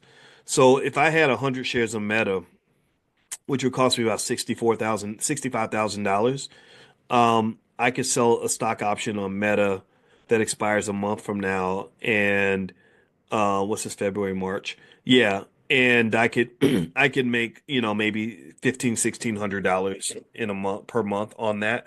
And that's pretty good. If you compare that to like real estate, what's the odds I could buy a $65,000 property and make, $1,500 a month after expenses with no work and have it be completely liquid in just something money I can make from my bed. So if you have extra money or access to capital like a HELOC or something, I wouldn't be mad at you if you bought some stock and just sold options on the stock because I think that's a great way to make money. So yeah, so that's just one example. If that's of interest to you, again, you could text the word options to the number 87948, and I can send you some information if you want to learn more about that. And also, we do have the new coin program that we're going to start, which is an options training, a 12-week intensive options training program for options from A to Z. So we meet once a week and literally start from the very beginning. What is a call? What is a put? How do options work? All the way through advanced strategy. So after 12 weeks, you will have covered everything that we should cover when it comes to options, and then you'll get a certificate when you're done. So if you want to talk to someone about joining that, just go to drboycecoin.com. That's Dr. Boyce Coin, COIN, and COIN stands for Certified Options Income Network. So feel free to take a look at drboycecoin.com. Let's see. How do I roll over a federal TSP account to a private company without penalties and taxes and fees? I would speak directly to the people that are controlling your money, Denise. You shouldn't have any problem with the rollover. You just have to have the two companies kind of connect with each other, and and then they should be able to make it happen. Since you're not selling anything, I don't see why there would be a penalty or a tax that comes out of that. Ed, do you sell protected puts once the weekly calls expire? No, because I keep the puts in place as long as I need to keep making money from selling the calls. Shanna says, "What is your thought on the Tucker symbol or ticker symbol APP? I think is that App Lovin'? I think I bought it by accident or maybe because of the name. I don't remember. It's done well. Yeah, App Lovin' is a company that's done really, really well. I don't know if it's going to keep doing well. It might be on the bubble, so that's why I haven't bought it. Akila." What math formula do you use to determine how much someone can make every month doing stock options using a specific amount? There's no particular formula. It really comes down to the stock. And so if I looked at Meta and I was selling options on Meta and I did that one example, I can literally look on my app and tell you exactly how much money I would make. So let's say I was with my family. Let's say my family and I wanted to do like a something similar to real estate, but we don't really want to actually own property and have tenants and evict people and stuff. Well, we could actually get together and buy like say $600,000 worth of Meta stock, right? If which is just like buying one multifamily property. A lot of you are doing multifamily investing, and there's a lot of paperwork, there's a lot of terminology to learn, there's a long lag between when you can actually make the investment and start generating income. The cash flow is not that great, to be honest with you. It's okay, but it's not great. And then also, if you want to get out of the deal, it's very difficult. It's not as liquid as you'd like for it to be, meaning that if you need to get out of the deal like in a day, it would be very difficult to do, because real estate deals, it's easy to get your money in, but it's hard to get your money out. Right? Getting money in is always easier than getting the money out. And with the stock market, it's not like that. If you want to sell within seconds, you can. Also, there's no expenses that come with it, and it's easy. So if I had a family investment club and we wanted to do it like a real estate deal, what we might do is buy 1,000 shares of Meta stock. That would be like buying a multifamily property for $650,000, right? Robinhood on the app will loan you half the money, right? So you don't have to put up the whole 650, you put up like maybe 325, and then immediately we can start selling stock options. So I can sell a call option that expires on March 28th, which is just like collecting my month of rent. If I could pick a pretty good strike price, and if you don't know what strike prices are, don't worry, we could cover that later. And I could make $13,000 a month off that. If I really want to be super conservative, I could drop that down to 10,000 a month. But that's far better than what you could do on a real estate deal. Most of the time, if you buy a $600,000 property, you can't make 10, 11, $12,000 a month after expenses. You got a bunch of expenses, and then maybe your cash flow becomes 2,000, maybe three or four if you're lucky, maybe five if you're really good. But 13, and then it also requires like a lot of work, and there's liability attached. When we were renting our property in Atlanta, I remember sitting there thinking, what if the carbon monoxide detector isn't working and somebody dies in that house, and then they sue us, and then they try to break the corporate veil and get access to all of our assets. Like just stuff like that would go through my head because you're talking about renting property to human beings, and things happen, right? And I just didn't like it. So we don't rent our Atlanta property anymore. We just took the money and we bought stock and we sell options. We make more money with less headaches, and it's much more liquid. So that's why I like options a lot. So if you're interested, again, text options to 87948. I'll send you some stuff. I think you'll like what you see. Um, do you offer this sort of weekly financial wealth strategy session for young male adults? I don't, but I really would like to do that at some point because you know what I did? I did something where I wrote something on my Twitter. My Twitter is Dr. Boyce Watkins one, Dr. Boyce Watkins one, and I just out of the blue because random thoughts go through my head when I'm in the gym, and I just wrote down literally 13 things every black male should do every day. And I think a lot of people got value from it. And it's just the kind of stuff I take for granted, but it's like, okay, maybe there's some help that's needed because y'all know how I feel about what's going on with a lot of our boys. I think a lot of our boys struggle because we don't respect what men bring to the table when it comes to other men. And I just really believe fatherhood's hard, manhood is hard, the competition is hard, oppression is hard, and a lot of boys are just struggling because they never were pushed into manhood, right? They don't know what to do, or maybe they're copying some goofy rapper they saw on TV, and these are not men. These are a lot of them are not men. They're if your children hate you because you're such a womanizer that you splattered children everywhere and didn't take care of them, that's not manhood to me. And so hip hop culture, the toxic part bothers me because it promotes black male irresponsibility, it promotes black male ignorance, it promotes black male self-destruction, addiction to alcohol, drugs, and just buffoonish behavior, financial irresponsibility, all the things that make your children not proud of you. All the things where people look at you the way honestly, I'm gonna be honest with you, the way I looked at my dad. I brought up my dad earlier. I should finish that story, but I'm not trying to sidetrack. But, I remember my father, my biological father, when I first met him, and I remember I could tell at 14 that no one in his family really respected him. I could tell at 14 that he was a wimp, that he was basically a big, loser. I hate saying it like this. This probably sounds terrible. You're probably like, Boyce, you need therapy for this. Maybe I do. But the reason the contrast was because the father that I had at home was such a solid person in the sense of like he handled his responsibility. He was not a punk. He did man stuff. He took charge of things, right? So that's what I saw at home from my quote unquote stepfather. So when I met my biological father and I see this little flimsy Negro who nobody can keep track of, and he's like a little one of those little slippery type guys, it's like this is not manhood to me. What is this? I can't respect any of this.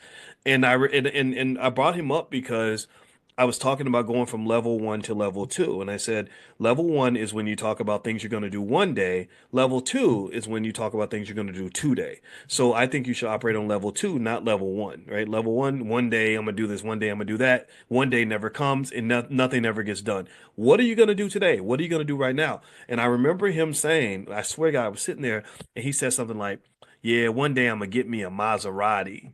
And I remember just sitting there at 14 thinking, you're never gonna have a Maserati because you're a loser. Right?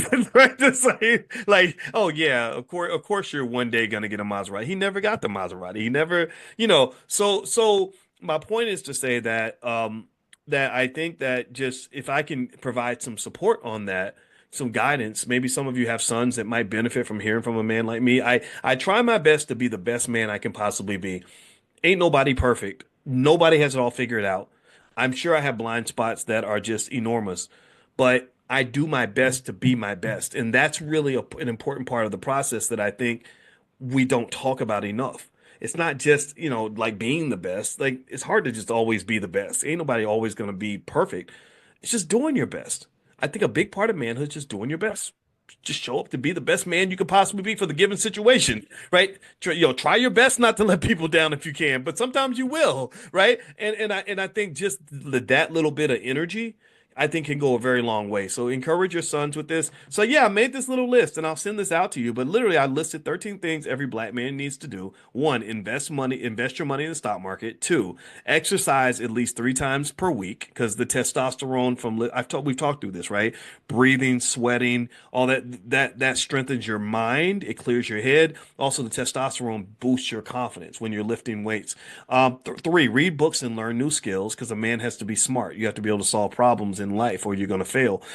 Four, write down daily goals in the morning. Your goals get you on track. That's how you keep from losing focus.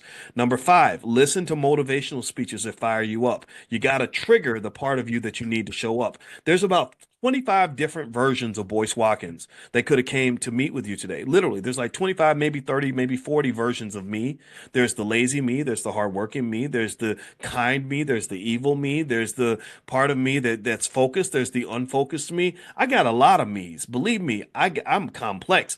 But what I do is sometimes the motivational speeches will cue up the version of me that I need to show up in order for me to do what I got to do. Do you understand? So listening to motivational speeches might help. Maybe, some of y'all might listen to your Kirk Franklin or something. Just something that's going to get you like fired up, ready to go. Number six, study therapy, deep breathing, and other emotional management techniques. A man, and really an adult, generally, I'm speaking specifically about men, but you can apply this across genders in some cases.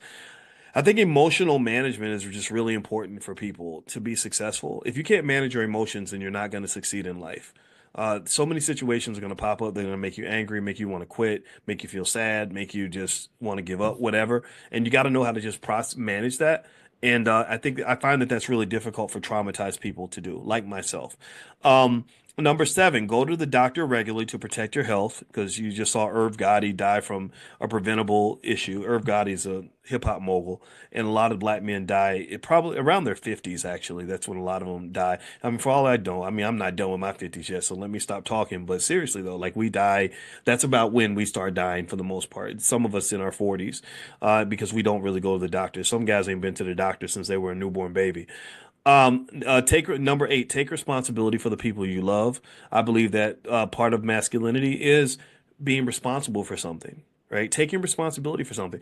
And what I noticed, this is just a hardcore, honest, ugly fact. I'm gonna throw this out there because it does relate to wealth, and it's 100% biased, but it's something that I've observed. And I said to my wife, I said, "Did you notice that I pointed to 3 men that we know who were all husbands and fathers?"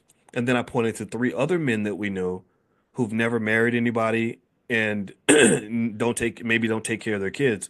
And I said, do you know the difference between these groups of men? I said the three men with the wife and the children have a father who also had a wife and children, who took responsibility up for a wife and children. The three men that we talked about, 50 years old, single, ready to mingle, got a few kids or whatever, some of them don't.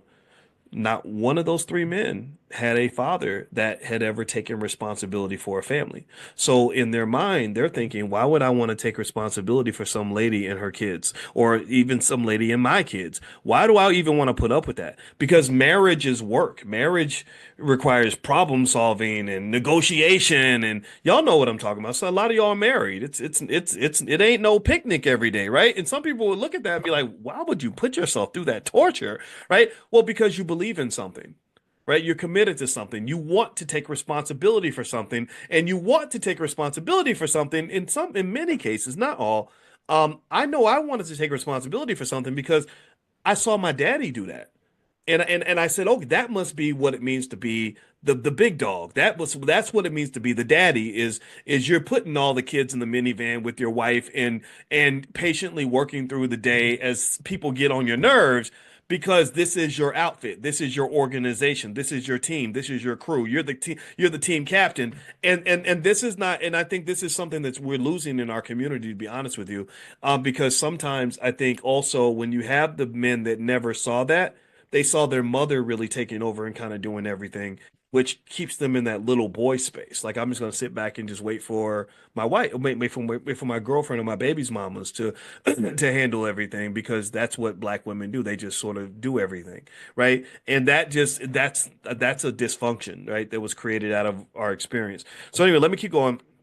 I'll finish this really quickly. Number nine, learn to start a business and make your own money. Every black man should at least know how to start his own business, because white folks ain't always hiring you when you need them to.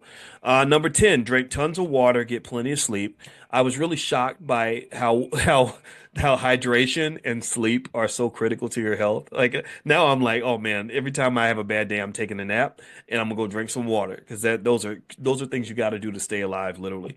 Number 11, pour into and network with high quality people. Get the losers and the bums out of your life, the toxic people that are bringing you down, weighing you down, distracting you, making you the worst version of yourself, pouring you in directions you shouldn't go. Try to network with people that are going to reflect the person that you're trying to be. That really goes a long way when it comes to success. And then number 13, mentor the next generation and defend your damn community. This was specifically, in my opinion, this was for the men. This is your community. I don't talk to me all day about what the white man's doing to your people because all you're doing is you're insulting yourself.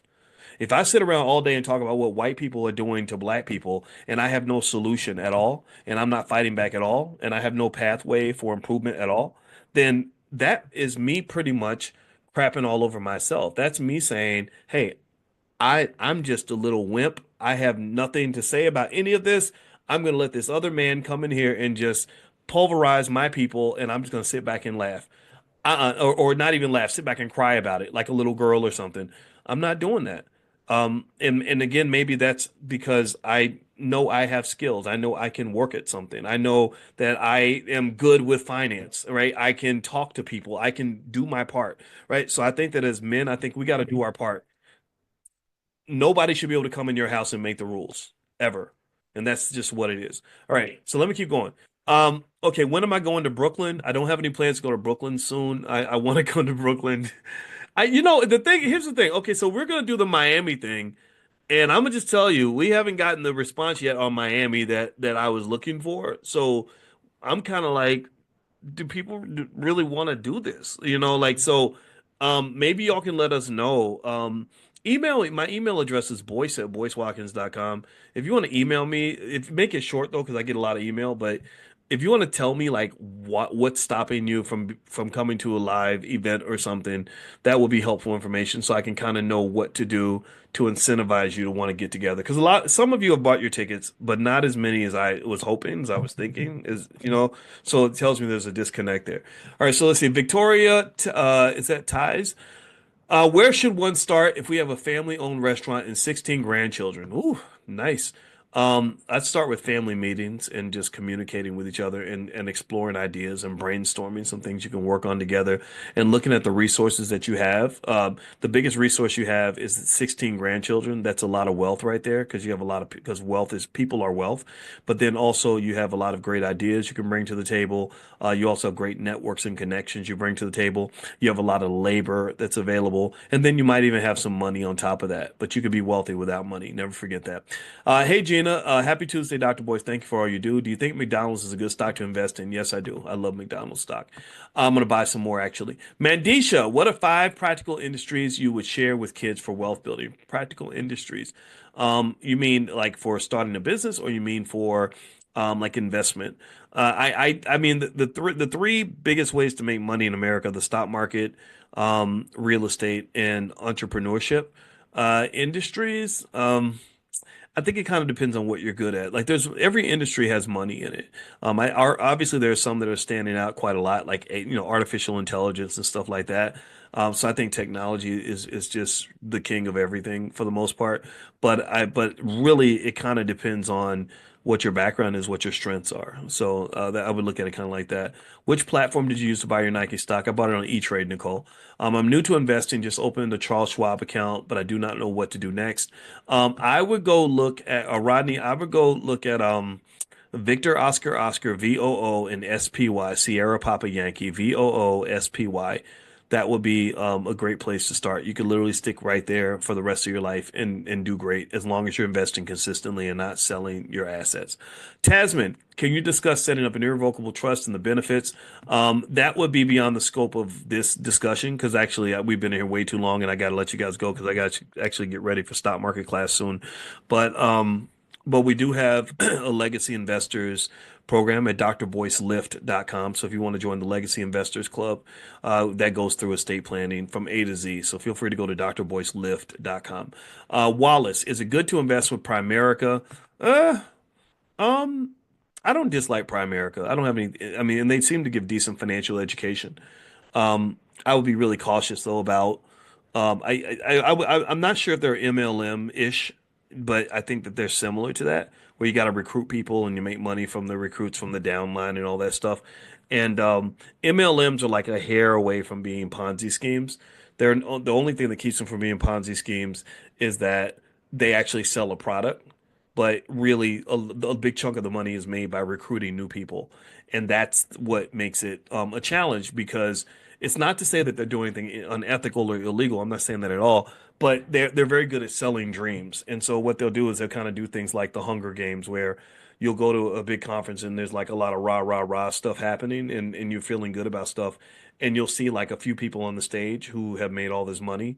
And but the majority of the people there, 95% of them haven't made that level of money, but they're telling you, hey, if you do this and do this and do this, you can be among this 2, 3, 4, 5% that did make a lot of money. And that just usually does not happen. So that's but you are contributing to their success because the money you paid to be a part of whatever is going on is going into the pockets of the people that are at the top of the food chain. So I'm not saying that it's bad. I'm just saying be thoughtful about it. Just make sure you understand what you're walking into. As a beginning investor, do you recommend buying stocks as holds or options? Which is your suggested strategy? You know what? I think holding, having a portfolio where you hold stocks is really beneficial. I think that having that stock options can be beneficial as well. But if you're a beginner, I would start with the basics. Buy and hold is something that even a baby can do. Newborn babies should own stock. That's something that I want you to consider. So when you have those grandkids and stuff, get them stock, buy them more stock, buy them more stock, buy more stock, buy more stock, buy more stock. Do that consistently, and I guarantee you they're going to be in great shape financially if you don't sell their stock. Um, Deirdre, please direct me to the book so I can purchase. Oh, yeah. So you can go to 10commandments.boycewatkins.com. That's 10, the number 10, 10commandments.boycewatkins.com. Do you still have the workbook? Fanny? Okay, so let's see the workbook. You know what? I'll text out. If you're on the text list, I will text you all a link where you can buy the children's workbooks at a discount as well. And make sure you're on the text list. Text the word morning to the number 87948. Text morning to 87948. I like that jacket. Is it for sale? Not yet, but we are creating an apparel line. So that is something that I'd like to do for fun. Okay. And can you explain the logo on your shirt? Yes. The logo on my shirt is the same as the logo behind my head, and that's our panther. That her name is Felicia. Felicia was the name of my grandmother, who introduced me to compound interest, and she went to heaven in 2012, but she comes to every single class, and that's what this panther represents. And so when you see me with this panther, just know that that represents B1. It represents Black wealth. It represents the Black Business School, and it represents who we are and what we do. And it represents the fact that I'm not going to stop doing this until after I'm gone. And even after I'm gone, my goal is to be like Booker T. Washington and have something established so that we'll just keep this going for hundreds of years because we're supposed to be on top of the food chain. And I know that this is what's going to happen if we continue and we're consistent. So all you got to do is take the baby steps, plant the seeds, and the rest will take care of itself. All right. So let's bounce on out for today. God bless you. I saw there were still more questions. We'll do another Q&A session then. That way we'll get a chance to talk even more. And also if you want to join us for the stock market club later on, feel free to go to drboycestockmarket.com. I'll send you all a link out and you can join us there. All right. Have a good day, everybody. See you soon. Take care. Bye-bye. Good morning, everybody. Good morning. Come on in. Welcome to Money in the Morning. My name is Dr. Boyce Watkins. It's so good to see you. I hope everybody's having a great day. Today is Monday. And just in case you don't know what Monday is, in my opinion, I think Monday is a great day for you to get your life rebooted and to be able to become the person that you want to be and do the things that you want to do. And today I have a great guest that can talk to us about just our financial choices and habits, particularly in the areas of insurance, but really just all the way around the block. And her name is Miss Aisha Verzi. And Aisha is, she's a longtime supporter and student in the Black Business School. She's a great person, just a really nice lady. And a lot of you might already know Aisha. You've probably seen her on Fly Nubian Money also. She joins the ladies on Fly Nubian Money. And so without further ado, I'd like to ask Aisha, how you doing today? I am doing well. Good morning, Dr. Boyce. Thank you for having me. I'm so privileged to be here. Thank you so much. Yeah, absolutely. It's great to see you as well. And so let me ask you. Let's start with the basics, just so people will know. You are Nigerian, and how long have you lived in the United States? I've been here now for 32 years. 32 years. Okay. And do you get to go home to Nigeria a lot or? Yes, I was there twice last year. I Oh, visited, twice. yes, because Wow. we work with a non-governmental organization there, helping, the less privileged. You have to give back. So I go to give back and participate and give my talent back to my community. Yeah. So Oh, wow. that is, So yes. so what part of Nigeria? I'm from Kaduna. From northern That, Nigeria, yes.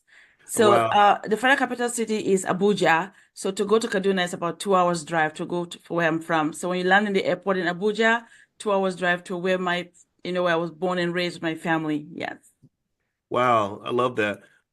So you and I, we know each other from a lot of different spaces, but I know one thing that you have a deep concern about is insurance, right? And in terms of things, life insurance, but health insurance, just us being insured. And one of the things I was thinking about just last night, or as I was kind of preparing for our conversation, was I think that it would be nice for people to sort of see just like almost like remember that movie Scrooge where he sort of said, "Here's what your life will look like if you don't do this," Yes. right? And I think it would be nice for people to see like, here's what your life looks like without insurance, right? Or here's what your family's life will look like without insurance.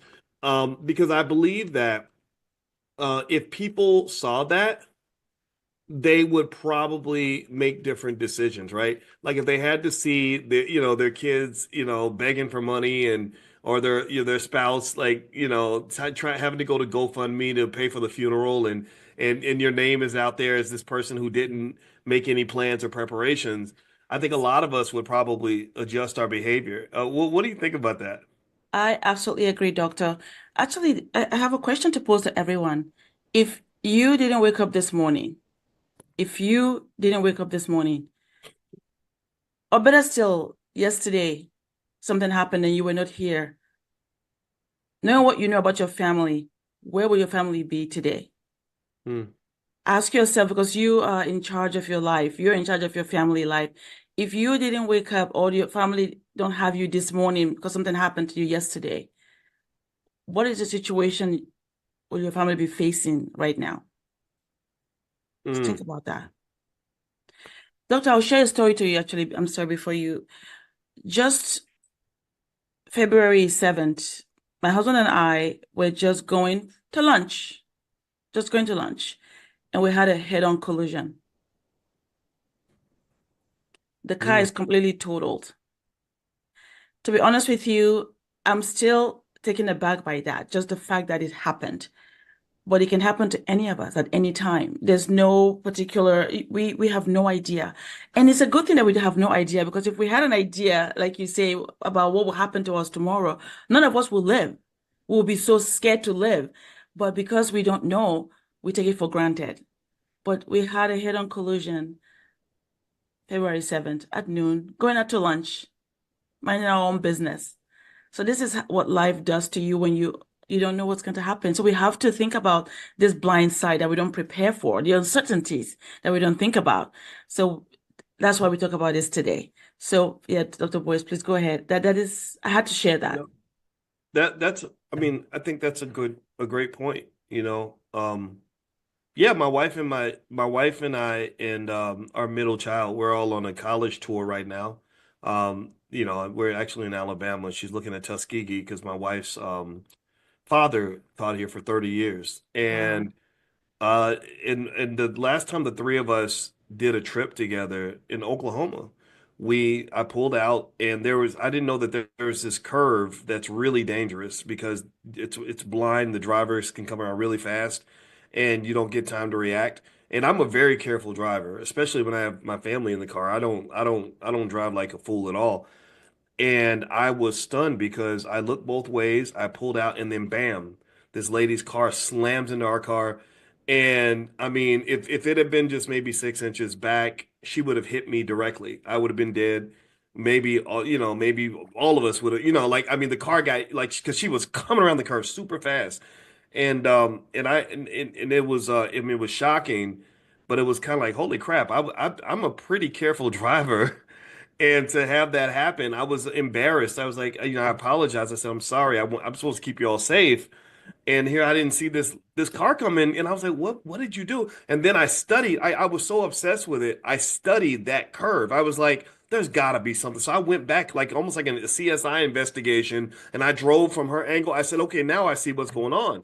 This curve is dangerous, right? Dangerous curve. So the point is to say that that when you go through that exercise and you say, okay, well, what if we just all died, or what if I died, or what if I'd been disabled, right? Just, whatever, a vegetable in the hospital to this day. Not only does it make you count your blessings, but it makes you sort of reflect and say, okay, is everything where it needs to be, Doctor, absolutely. Those were my thoughts, just like you. I went back and relived over and over again because it's traumatic. It's like you have PTSD for a while, thinking about this just happened. And same here. If that object wasn't in front of us, our car would have gone straight into the ravine. So would have literally, and just the thought of that, like, Mm. oh my gosh, it could have just happened. Just that small movement, and that's it. Literally, your car will go into that ditch and you're done because it's all concrete, 100% concrete. Wow. Well, and the thing that we forget sometimes is, it's almost like in a movie where like something bad almost happens, like, or the hero almost dies and they always survive. And I think we see ourselves as the hero. Like, I'm gonna find a way to survive. I am. But what we got to realize is that when there's that one person who survived, there is that person that actually died. There is that version of Aisha that didn't make it, that really did go off the ravine. No, I hate saying it like that, but you No, know what I I mean? understand exactly There's, what you mean. yeah, Yes. there's that Yes. other family, like just like ours, where everyone did die in that accident, right? So this does happen, and I think that just thinking about stuff like that in the context of insurance, I think is really important. I'm gonna give you some quick stats about insurance that I think people should be aware of since this is financial consciousness training. That's what we do every single morning for those that are new. And one thing about financial consciousness is awareness. And awareness means you're not just aware of what's in front of you, you're aware of what could be in front of you. You're aware of the risks factors, strengths, weaknesses, opportunities, threats. You're aware of the past, present, future possibilities, right? So insurance is a part of that awareness, the ability to imagine your life if your life were to suddenly change, right? So check this out. Here's some quick stats. This is according to the LIMR. 70% of families will be in severe financial trouble within a month if they were to have, the death of the head of the household. Let's see here. Another one is 63% of widows and widowers experience financial struggles within the first year. So two-thirds of widows and widowers have financial stress within a year, right? And all this can be prevented with one simple insurance policy, right? Many surviving spouses, especially those with children, face immediate financial distress due to lost income and unexpected expenses. And so that leads me into another term I like to talk about, when you talk about financial consciousness, which is love. And people, it's very easy for people to say, I love you. But I'm the person who says, well, do you really love that person? Because love is an act. Love is a verb. Love, I explained to our youngest child, I said, me loving you means I'm protecting you whether I'm here or I'm not here, whether I'm alive or Amen. when I'm dead. Uh, Amen. I can't say I love you and I just leave you out there like that. I leave you vulnerable where if something happens to me, then suddenly you're just completely screwed. So, what do you think about what I just said there? Thank you, Doctor, for sharing the statistics. And unfortunately, it's so true. Uh, the impact when the breadwinner of a family is lost is so tremendous, especially if you have no protection. It's scary. And a lot of time when we have this conversation, people think it's a war, it's a war. No, this is real. Whether we like it or not, it's real. It happens to people we know, people that we love, people that we care about. And it's so incredible how the impact or the way the family suffer is so impactful that and it's immediate because there's nothing in place and they're struggling. Struggling. Who's going to do this? Who's going to do that? Because there was nothing in place, and now other families have to move out of where they live or have to figure out where to stay. And I'll tell you another story that really happened to me. And a good friend of ours passed away. And we're all devastated, and they lived in this townhouse. We were all there thinking, everything will be okay. But guess what? We found out that the house had a reverse mortgage. So now it doesn't belong to them, right? And then there's no life insurance. So while your family is going through this grieving process, this mourning process, you've lost somebody that you care about so much. You're not thinking about money. And then you get a letter from the insurance company because you have to report it. And so then, or the real estate or the bank, they write you a letter telling you that you have 30 days to vacate the house. So they care about you. They give you some time to think things through and leave the house. This is a house you were born and raised in, but now you don't even own that place. So Mm. because I said, guys, do you have any insurance in place? Oh no, we don't have any insurance. And literally, just while we're sitting there, they were calculating where each person will move to. You have to move to this house. You have to go over here. I sat there and I wept because this is where they all grew up in. But because there was no plan in place, we forget that life, none of us is going to leave this place alive. None of us. We are going to leave one day and we just don't know when. We trust God that He will take care of us and He'll protect us. But at the same time, even scriptures tells us in Proverbs 13:22, a good man leaves an inheritance for his children's children. It even says in scripture. So are we practicing what we're studying in scripture, that we're really doing these things? And if we don't do them, our families do suffer Mm. because where else are they going to go? Wow. By the way, everybody, I'm talking to Aisha Verzi, and Aisha is it's hard to define her, but she does so many great things in the world of personal finance and things like that. And we're just talking about life insurance and different kinds of insurance. And what I'm going to do is I'm going to actually list out some ways to think about insurance in terms of how you want to protect yourself and your family.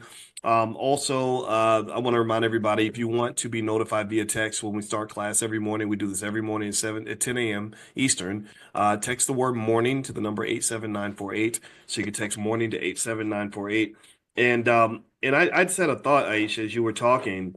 Um, what I really sort of think about is in terms of just when we think of ourselves as adults, right? And we think like, okay, what's important for us to to be established, right? When you're living your life and you're kind of holding it together and you want to be a part of things and have things in place, like what do we feel like needs to be in place, right? So there's certain habits we have, like I don't know, maybe we have Sunday dinner at grandma's house.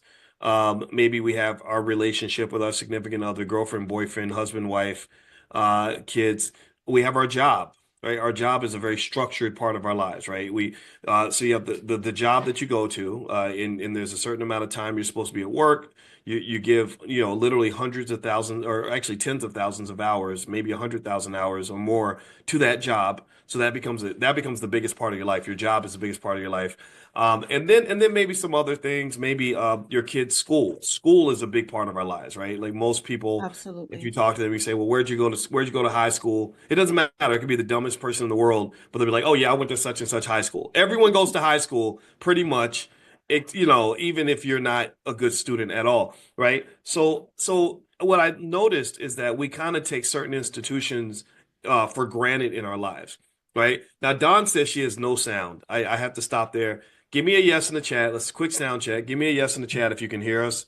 Does everybody have sound? Give me a quick yes to let me know we're doing a quick sound check. Okay. All right. So this is a test of the emergency broadcast system. All right. This is only okay. Perfect. So sorry, Don. I don't know what's up with Don's sound, but if somebody can help Don out. Give her some advice. I'd appreciate it. Okay. So here's what I'm getting at, right? So we see our job as this big important thing that has to be established in our lives. That's right. Maybe our schooling, our education, the public school system, maybe our church even, which is very important, of course, for spiritual reasons, everything else. And see you later, man. And so I think that this whole idea of family financial planning should also be like another institution that we're committed to in our lives, right? Like just Absolutely. sort of like really saying to ourselves, okay, look, if something happens to the head of the household, we're screwed. We're in big trouble. We're gonna have a big problem financially. Everything falls apart. Everybody suffers. Everybody's in pain.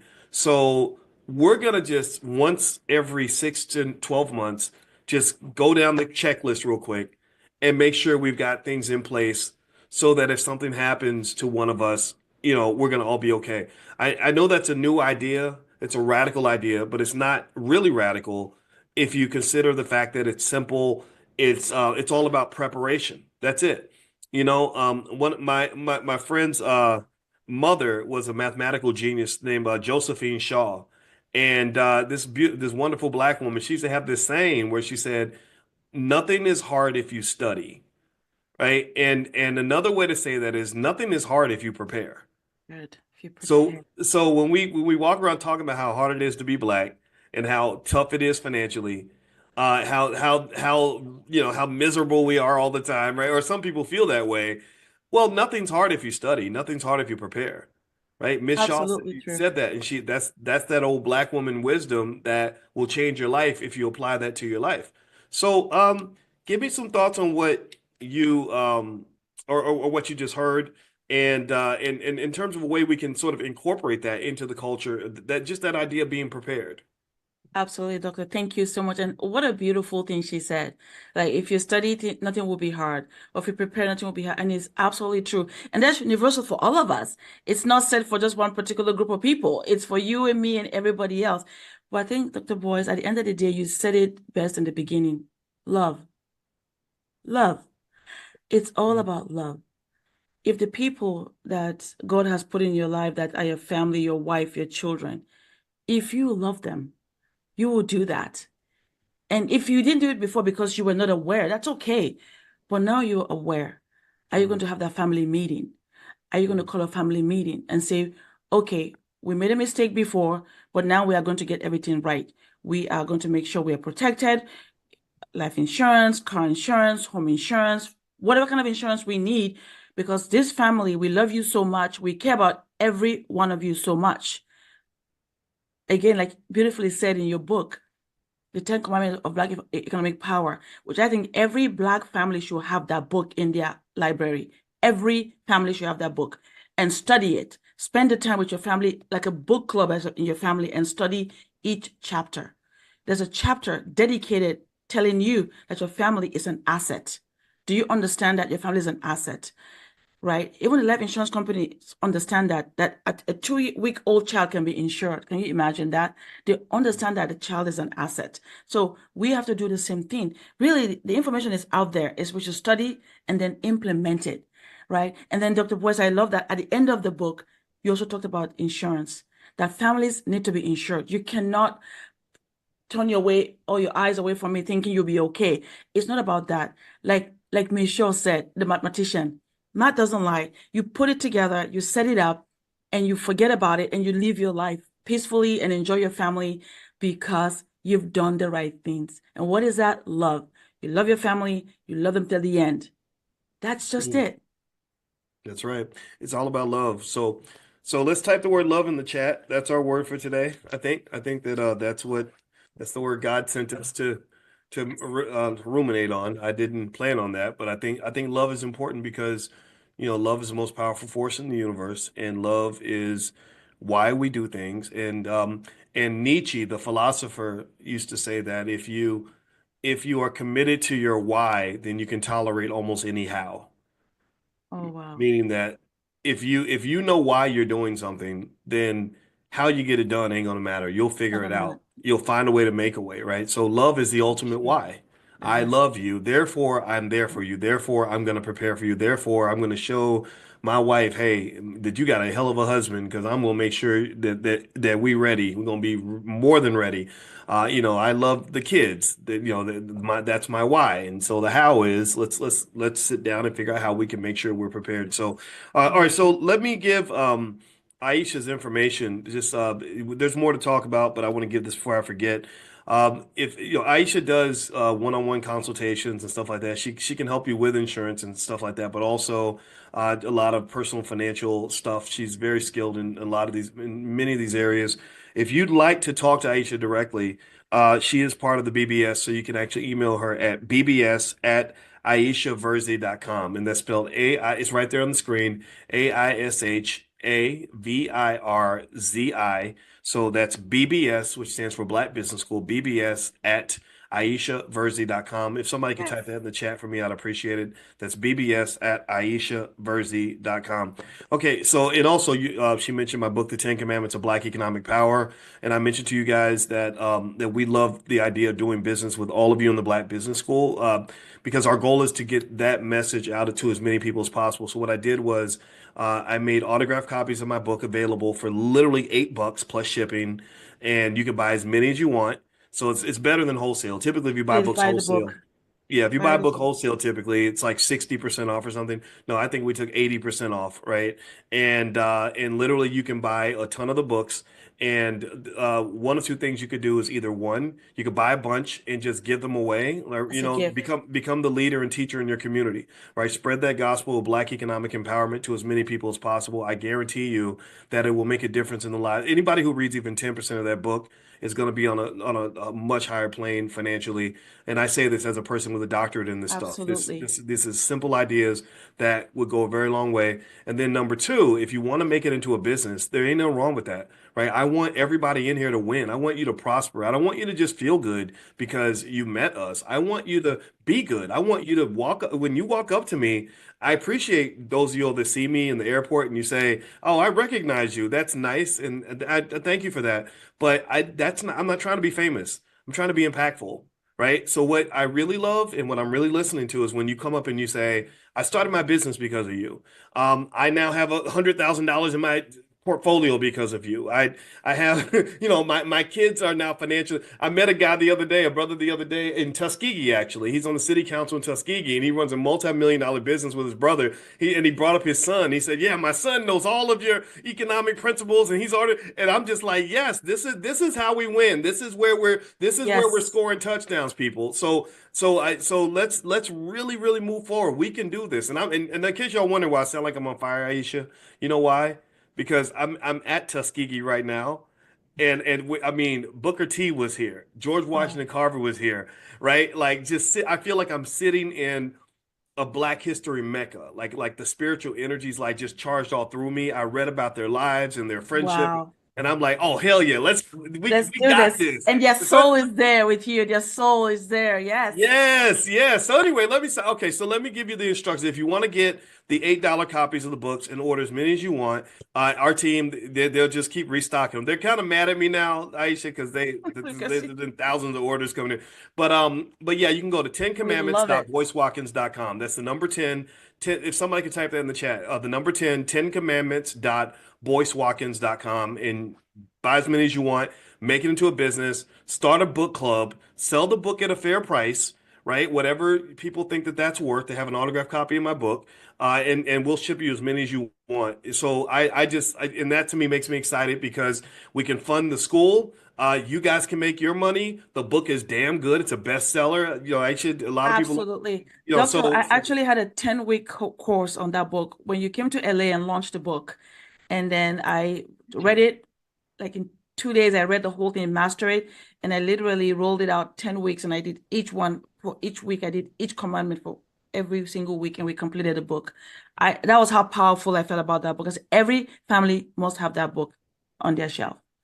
well, thank you. I mean, I love that, and this is how we win. I'm always, I was watching Aisha. I know this. We'll get to the insurance stuff again, but We will. I was watching the NAACP Image Awards, which was really interesting, right? Like I admired some of the people going up there and stuff like that. But the thing that bothers me a lot about ideas that get shared in the Black community or images, and because I'm a big fan. My heroes are people like Dr. Claude Anderson, Oh, who, I by the love way, him. he told me to tell you all hello. But Dr. Claude Anderson doesn't get celebrated in spaces like that because there's something about what people like he do for the Black community in terms of really transformative work that upsets the structure of society, or I don't know. But anyway, I was just thinking about it, and I was thinking about, well, where do we get our ideas? Where do we get our heroes from? And a lot of times we get them from companies like, say, a BET or something that is owned by people that are not Black, or maybe even the NAACP, which is a great organization, but we know they have sort of questionable roots in terms of, are you really, really advocating for true empowerment of the Black community, or are you kind of sort of using the Black community in a certain way to achieve a bigger Yeah, objective and for go. yourself, That's right? right. And so one of the things I realize is that a lot of times the ideas that catch on are the ones that get distributed to the public. And that distribution it goes through, say, media and educational systems that are controlled by people who are not Black. So the best Black ideas don't tend to get to the masses of Black people. That's my point. The people that we need to hear about are not the ones we hear So we about. need to hear about exactly.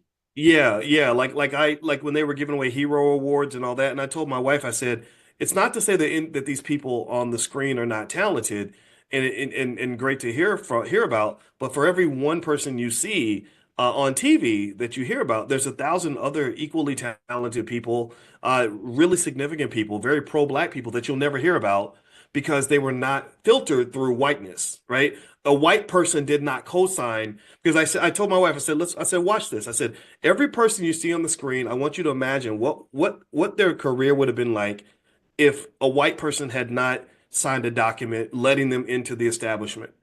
If white people had abandoned them and there was no white person to sort of advocate and sponsor them, you wouldn't know who that person is, right? So Probably so there are not. millions of amazing Black people who are ignored and forgotten. And I believe that by us really taking charge of the idea of The distributing our own narrative, ideas, yes. yeah, Yes. distributing our own narrative. And this is what I'm talking about when I'm saying to you guys, like, hey, excuse me, you know this book is good. Pass it out to as many people as possible. Sell it, whatever, make it into a bit. This is important because we need to get the ideas that matter for us, that work for us, to our people. And I don't think that mainstream media is ever going to do that. Like there's No. I'm not somebody that's going to be a candidate for an NAACP Image Award, nor would I care about it. I'm not going to be on the BET Awards. I would feel awkward doing something like that. But going directly to you, we've been very effective, right? So I'm done talking. Can you please speak? Because if I keep going, I'm gonna talk all day. Sorry about And that. I absolutely agree when you mention, Claude Anderson and all the work he has done, and nobody talks about it. But we have to talk about it. And that's why I'm grateful that you talk about them over and over again, because sometimes the narrative that is pushed to us is not what really works for us. So that is why I also believe that now we know that we have a space, we have a place where there's a voice that is calling out, saying we need to listen to our people so we can actually move from where we are to where we need to be. And these are the things that we need to do to get there, right? And that's what you're doing. And that's why I appreciate you so much. And because without you, Papa wouldn't have learned about all these other great heroes as well. Because again, the narrative is so skewed one way, right? But I have children, and I want my kids to know that they're incredible, talented, brilliant Black people that are out there doing incredible work.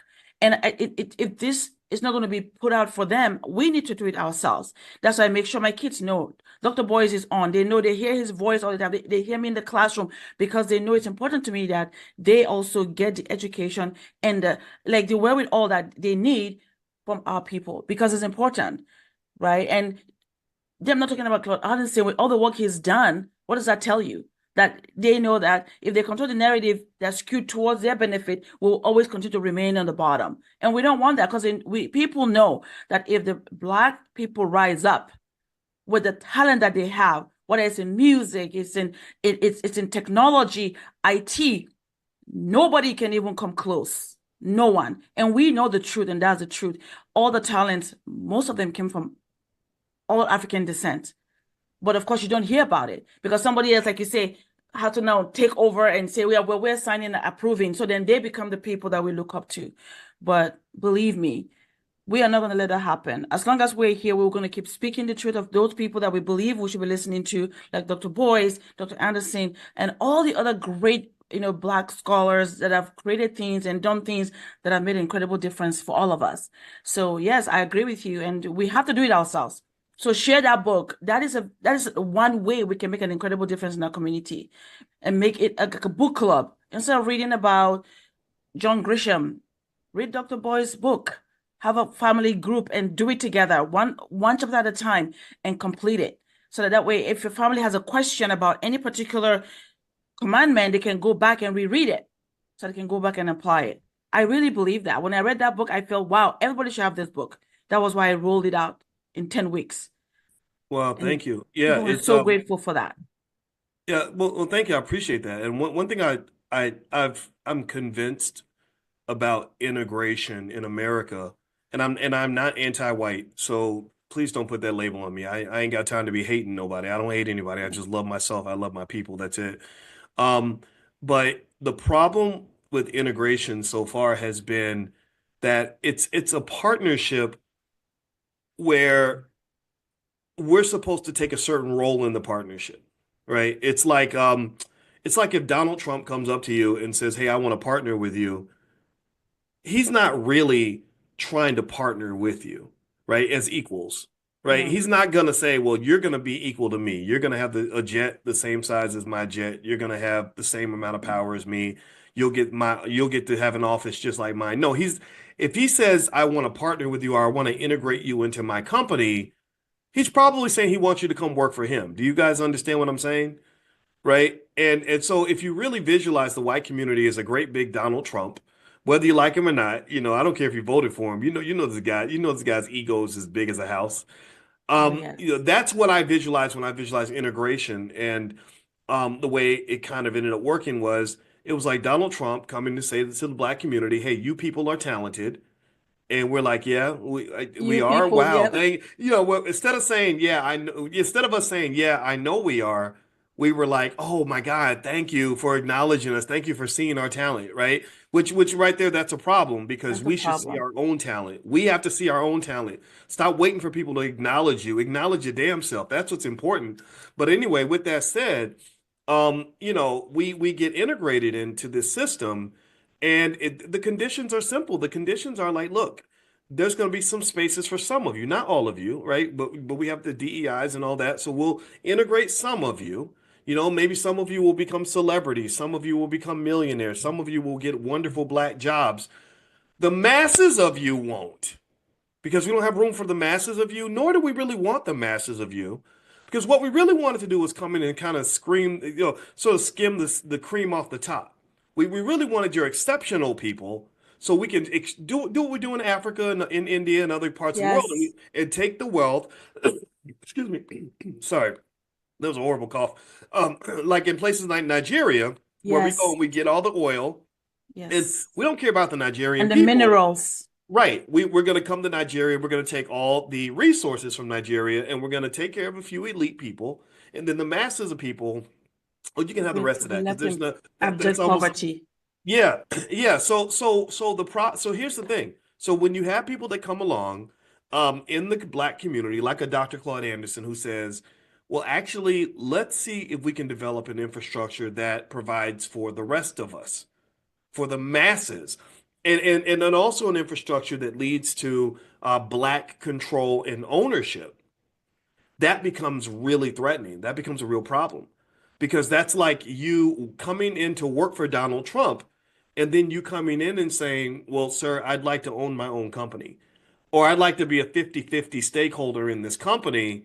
Well, then at that point, you're going to have a war on your hands, right? He's going to say, well, what's Going to the be a problem? different story. Yes. Aren't Right. you happy where you're at? Yes. Yeah. Like I thought I gave you, like give me. What are you talking about, right? I thought I Yeah, gave you yeah, enough. yeah. And you can say, well, the reason that I want to own 50% of the company, sir, is because you paid me well and my family does well because you paid me well. But I've got cousins and other relatives and people I want to take care of. I don't want to take care of four people. I want to take care of 40 people or 400 people. And I can't do that with a salary. I do that by being the owner of the company. My own business. You're right. Yes. And then you're playing a whole different game. It's a whole different game. And that's the game that we're playing. If you want to know what the Powernomics game looks like, the Powernomics game is an infrastructure game. And that becomes something that isn't really going to be sustained through integration because integration is not designed around black people controlling and owning infrastructure. It's designed around black people supporting Supporting structure or that is being only controlled added by to. other Yes. people. Yes. Yes. Or being added to. And it's like you say, supporting it or being added to rather than it being its own and having its own systems in place and an infrastructure in place. And I felt this, even as an immigrant, I felt that integration was the worst thing that happened because then it took away their own power to create their own infrastructure. And I know, again, the stories of, it was built and it was destroyed, it was built and it was destroyed. That's very true. And I think that you can rebuild. You never stop rebuilding because you understand that the systems matter. Having systems in place matter because that's how then the infrastructure will be built around the system. That way you can keep growing and having your own place to go and get what you need. Like it isn't to be, it's even been in the insurance industry, there's no black insurance company. That meaning owned by black. There's none because there was no infrastructure built around it. So we always have to, still attach to other companies. That's great, no problem. We will do that. But as we keep building going forward, we need to think about that. Putting systems in place and having our own infrastructure rather than always being given, oh, we gave you. No, we built our Mhm. own, right? Just like, again, when something happens in our family, we don't wait for others to take care of our family because they say the way you do small things is the way you do big things, right? So going back to having insurance, you don't wait until something happens, then you go out to beg other people to help you, right? You protect your own, you take care of your own. So that way, if something happens, they don't go out to beg others because then the trauma continues because now they have to go back and beg somebody else to give them something, right? We don't want that. We want to build our own. It takes sacrifice and that discipline and determination, but we can do it. So if you have that book in your hand and you read it and you understand it, and then number one, you read it to get the information, but you also have to implement it, because it's everybody can read and just get information, but are you truly implementing those information? That's why we're here to talk about all the implementation things that we have to do to implement, to make sure that our families, our communities, and then at large, as a community and as a whole, all of us are doing well, right? We have to do it ourselves. We can't wait for anybody to say, oh, well, we'll give you this. No, we will build it ourselves. But it starts from home. Yes, absolutely. We make small decisions that will make our families stand apart and not depend on anyone, because we know that if we keep doing that, we'll always be waiting for someone else to do something for us. Yes, And we that's don't right. want that. Absolutely, 100%. But let me pop into, and by the way, this is Aisha Verzi, and Aisha Verzi is she's a personal finance expert. She also is great with insurance.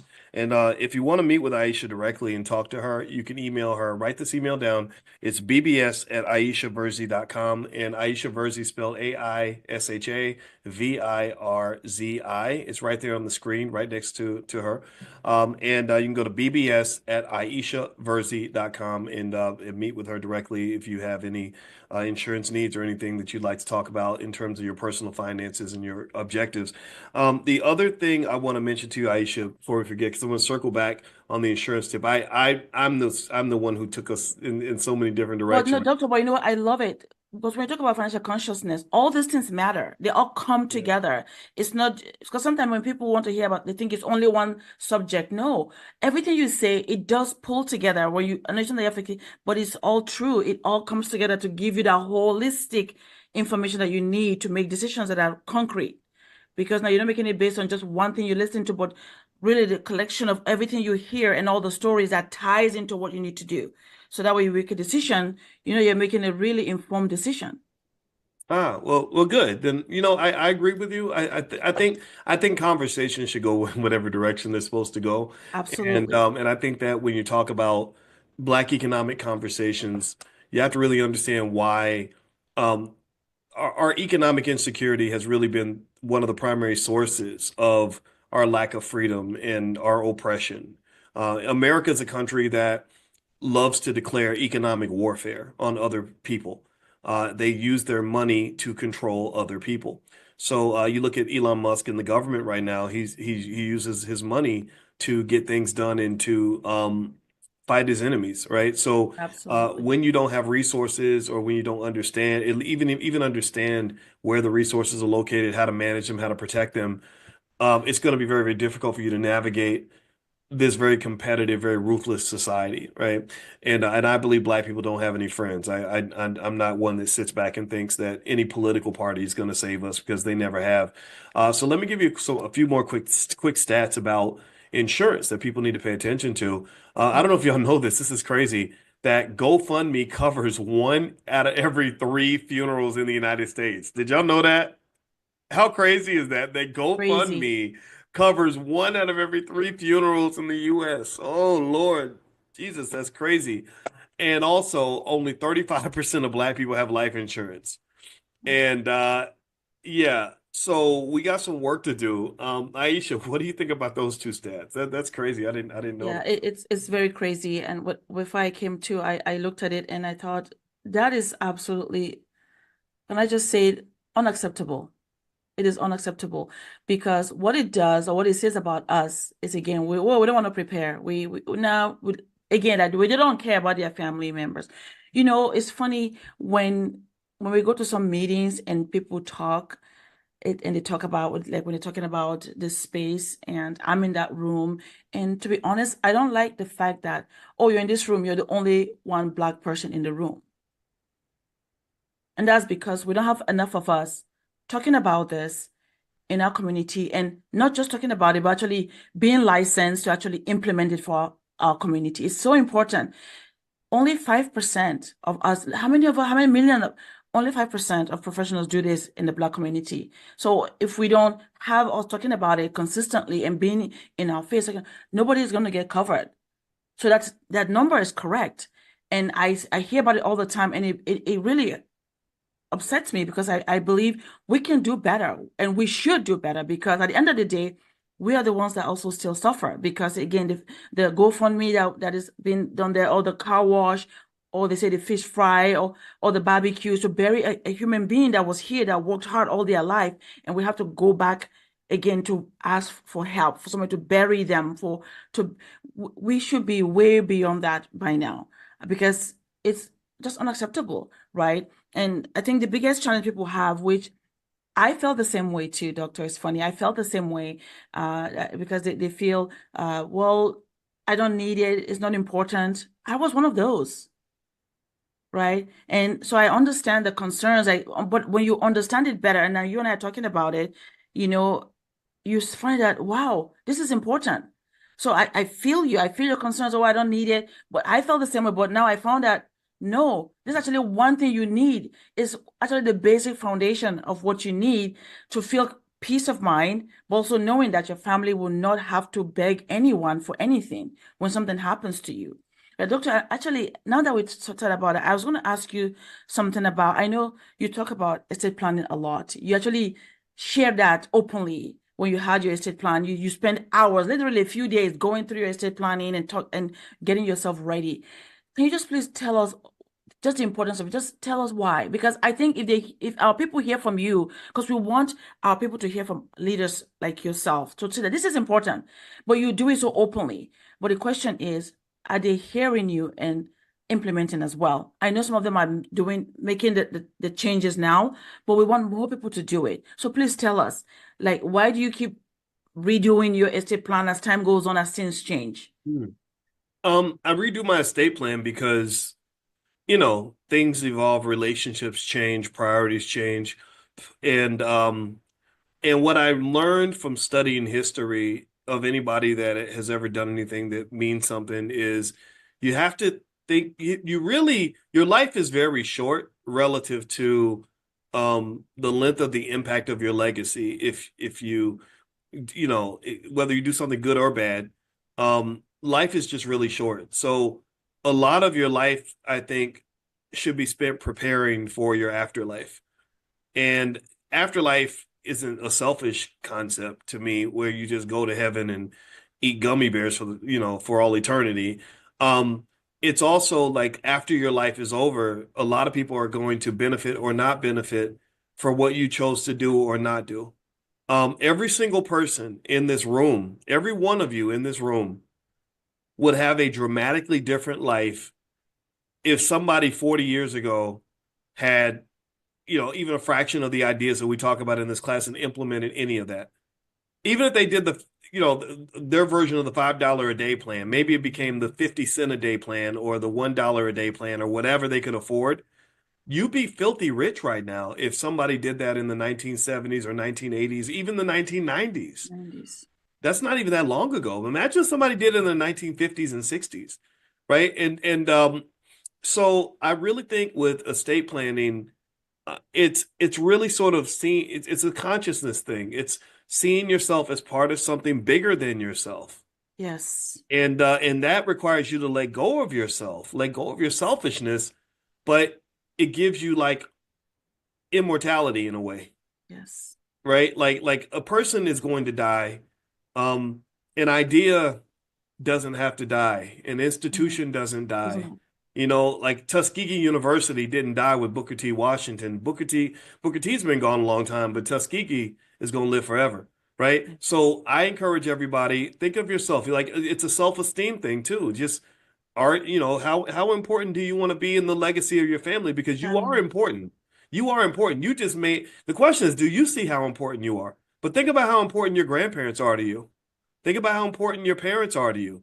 I mean, they're almost for some of you, your parents and grandparents are like, godlike figures to you almost. Like they're just, these amazing superhuman, entities. But they didn't see themselves that way. They might have, maybe grandma said, "Well, I'm just a maid or I'm just a whatever." But it's like, no, you're grandma. Mm. That's huge for everybody, right?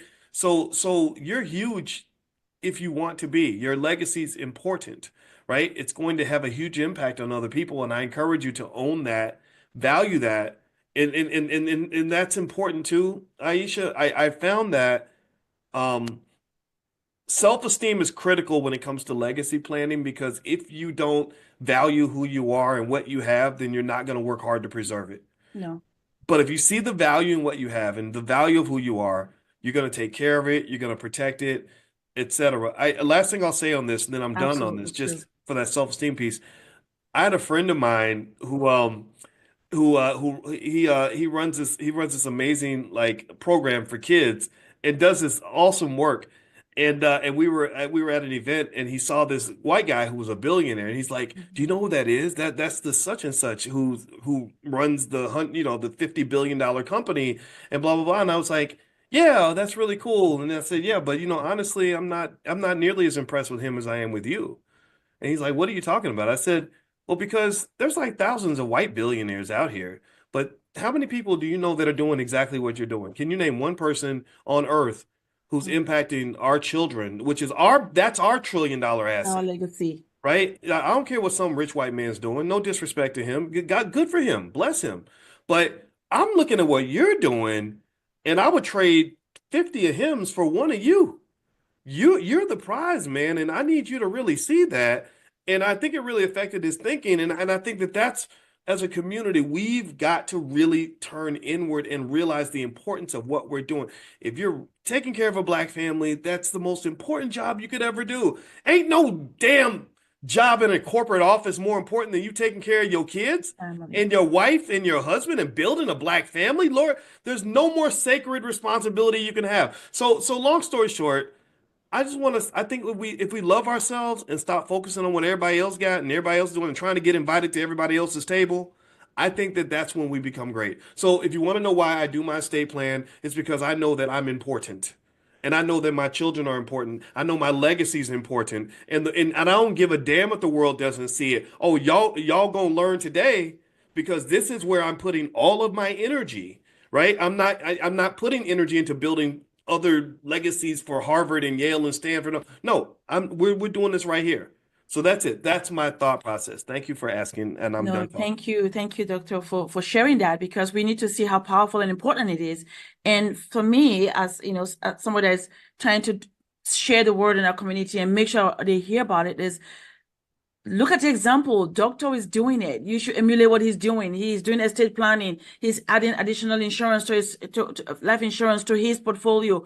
He has already, but he's adding more. If he's doing that, you should be doing the same at your own level. At your own level. They say you see, you admire, you listen, you're learning every morning. We all log on every morning and hear Dr. Boyce speaking. Are we emulating what he's doing? Because those are the people that we want to emulate and copy what they do, right? They say you copy the right cat. And Dr. Boyce is a goat, right? The goatess of all time. We know that everything he does is for our benefit. That is why I follow him. When I started following him years ago, I said, wow, there's a voice like this. This is it. I'm going to follow him because I believe that we need somebody like him. And the way we can also now elevate ourselves to the next level is by saying, oh, wow, he did it. He does this. I'm going to do it too. But don't just here, do it as well. Do it because it's in the action, taking the action that we really get the results that we need, right? And as you were speaking, doctor, I was thinking about a word. I know when I was in Michigan, I believe, we went to the museum, and the museum that I is and is the as you walk in, and there was a feast, of all the slave trade that happened. And I'm from Nigeria. A lot of slave trade happened in our Gulf of in our country. It happened from there. I'm not from that part of country, but it happened in that area. So now you know more about it. And the feast says, and yet we rise. And yet we rise. And when you go through the chamber and watch, and you just start weeping. Some of the space you walk through, you can't even, there's no way to express how you feel your brothers and sisters going through that, right? But yet we rise. So how do we rise? And please remember the RISE. Own your own real estate if you can. Think about real estate ownership. If your home, make sure it's protected and it's preserved, that it's not where you can lose it. Think about that. Insurance is so important, right? And Doctor talks about stock market all the time. That's the S. And then E, being an entrepreneur, have a business, have your own business. Don't wait for anyone to give you something. Create your own business, do something. So that's how you rise. You take real estate. And if you want to know about more about real estate, you don't have any, Constant Carter talks about it. Laura Lala Lee talks about it. Chalet talks about it on Fly Nubian Money. If you want to talk about entrepreneurship, Dr. Lene Gervais talks about it. These are powerful women that can help you, right? Talk to us. Insurance, I can help you. Stock market, Dr. Boyce does it every day, gives you tips and this. So really, yet we rise, but we have to take ownership of that rise and do it and not just hear it, right? It's in the doing, not just in the just when you hear it. So I hope that as you hear us today, you listen to what we have to say, you take it to heart and say, you know what, today I'm going to make tangible changes. I'm going to have a meeting. I will get that book, The 10 Commandments of Black Economic Power, and roll out in my family, study it together, implement it. Because you know what? We have to save ourselves because we have that strength of character and we've worked so hard and we've built this country actually. So we should walk with our heads up high and proud because we know who we are and we know what we have done. But now let our family feel that from us as well. Let's all Mm. rise together, All because we right. can do it. We can do it. Rise, real estate, insurance, stock markets, And and entrepreneur. entrepreneurship. Oh, that's Yes. great. I like that. I'm gonna keep that one. All right. Yes. So let's rise together, everybody. And remember, this is not complicated. This is not complex stuff. This is basic stuff. There are millions of families around the world that already do these things. Just so y'all know, like in the Indian community, this is they're getting it done. The Jewish community, they're getting it done like that. Some Asian families, many Asian families doing the same thing. So, that's how you succeed. So, real estate, insurance, stock markets, and entrepreneurship. All right. So, Aisha, let me give everybody your email so that if you all want to talk to Aisha directly, write this email down, pull out your pen. Her email address, if you want to do a consultation with her or talk to her about your insurance needs, do I get whole life, term life? She can handle all that for you. Email her at bbs@aishaverzi.com, bbs@aishaverzi.com, and that's spelled AISHA V as in Victor, IRZI. And that's her name is right there on the screen. bbs@aishaverzi.com. And also those of you that want to take advantage of the offer to get the $8 autograph copies of my book, The 10 Commandments of Black Economic Power, just go to 10commandments.boycewatkins.com. That's the number 10, 10 Commandments boycewatkins.com, and you can get as many copies as you want. And also, last but not least, we're going to meet tomorrow morning at 10 a.m. Eastern, as we always do. And so, if you'd like to get a text alert when we start class in the morning, just text the word morning to the number 87948 on your phone. Text morning to the number 87948, and I'll get in touch with you guys a little bit later on the afternoon. Those that are doing stock options, I have some stuff for you all as well. So, we got a lot going on. So, God bless you. Have a wonderful day. And I see one sister said I ordered 13 copies for my extended family. Great. Spread that gospel, talk your talk, walk your walk, have your pride. We're the last line of defense. I need y'all to understand. Amen. They in the era of Booker, y'all know I'm in Tuskegee, so I'm all into Booker T and all that. And in that same era, you had a guy named W.E.B. Du Bois up at Deborah. Harvard who Deborah. seemed, Yes. if I'm not mistaken, he seemed to have a real issue with Booker T. I have issues with well, or maybe they pronounce it Du Bois, similar to my name, but I don't relate to him very much, honestly, because I feel like his ideas were good, but he was a little bit of a hater at times. And but one of the things that he used to talk about was something called the talented tenth. Mm, And I didn't agree with that particular approach to the talented tenth, but I do believe that you are the talented tenth in the sense of being right there in the elite in terms of your commitment to elevating. You are in the talented tenth in your commitment to being black first. You are the talented tenth in your commitment to action over words. You don't just talk about it. You're gonna go out here do and it. be about it. And so you are a leader. Like you all are. Like Louis Farrakhan used to say, I just need 10,000 good men, 10,000 good women, and I can go and get everything done. And that's it. I don't need everybody. I'm not trying to move the masses. I'm trying to move the people that will move the masses. And you and your children, your lineage is going to move the masses. So even if you don't feel like even if you don't feel like you have the power right in this generation to do all the things you want to do, stop worrying about that. You plant the seeds. My grandma didn't have the power to do what she wanted to. She made $22,000 a year. She had an associate's degree, but she raised Boyce Watkins, who then, That's and right. I'm finishing the job for grandma. And maybe one of my kids are going to fit and grandkids will finish the job for me. Do you understand? So don't feel like you got to do the whole job. Just plant the seed and start the damn job and then get the instructions to the next generation. Let the kids run with it. They're going to be better than us anyway. A lot of y'all got kids that have a financial literacy level of a college student at the age of 10. That child's going to do the job at a level that we can only dream about. So all we got to do is run the baton and pass the ball Pass it on. and let them do the rest. So do your best with what you Yes. got. That's how we succeed. So God bless you, everybody. Have a wonderful day. And thank you again, Aisha. It was great to see Thank you. you. Thank you. What a All right. blessing. Thank you You so guys much. take care. See you all tomorrow. Bye bye. Bye-bye. Good morning, everybody. Good morning. Come on in. I hope you guys are having a wonderful day. Welcome, welcome, welcome to Money in the Morning. My name is Dr. Boyce Watkins, and I hope you guys are having a great day. I'm having a good day. I'm actually in Alabama. We are visiting Tuskegee because we got a child that wants to go to school somewhere. I think she should pick Tuskegee. I think Tuskegee is a great school. And my wife's dad, I think I told you that, her dad taught at Tuskegee for 30 years. So he's part of that Black history of this school. So we're really proud to be down here. Can't wait to go check out the campus and meet the nice people there. And I think I'm going to meet the president of Tuskegee at some point this weekend. I'm not sure. But if I do, I'll tell the president hello on your behalf. So anyway, and he or she, I don't know if it's a she or a he though. I should probably know that, right?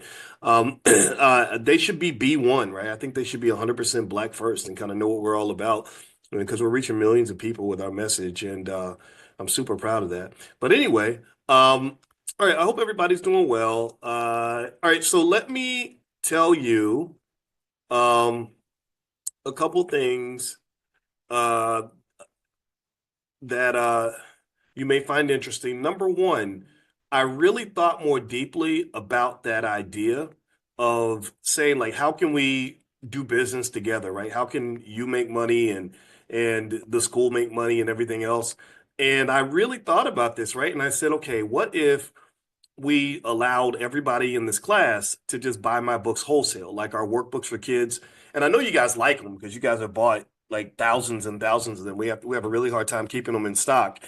And you have friends who also have kids, and you have groups, and you have groups that you want to form, maybe investment clubs, which I encourage you to do. This is better than a school system, right? White people are not the only ones who know how to educate people. So let's stop thinking that we need a white man to come and build a building for us to have a school. A school is where you have people with knowledge bringing together that knowledge so you can feed it to the babies and you can feed it to each other. So really, when you form that family investment club, you're starting a school. That's what you're doing. You're creating an educational institution, and it can be as serious and as structured as you want it to be. But anyway, I was like, yeah, maybe we can support that, right? The simple concept I had was I said, okay, let's call it each one teach one, right? Not that's original, right? But still, I was like, yeah, each one teach one because I told you I don't teach students.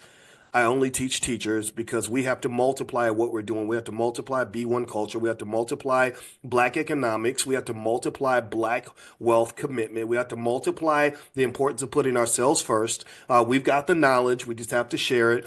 And so we have the tools. The Black Financial Literacy Store it is the best and probably the only Black wealth mastery store created by a finance PhD you're going to find anywhere on the planet. I don't know of any other finance PhD, there aren't many of us, that has put together something like this, right? So anyway, the website's drboycebooks.com. So here's my plan. All right, get to the point, boys. Okay, here's my master plan.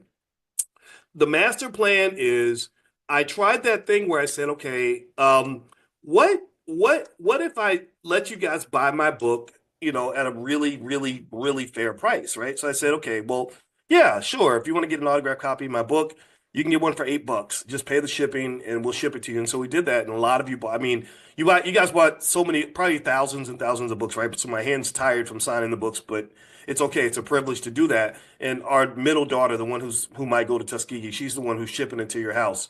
But then I said, why not just sell it? Like if you create, because you guys know, it's not like you're talking about a mediocre product. It's not like you have to convince someone that Black wealth is important. It's not like you have to convince someone that we have an economic issue in our community. right? It's not like you have to talk people into the concepts in the Ten Commandments of Black economic power. These ideas work.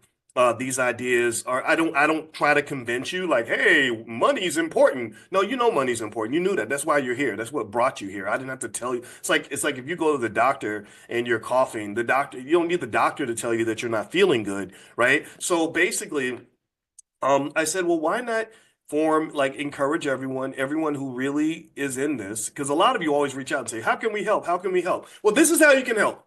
This is how you can, but don't help me, help the cause, right? So basically, you got churches, y'all got friends, you have the family picnic, you got grandma's house, grandma's chicken dinner on Sundays, whatever it is.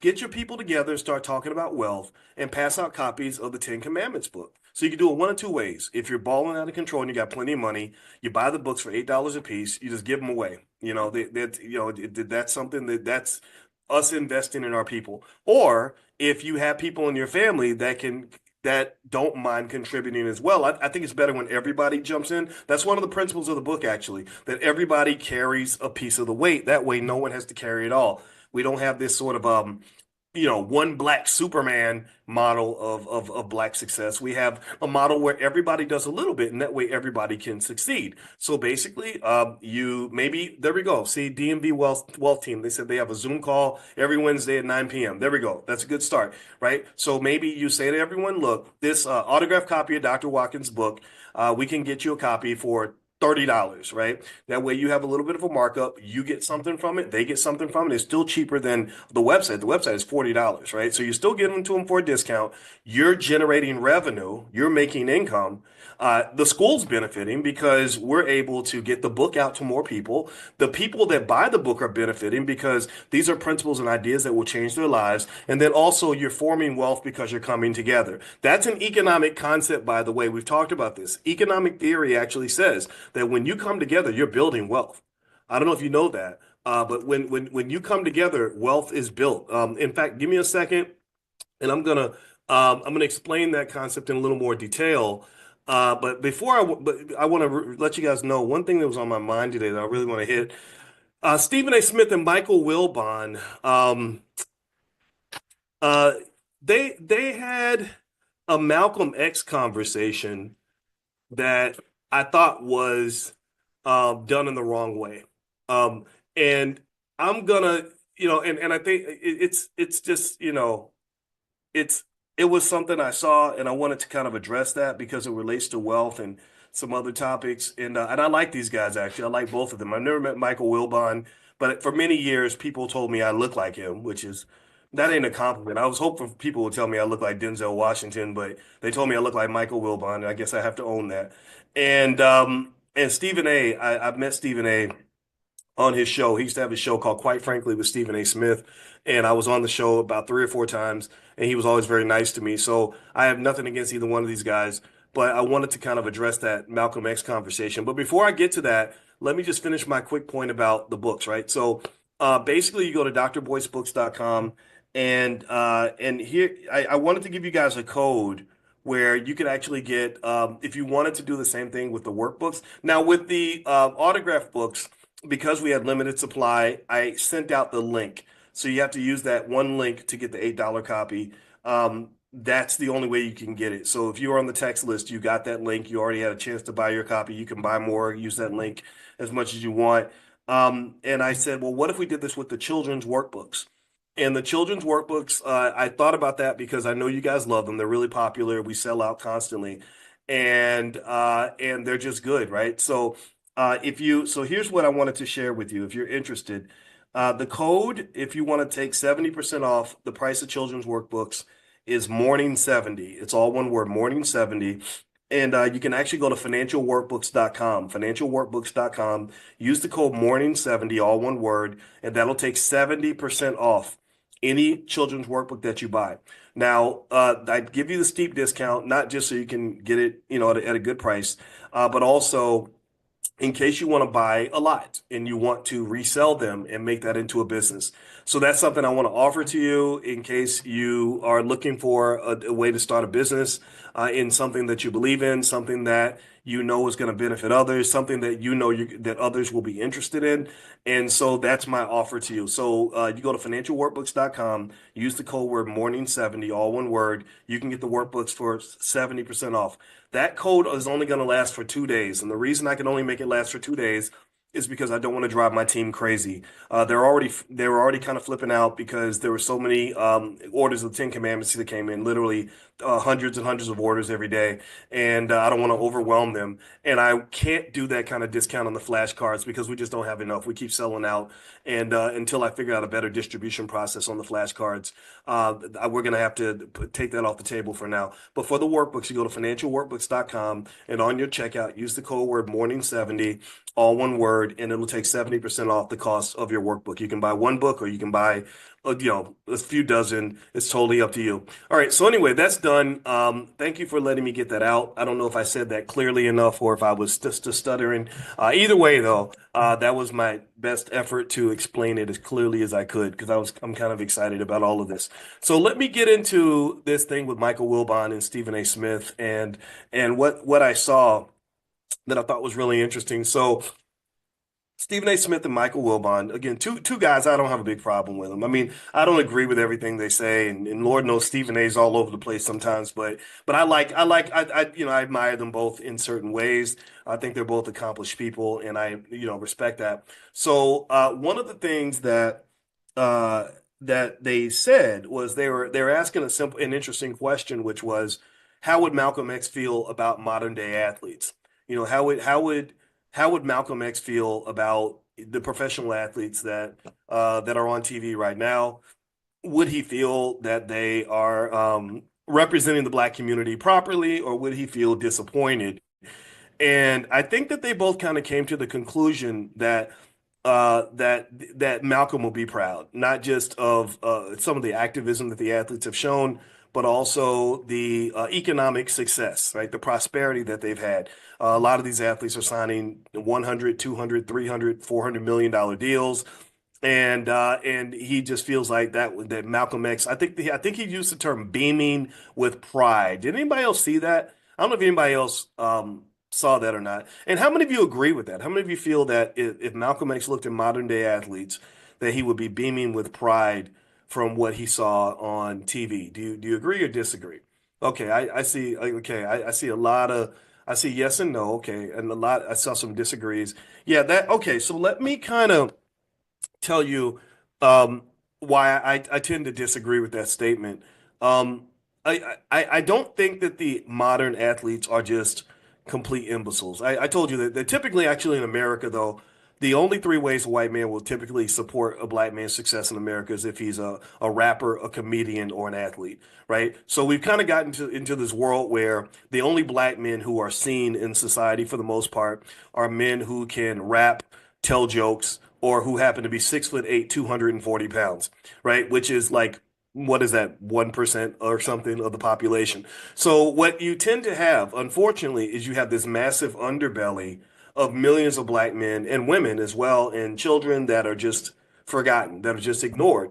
And what sometimes can occur, and this is an economic conversation. I promise you, I'm going to drill into the economic lesson in a minute. I want to lay the framework here. Is what can occur is you can get so caught up in seeing the symbolism that you don't see the substance, right? You focus so much on what you see on the surface that you don't know what's happening on the interior, right? You're looking at the outside, but you're not seeing the inside. You're seeing the guy on TV, and any person who's not black who's looking at television to determine, well, how are black people doing, is gonna see, LeBron over here. He's gonna see, I don't know, Eddie Murphy over there, and then he's gonna see, some rapper Jay-Z over here. He's gonna say, "Oh, of course, black people are doing great. Look at those guys. Look at how much money they make, right?" And again, it's not really a matter of saying that there should be a bunch of sympathy for black people. I don't think sympathy is going to get us very far. I think that we have to have empathy for ourselves and a commitment to solving problems. I think that's what's going to get us ahead. But when I think about the Malcolm X that I know, I remember the Malcolm X that I knew wasn't a person who felt that entertainers were going to be the ones who are necessarily going to lead the black community anywhere. In fact, Malcolm was pretty harsh when it came to entertainers. All of y'all remember, Malcolm referred to them as clowns. He said they were clowns. And whether we like it or not, and Stephen A. Smith and Michael Wilbon, I assume that they know these things, athletes are pretty much entertainers. Right, that's what people pay money, they get their popcorn, they get their drink, they sit in the stands and they sit back and they watch you compete against each other, just like on the plantation. They used to have sporting events on plantations and things like that in entertainment, right? So it doesn't mean athletes are just worthless people. I think that there are athletes out there that are smart, that have a lot of potential. I like the guy Jaylen Brown that plays for the Celtics. Jaylen Brown actually, when he signed his contract, he actually said he wants to create a Black Wall Street with his contract.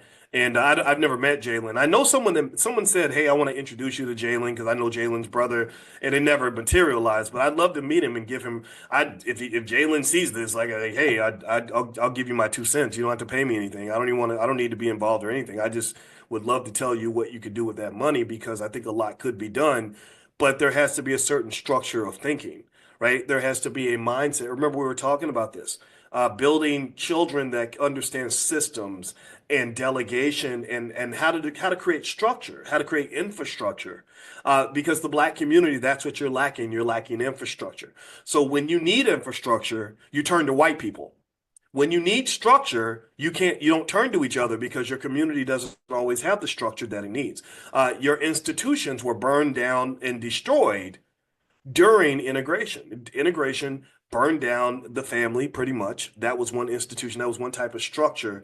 Your mother, father, children, that was ruined. Now it's just babies, mamas, and single moms raising their kids and all that. When that structure's gone, a lot of economic chaos arises out of that. Not just economic chaos, but socio-economic chaos, psychological chaos, right?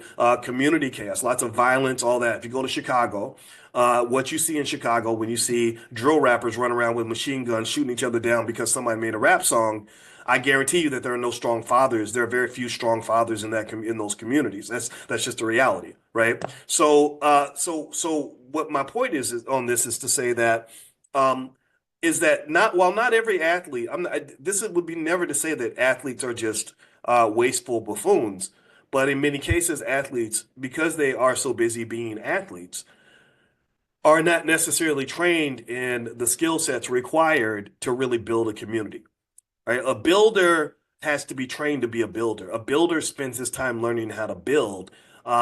True building, for example, if you look at Elon Musk creating SpaceX and Tesla, right, where they created hundreds of thousands of jobs for people in their communities. They're building rocket ships that are going to go into outer space. They put hundreds, if not thousands, of satellites into outer space. There was a lot of time that thousands of people spent doing nothing but building, right? The engineers at SpaceX are not dribbling basketballs and throwing footballs in their spare time to try to make extra income. They're sitting there and they're studying engineering systems that will allow them to make sure that the chemical calibration of the electrical nodes coming through to the satellite are appropriate so that the rocket doesn't blow up when they launch it into space, right? They're spending time building and they're building with other builders and there's a structure around that. Do you follow me? There's a structure, there's an organizational framework with hundreds, if not thousands of people all working together without being distracted by a bunch of other stuff to actually get a project done. Not just one project, but many projects. They're releasing new robots every few months, all kinds of things. Driverless cars. These are systems that come out of a structure. So this is all stuff that they've been training to do for their whole lives, right? You've got thousands of 50-year-olds who never spent any time dreaming of going to the NBA or the NFL. They didn't spend any of their time saying, "Hey, I'm going to just take a couple years off and put my album out." They didn't say, "Hey, I decided to try my hand at stand-up comedy." No, they said I went to high school and I won the robotics competition in Pasadena when I was 14, and then I after high school I went to MIT. I studied electrical engineering for 4 years at MIT. Then I got my master's at Harvard, and after that I got my doctorate at I don't know at Yale, and after that I came to work in Silicon Valley. Right. This is take that. I want you to take that and I want you to multiply it by about 10,000, right? Like you're talking about thousands and thousands of economic soldiers who are all committed to the humble task of sitting down and doing the work. Not doing the work and flexing on Instagram, not doing the work and flashing money on social media, not doing the work and trying to figure out if they can still make the team at the Dallas Mavericks or put out an album with Kendrick Lamar. Like none of that stuff, right? So my point is to say that when you're sort of looking at, and I'm gonna go back to the Malcolm X conversation with Michael Wilbon and Stephen A. Smith. I promise you this is where it's going. But what I wanted to do that to kind of point out the contrast between the mindset of a community that has a substantial percentage of its people focused on building versus the mindset of a community where your most famous people in that community are your entertainers. There's not much substance when it comes to entertainment. It's all about flashiness, being loud. There was a long period of time, and it drove me crazy. There's about 10 years where Diddy was arguably considered the most successful black man in America. And I remember saying, "What's successful about this guy? All he does is dance all day. Like what is that what we do as black men? Like we just dance all day? Name me one white man. Name me one white man, please. Give me one white man who became the most famous white man in America because he sat around and danced all day, used pink cocaine, wore big fur coats, and called himself and changed his name twice, once a year. Right? There is no white man like that. That white man would be seen as what he is, which is entertainment. He's not somebody that you can build a community on, right? He's a clown. Like, oh, he's funny. That guy's hilarious. He's great, right? And white people have their comedians and they have their basketball players. They have all of that. But I don't think that you would go to, I'm trying to think about this. I don't think there's any white guy who plays basketball who is considered to be one of the most relevant leaders in the white community. I can't think of one. Maybe there was one that is out there. I just can't think of any. Can y'all give me one white American male? Now those you got some bad European players now. Don't get me wrong, they're good. Jokic and a couple. There's another guy that just went to the Lakers. I forgot his name, but he's really good. But I can't name one white American male basketball player where he's considered to be one of the top, say, five leaders in the white community. Can you name anybody? Somebody said Larry Bird, and that's crazy that we got to go back damn near 40 years to find one, right? Right. But in our community, the basketball player, the football player, the rapper, the comedian can often rise up to the top and be sitting next to the scholar and the attorney and the medical doctor when it comes to shaping policy for the black community. And I don't know if that is what's going to get you where you got to get to. Right. That's not going to build the infrastructure that you need. And that also puts a lot of pressure on the athlete too. Right. It just does, because it's really hard to make it to the NBA.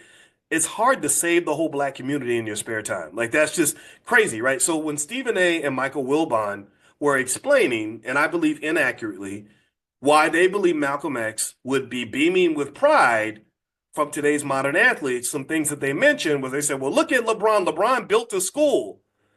Yeah, that's nice.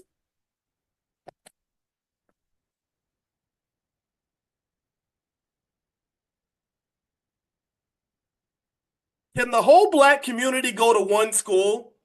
Are we all gonna just go to the same school? Like, will one school save the black community? Like, I'm not saying LeBron has to do that, but he built a school.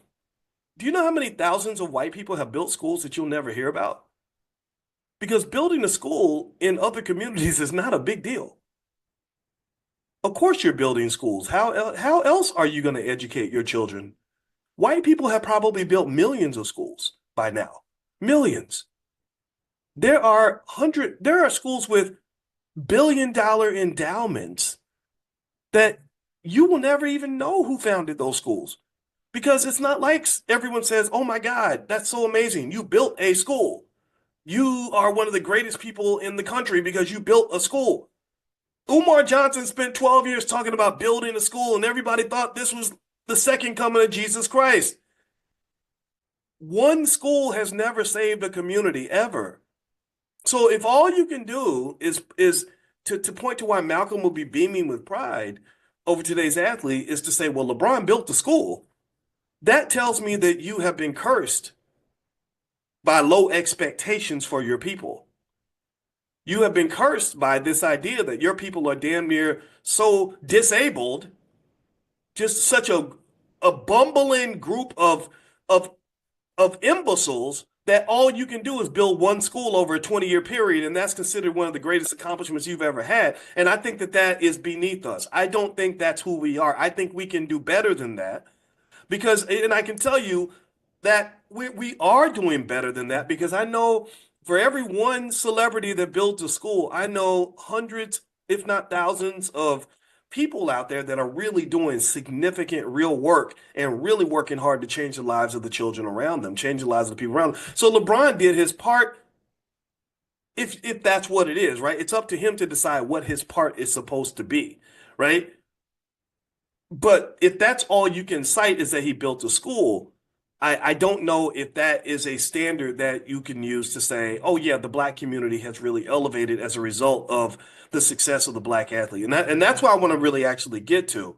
Now, if LeBron builds a school system, then that might be different, right? So if you say, okay, LeBron got together with a group of business partners and they went to Citibank and told them to loan them $1 billion so they could go hire 10,000 teachers so they could then create a school system that covers the entire state of Ohio where they're going to educate 50,000 students per year.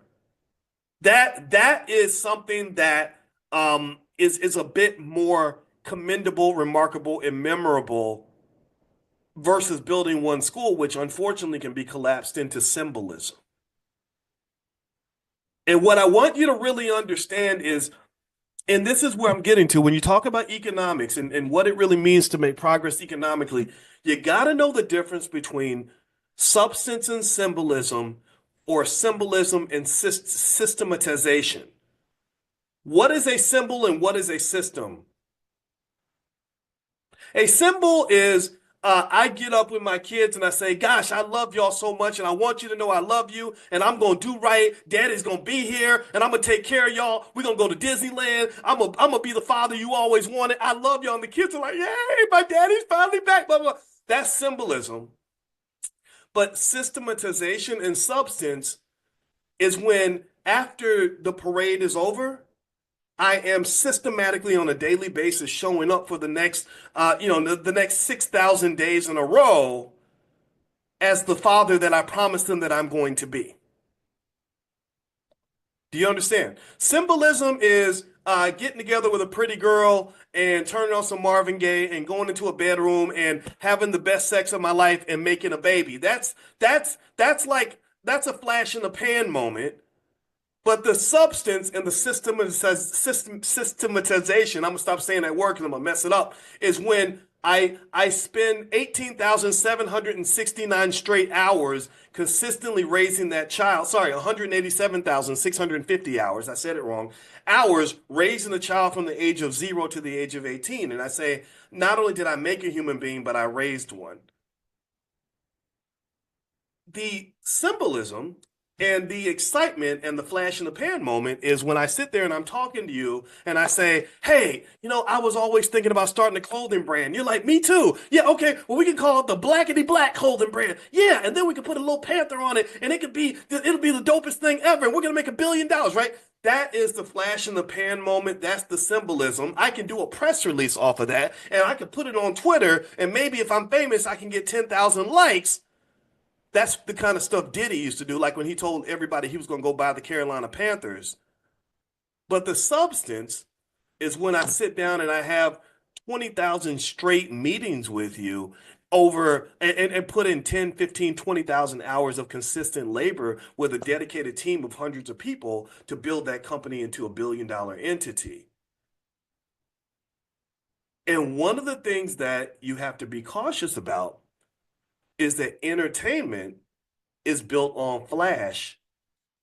Look at me, right? Goes back to the minstrel show, but it ain't really built on substance.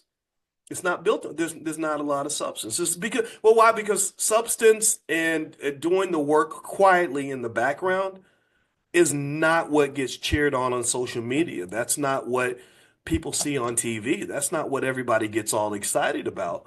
And so a lot of times with the black community, when people say, well, how are black people doing? Are they better off now? They get the wrong impression because they see the flash, but they don't actually see the substance of what's actually happening. So let me give you some of the substance to make my point that Michael Wilbon and Stephen A. Smith, I love these guys. I respect them immensely, but both of them are dead wrong in that I don't think Malcolm would be impressed at all with what modern athletes have done to this point, because for the most part, at best, they might represent a tremendous wasted opportunity. Malcolm X was a man who specifically said, I don't care how well I'm doing or how well you treat me or how rich you make me. If my people are still struggling. The measurement of Malcolm's success in his mind was how well is everybody doing? Has the community at large, on average, improved as a result of the work that I'm doing? Or am I just balling out of control on national TV, getting money and attracting women and just kind of getting to be the man? Like, do you understand? There's a difference. So let me give you some stats that'll tell you that there's no evidence to say that Malcolm would have anything to be happy about with the black community. I pulled up some stats here. I did my little research right quick. So let me give you some stats. Because we love to talk about how wonderful integration was for black people and how much progress we made in the 1960s. Let's see. According to the Census Bureau, black children living in single-parent homes was just 22% in 1960, but in 2020 it is now 66%. So three times more black children now don't have a father in the home than we had in 1960. Would y'all consider that progress? Would that make Malcolm proud? Would that make him gleam with pride? Yeah, y'all really doing good. Got rid of those fathers. Now somebody can just come in and molest the daughters and just do whatever they want. And now you're gonna have struggle, financial stress, all these other things that are linked to broken families. Every study shows this. This is not me making the point. This is data. The data says that broken families have a much harder time building wealth than stable families. In fact, there's no community in the history of this planet that has ever been able to build wealth with broken families. So I told you, if you cannot solve the black family problem, you will never solve the black wealth problem. If you ignore the black family problem and try to solve the black wealth problem, it will be like you're trying to learn how to play the guitar with one arm. You could try, you can rig it against your body and do that, but you ain't gonna be Jimi Hendrix. Like that's gonna be hard for you. You're gonna have to figure out how to get that left arm back. The daddy's on the left arm, the mama's on the right arm. Y'all gonna have to figure that out. And I know that maybe that's not politically correct for some people. Maybe we want to act like it's not a big deal, but I'm sorry, black fathers matter. Black fathers matter, just like mothers matter, fathers matter. Let's get back to it. Net worth. Let's see. Another measure of quality of life. According to the Economic Policy Institute, black median family wealth adjusted for 2016 dollars was about $20,000 in 1963, and now in 2016 dollars, it was $17,409. So literally, while white wealth went up, black wealth literally stayed flat in real dollar terms between 1963 and 2016. And y'all been showing up for work every single day. You have literally been working. How much time? Let's do the math. That's crazy. Let me see. Okay, so we have been doing. We do the math, this math. If you work 40 hours a week and you do that for 50 weeks a year, that's 2,000 hours a year, which is 20,000 hours a decade. So if you work 50 years, you work about 100,000 hours. So 100,000 hours. And then let's say that you're talking about 40 million people or something, right? Let's just make it easy or something. I don't know. Okay, so that's 40 million, 40 billion. Is that 400 billion? Something like that. So let's say, so you worked, maybe it's not 400 billion. I'm probably doing the math on. Let me do that again. Okay. All right, 100,000 hours, 40 million people. Wow, this number is so big. It doesn't even it won't even give me the right number in the calculator. So 40 million people have worked about 100,000 hours roughly. So 40 million, that's 40 billion. That can't be 4 trillion hours. That sounds crazy. That's a big number. But anyway, as a community, we have worked tens of billions of hours of labor and our wealth has not gone up. Is anybody else concerned about that? Does anybody understand my concern when I tell you that I don't know if Malcolm X would consider that to be a win for the black community? Does anybody else get what I'm saying? Where's the freaking win if he's beaming with pride about what? That you worked yourselves into an early grave only so your children can have less than what you had? Who the hell thinks that that makes any sense? And it's the fact that we don't look at the substance of things and we only look at the flash, we only look at the surface, that's indicative of a lot of things that we do in our culture.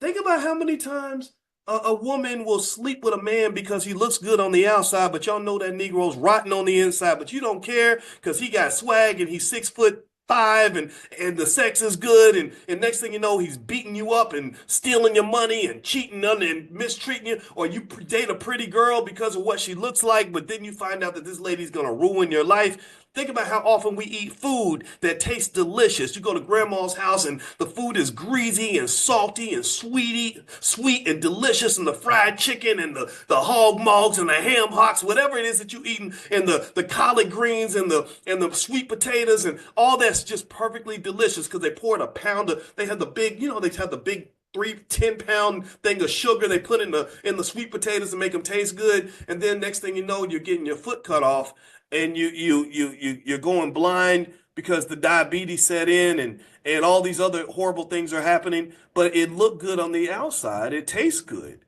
but it wasn't good for you because nobody ever stopped and said, "What are you doing? Like, did you think about what you're putting in your body?" I think it's the same thing when you talk about black success. I think that we look at things on the outside, we turn on the TV and we say, "Oh, there's LeBron, there's the Grammys, there's the look at Beyonce, girl. Oh, look at Cardi B. Look at Eddie Murphy, he still looks good at 60 years old." And we think, "Oh, the black community is doing great.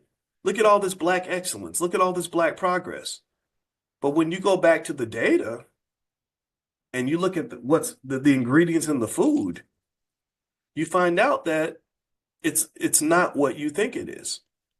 You find out that that Malcolm, if he was still around, would probably be kind of sad. He'd say, "Wait a minute, you mean y'all don't have 60 years of hard labor that you put in, building white folks' companies and stuff, because that's what y'all do, and your net worth has actually gone down?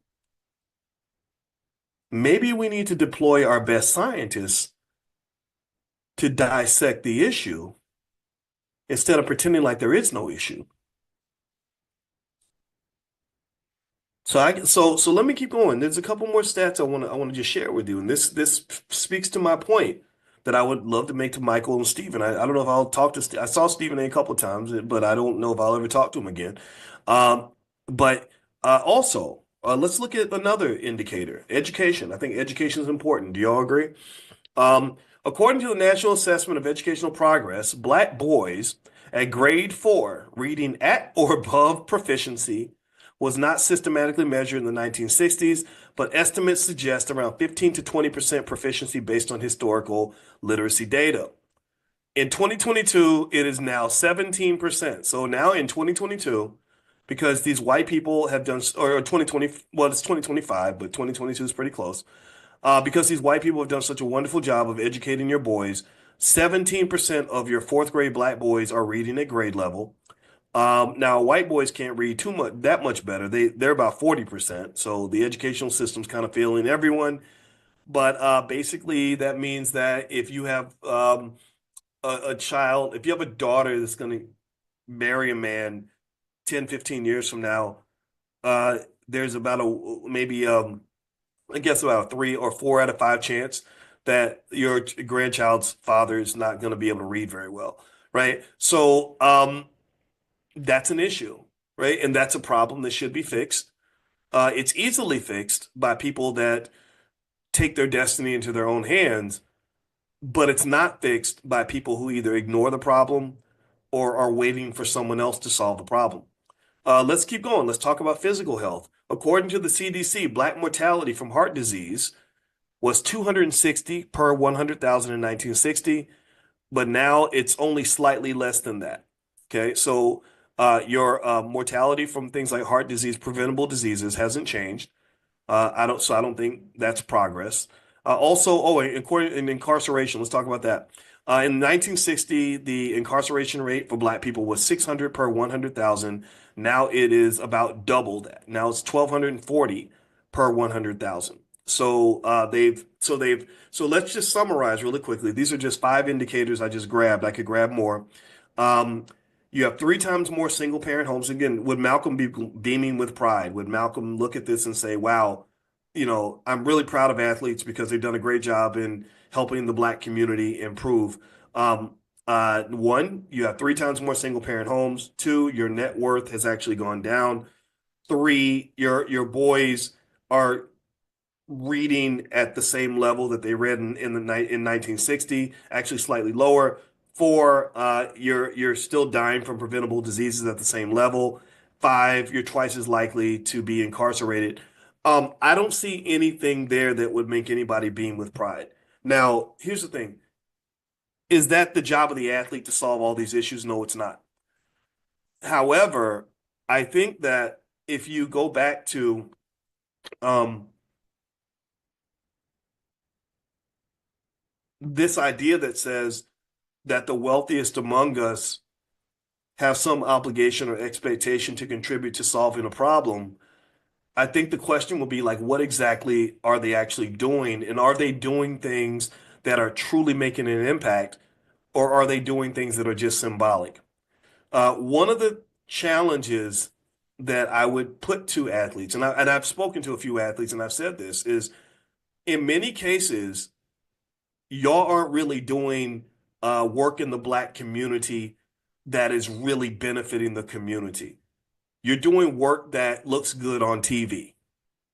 You're doing work that your white bosses are going to be able to put on that commercial to say the NFL cares, right? They'll show you handing a turkey to poor people or something on Thanksgiving. Nobody gives a damn about that. I don't really care if you volunteered 3 hours at the boys club. I think that's awesome.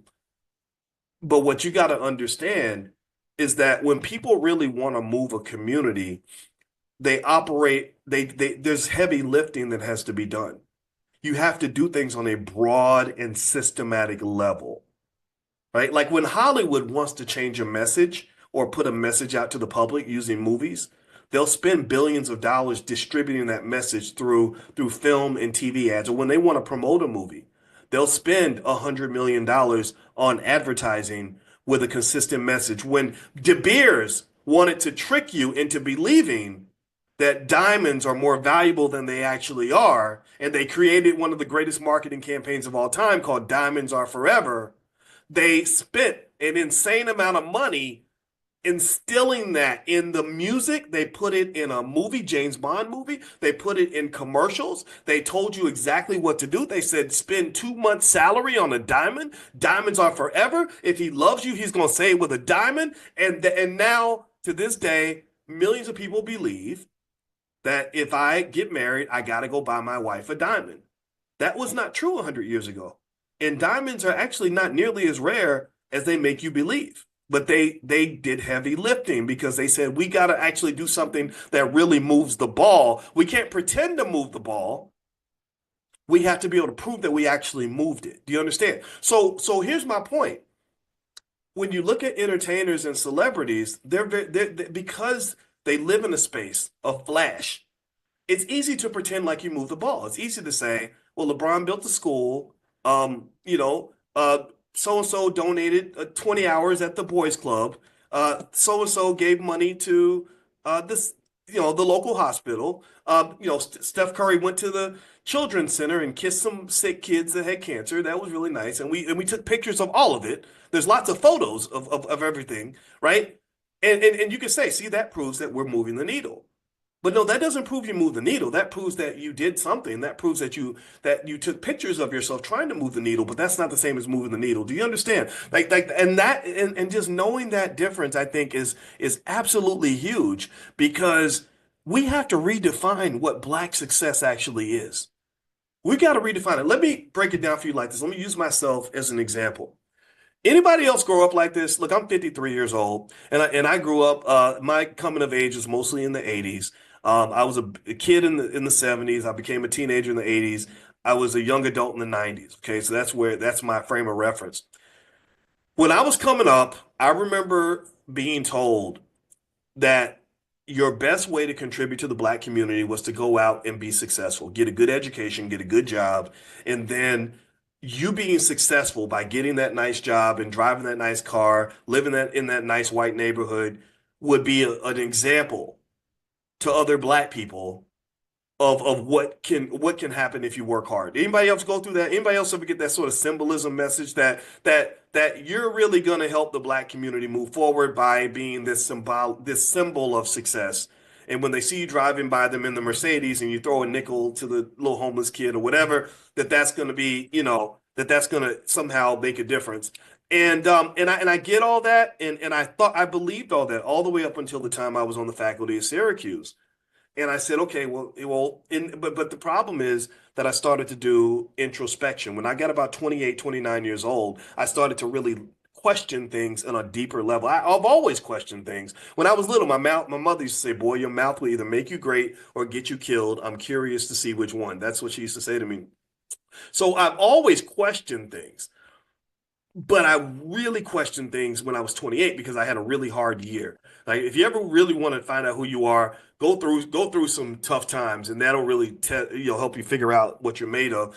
And so as I was really looking around and thinking about stuff, I was like, okay, I'm supposed to be a successful Negro. I am, And when I was 31, I was on the faculty of Syracuse. I was making six figures. I was, again, no other Black person in the world got that PhD in finance that year. No, not one other person, right? So I was hot stuff, right? So I was like, I'm supposed to be successful, but I don't feel like I am. I don't feel like I've made a difference at all. I don't feel I go to class I'd have a class full of white, Asian, and Jewish kids all headed to Wall Street or whatever, going to make money. I'd have maybe like one Black kid in the class, maybe two.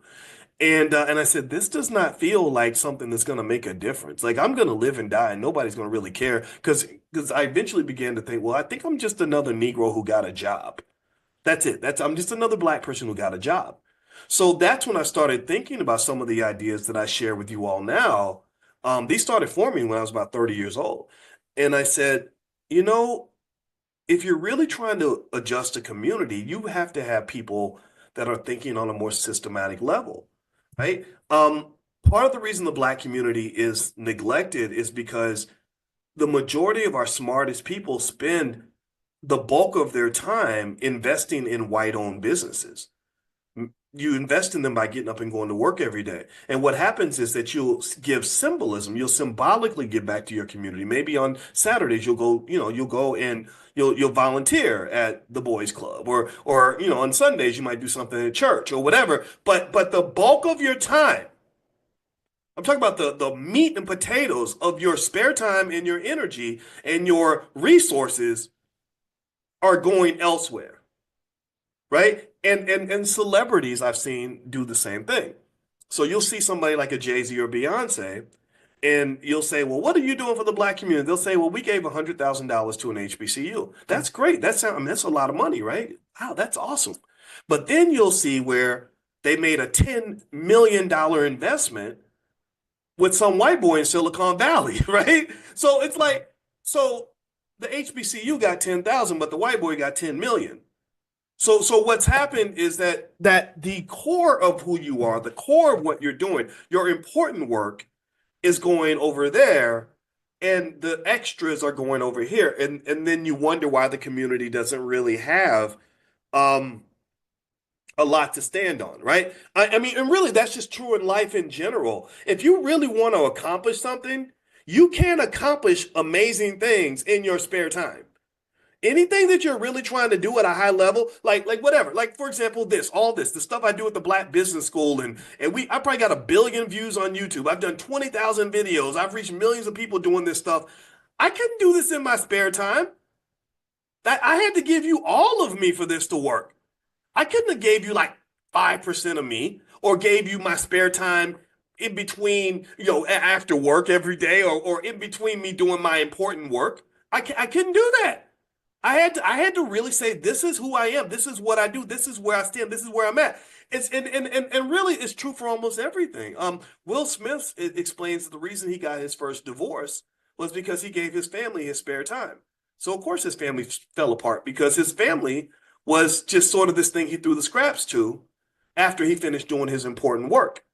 But he realized the second time he got married, he said, I have to make sure my family is part of the main crux and the core and the foundation and the substance of what I am every day. Like that has to be a priority. So, so to flip it back to what we're talking about, a lot, I'll talk about myself here. Is I said, if I really want to make a difference in the Black community, I got to really get in the Black community.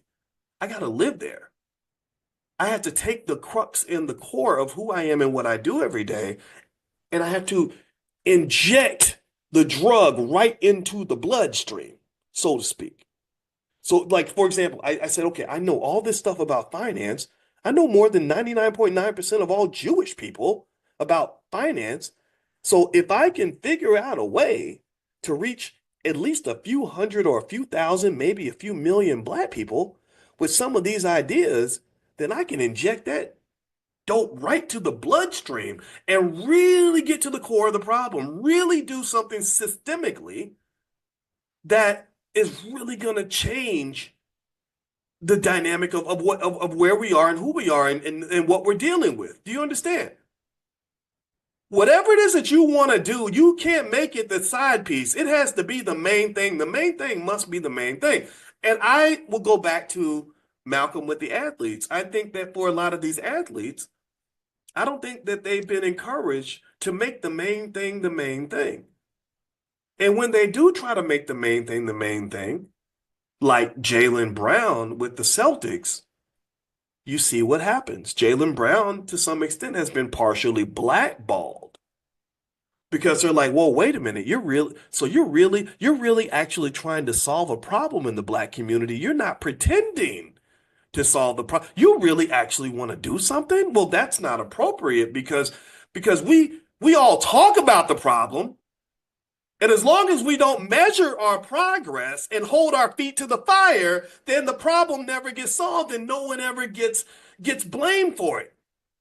Because we just know that just by default, the Black community is always supposed to be in last place. They're always supposed to be low on resources. They're always supposed to suffer. They're always supposed to be a day late, a dollar short, uneducated kids can't read, families broken, everybody's struggling, little boys getting shot. Most Black boys can't even grow to adulthood with a healthy mindset because that's just part of being Black. So the most we're going to do is do symbolic things to sort of pretend like we're trying to solve the problem. And as long as you never actually measure whether we're actually solving the problem, then everything's okay. It almost reminds me of Congress. Everyone hates Congress, right? The approval rating of our Congress is really low. And the reason it's low is because they're not really trying to fix anything. They're not really trying to make any significant changes in the government.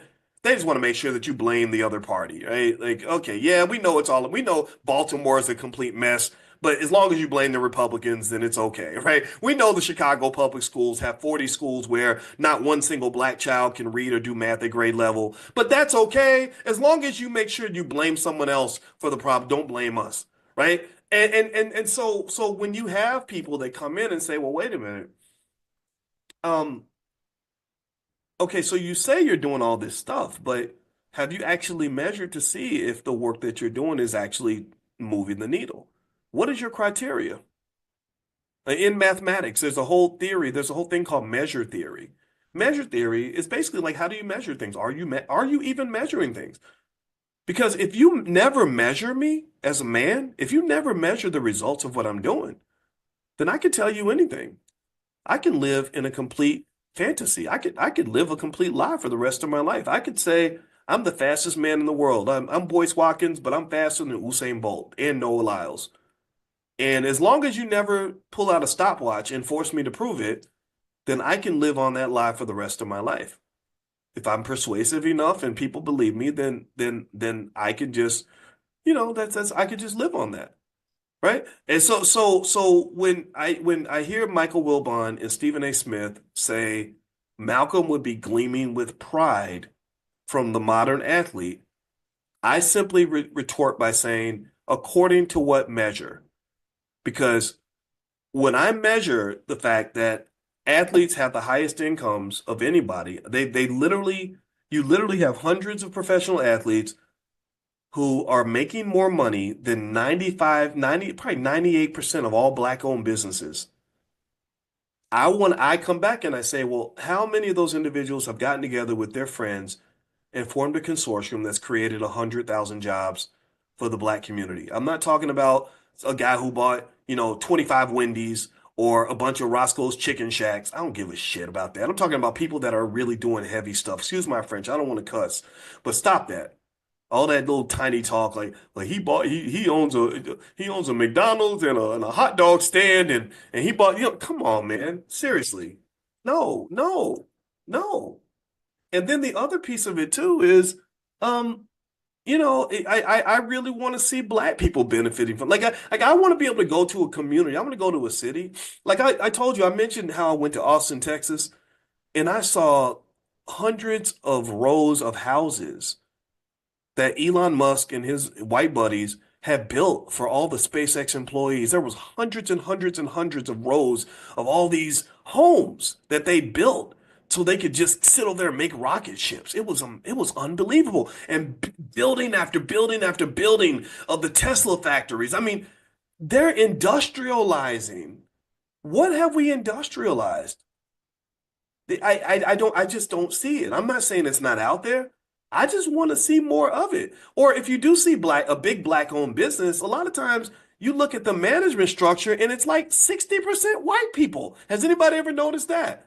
And I don't want to be mean or anything, but you go to even some of I'm not gonna name any companies because some of these people know me and I'm not trying to be mean.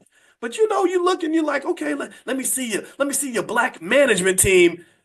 And you got like, okay, here's Ari, here's Dinesh, here's Tom, right? It's like, where's the black people? Oh, the black person, that's the one at the top, but everybody else is not black. There's no black people that young, that yeah, it's weird to me. It's all very weird, right? So let me summarize on this, and I want to end this on a financial lesson that we can kind of walk away with. I don't think Malcolm X will be very impressed with modern athletes, largely because they've been given a tremendous amount of wealth, but for whatever reason, they have not been encouraged to have people around them who can give them the courage and the insight to engage in projects that will lead to a substantial shift in the overall condition of Black people, right? Like there's no sort of structure there that says, for example, only 17% of all Black boys in the fourth grade can read at grade level, so we've raised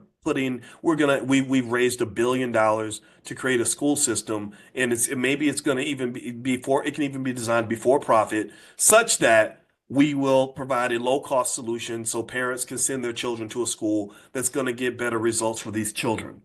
These are our kids. We're going to make sure that they're well educated, right?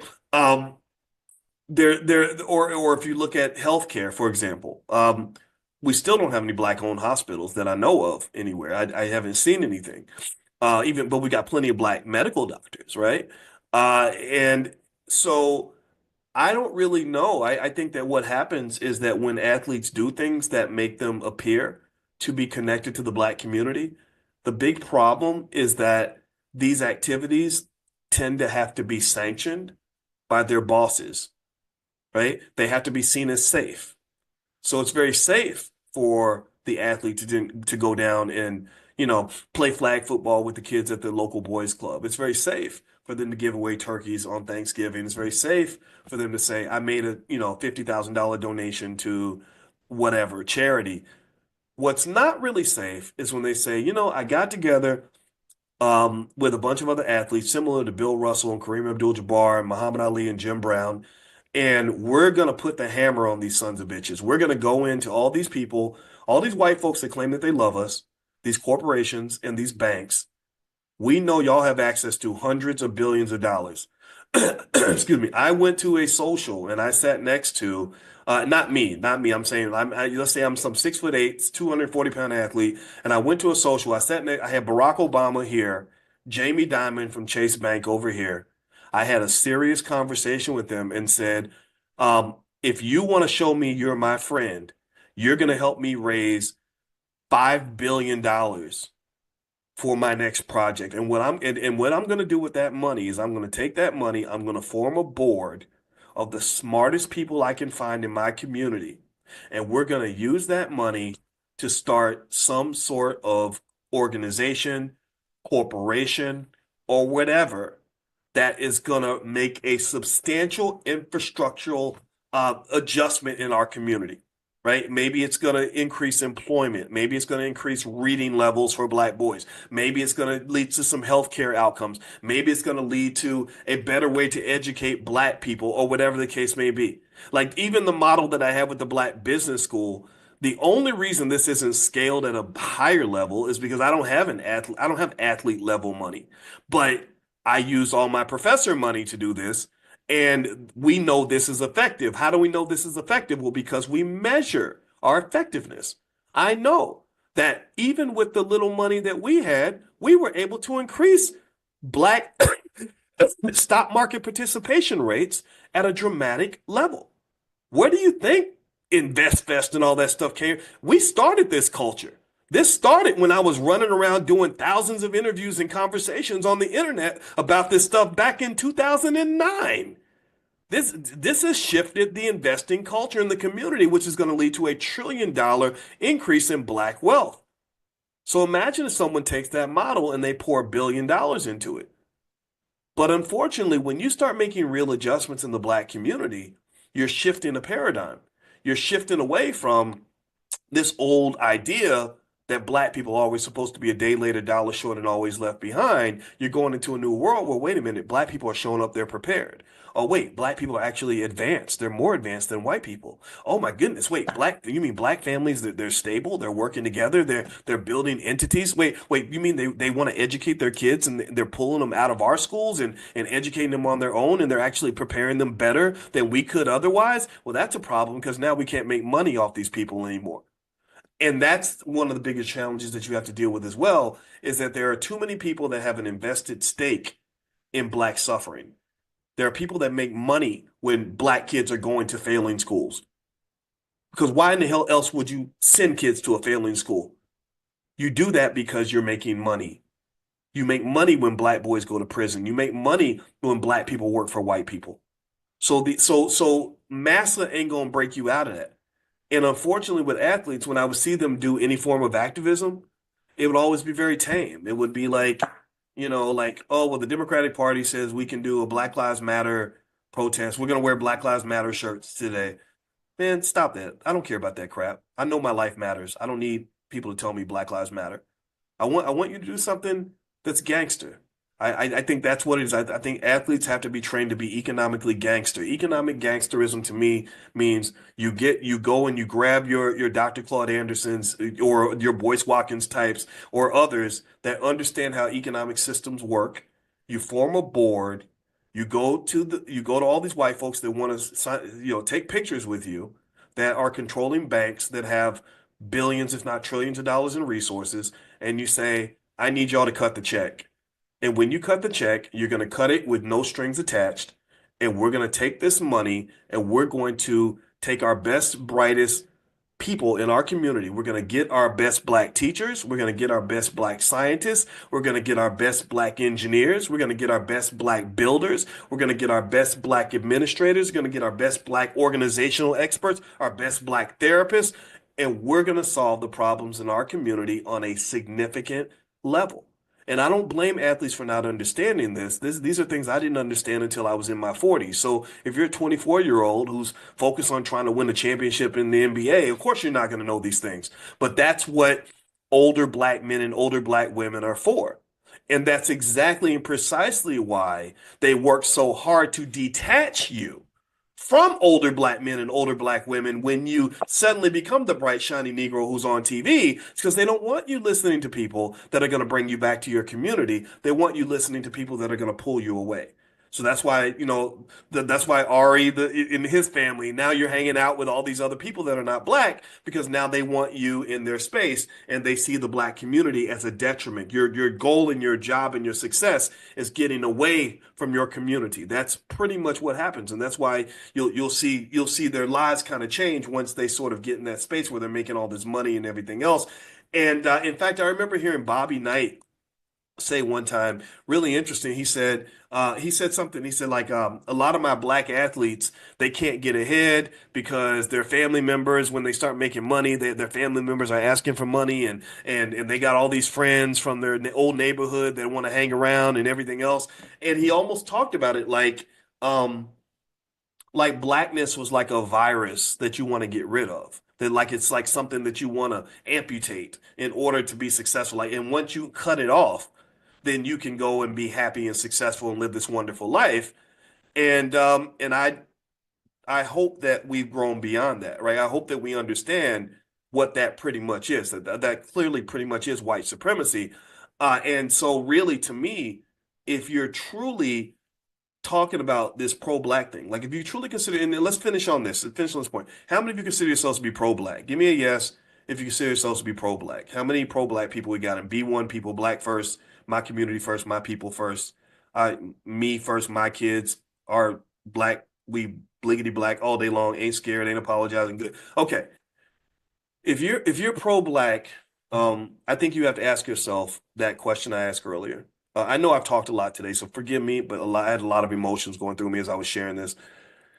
If you're pro-black, I ask you that basic question that comes from mathematics. Pro-black according to what measure? What is the measure? In my opinion, and this is my opinion, okay? You can't just be pro-black by saying you're pro-black. And also, in my opinion, I think there's a difference between being symbolically pro-black versus being actively pro-black. There's a difference between flash and substance. There's a difference between talking loud versus what you're actually doing, right?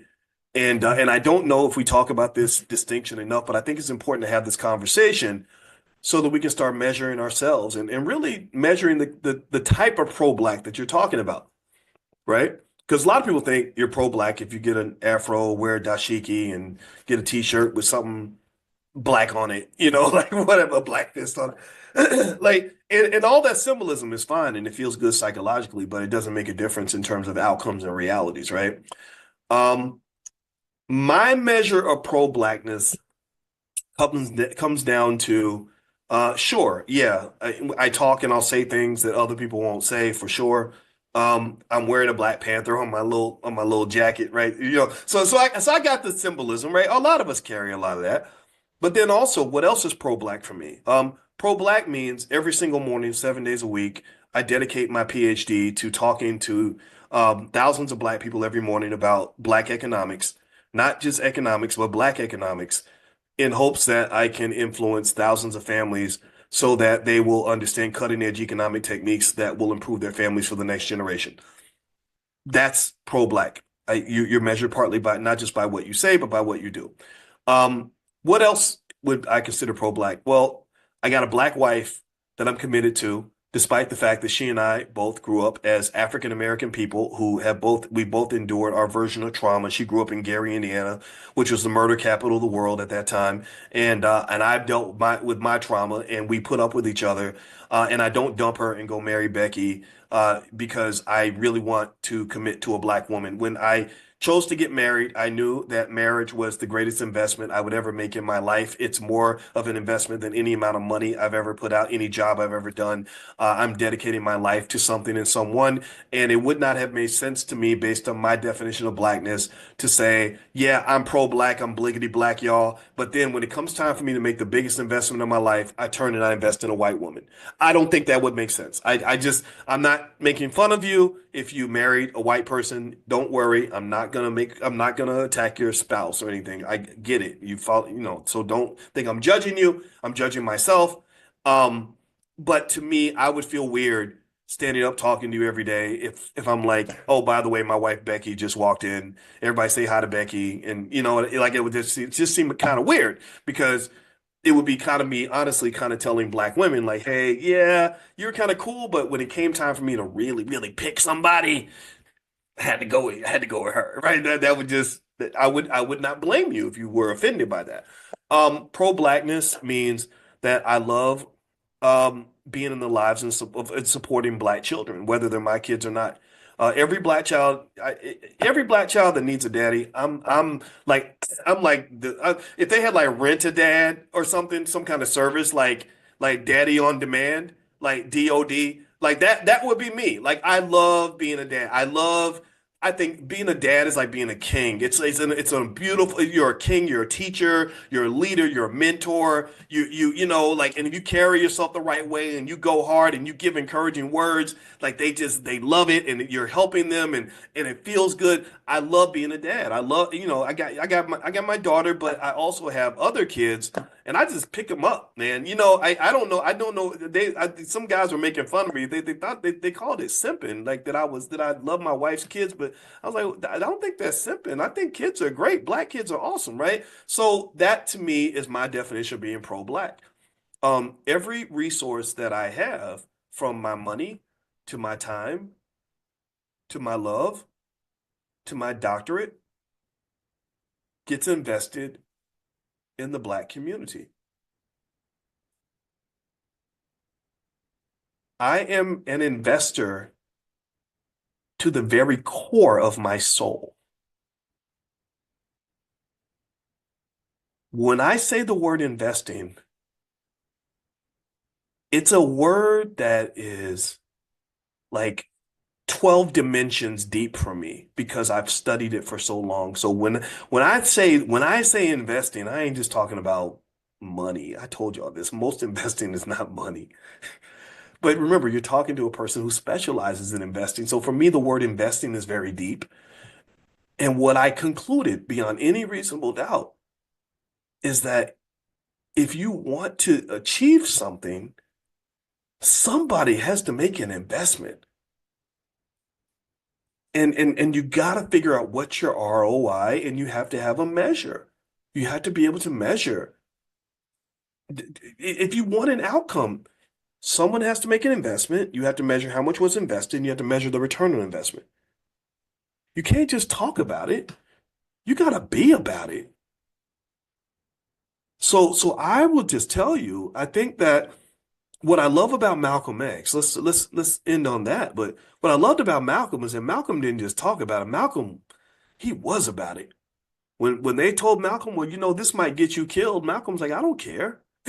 Who cares if I die? Like, so what? He was not afraid of death. And I love that. I'm like, yeah, I get that. I'm not scared to die either. I could die tomorrow. It's okay. I'm cool with that. Right? And he lived in it with both feet. So, and he also understood that if you really care about the community, want the community to advance, you have to be in there, man. You can't just, you have to know the difference between substance and flash. And I think that with athletes, my problem is that you have a bunch of people that are put on TV that are making lots of money.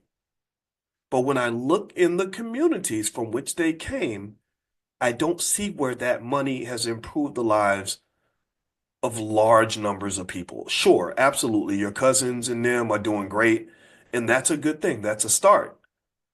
But I think that there's a lot more that could be done. I really believe that.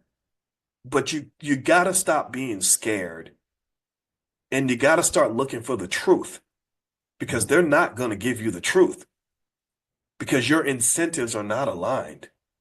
They do not benefit. The people that are paying you that money, they don't benefit from you saying, "Hey, you know what? My priority's with the black community." They're going to get mad at you for that. And you have to be able to withstand that and break a few rules in order to do what really needs to be done. So, what do you believe in? What do you believe in? And what kind of investor are you? So that's it. Thank you guys for listening. I appreciate your time. Um, Quick housekeeping notes before we go. Number one, to get on the text list for this class, and tomorrow we'll do something different. It's a little more lighthearted. I know y'all didn't expect this whole Malcolm X thing this morning, but I just had to get it off my chest. And no disrespect to Michael Wilbon and Stephen A. Smith. All those guys, I just don't agree with them. I think Malcolm looks at entertainers as clowns, and he still would. I think they could be something other than that if they choose to be. But substance versus flash, that's the idea. So the other thing too, if you want to buy the workbooks and resell them and make money and set it up as a business, feel free to go to financialworkbooks.com. Financialworkbooks.com. We have our workbooks for kids, stuff like that. The discount code is morning70. Morning70 will let you buy them at the wholesale price. You can buy one or you can buy 100. It's totally up to you. So morning70, all one word on checkout, and it'll take 70% off the price. Financialworkbooks.com. And also, if you want to be on the text list for this class, text the word morning to the number 87948. We meet every morning at 10 a.m. Eastern, and we do economics every single day. So God bless you guys. Have a wonderful day. Thank you so much for listening, and I'll see you guys soon. Take care. Bye-bye.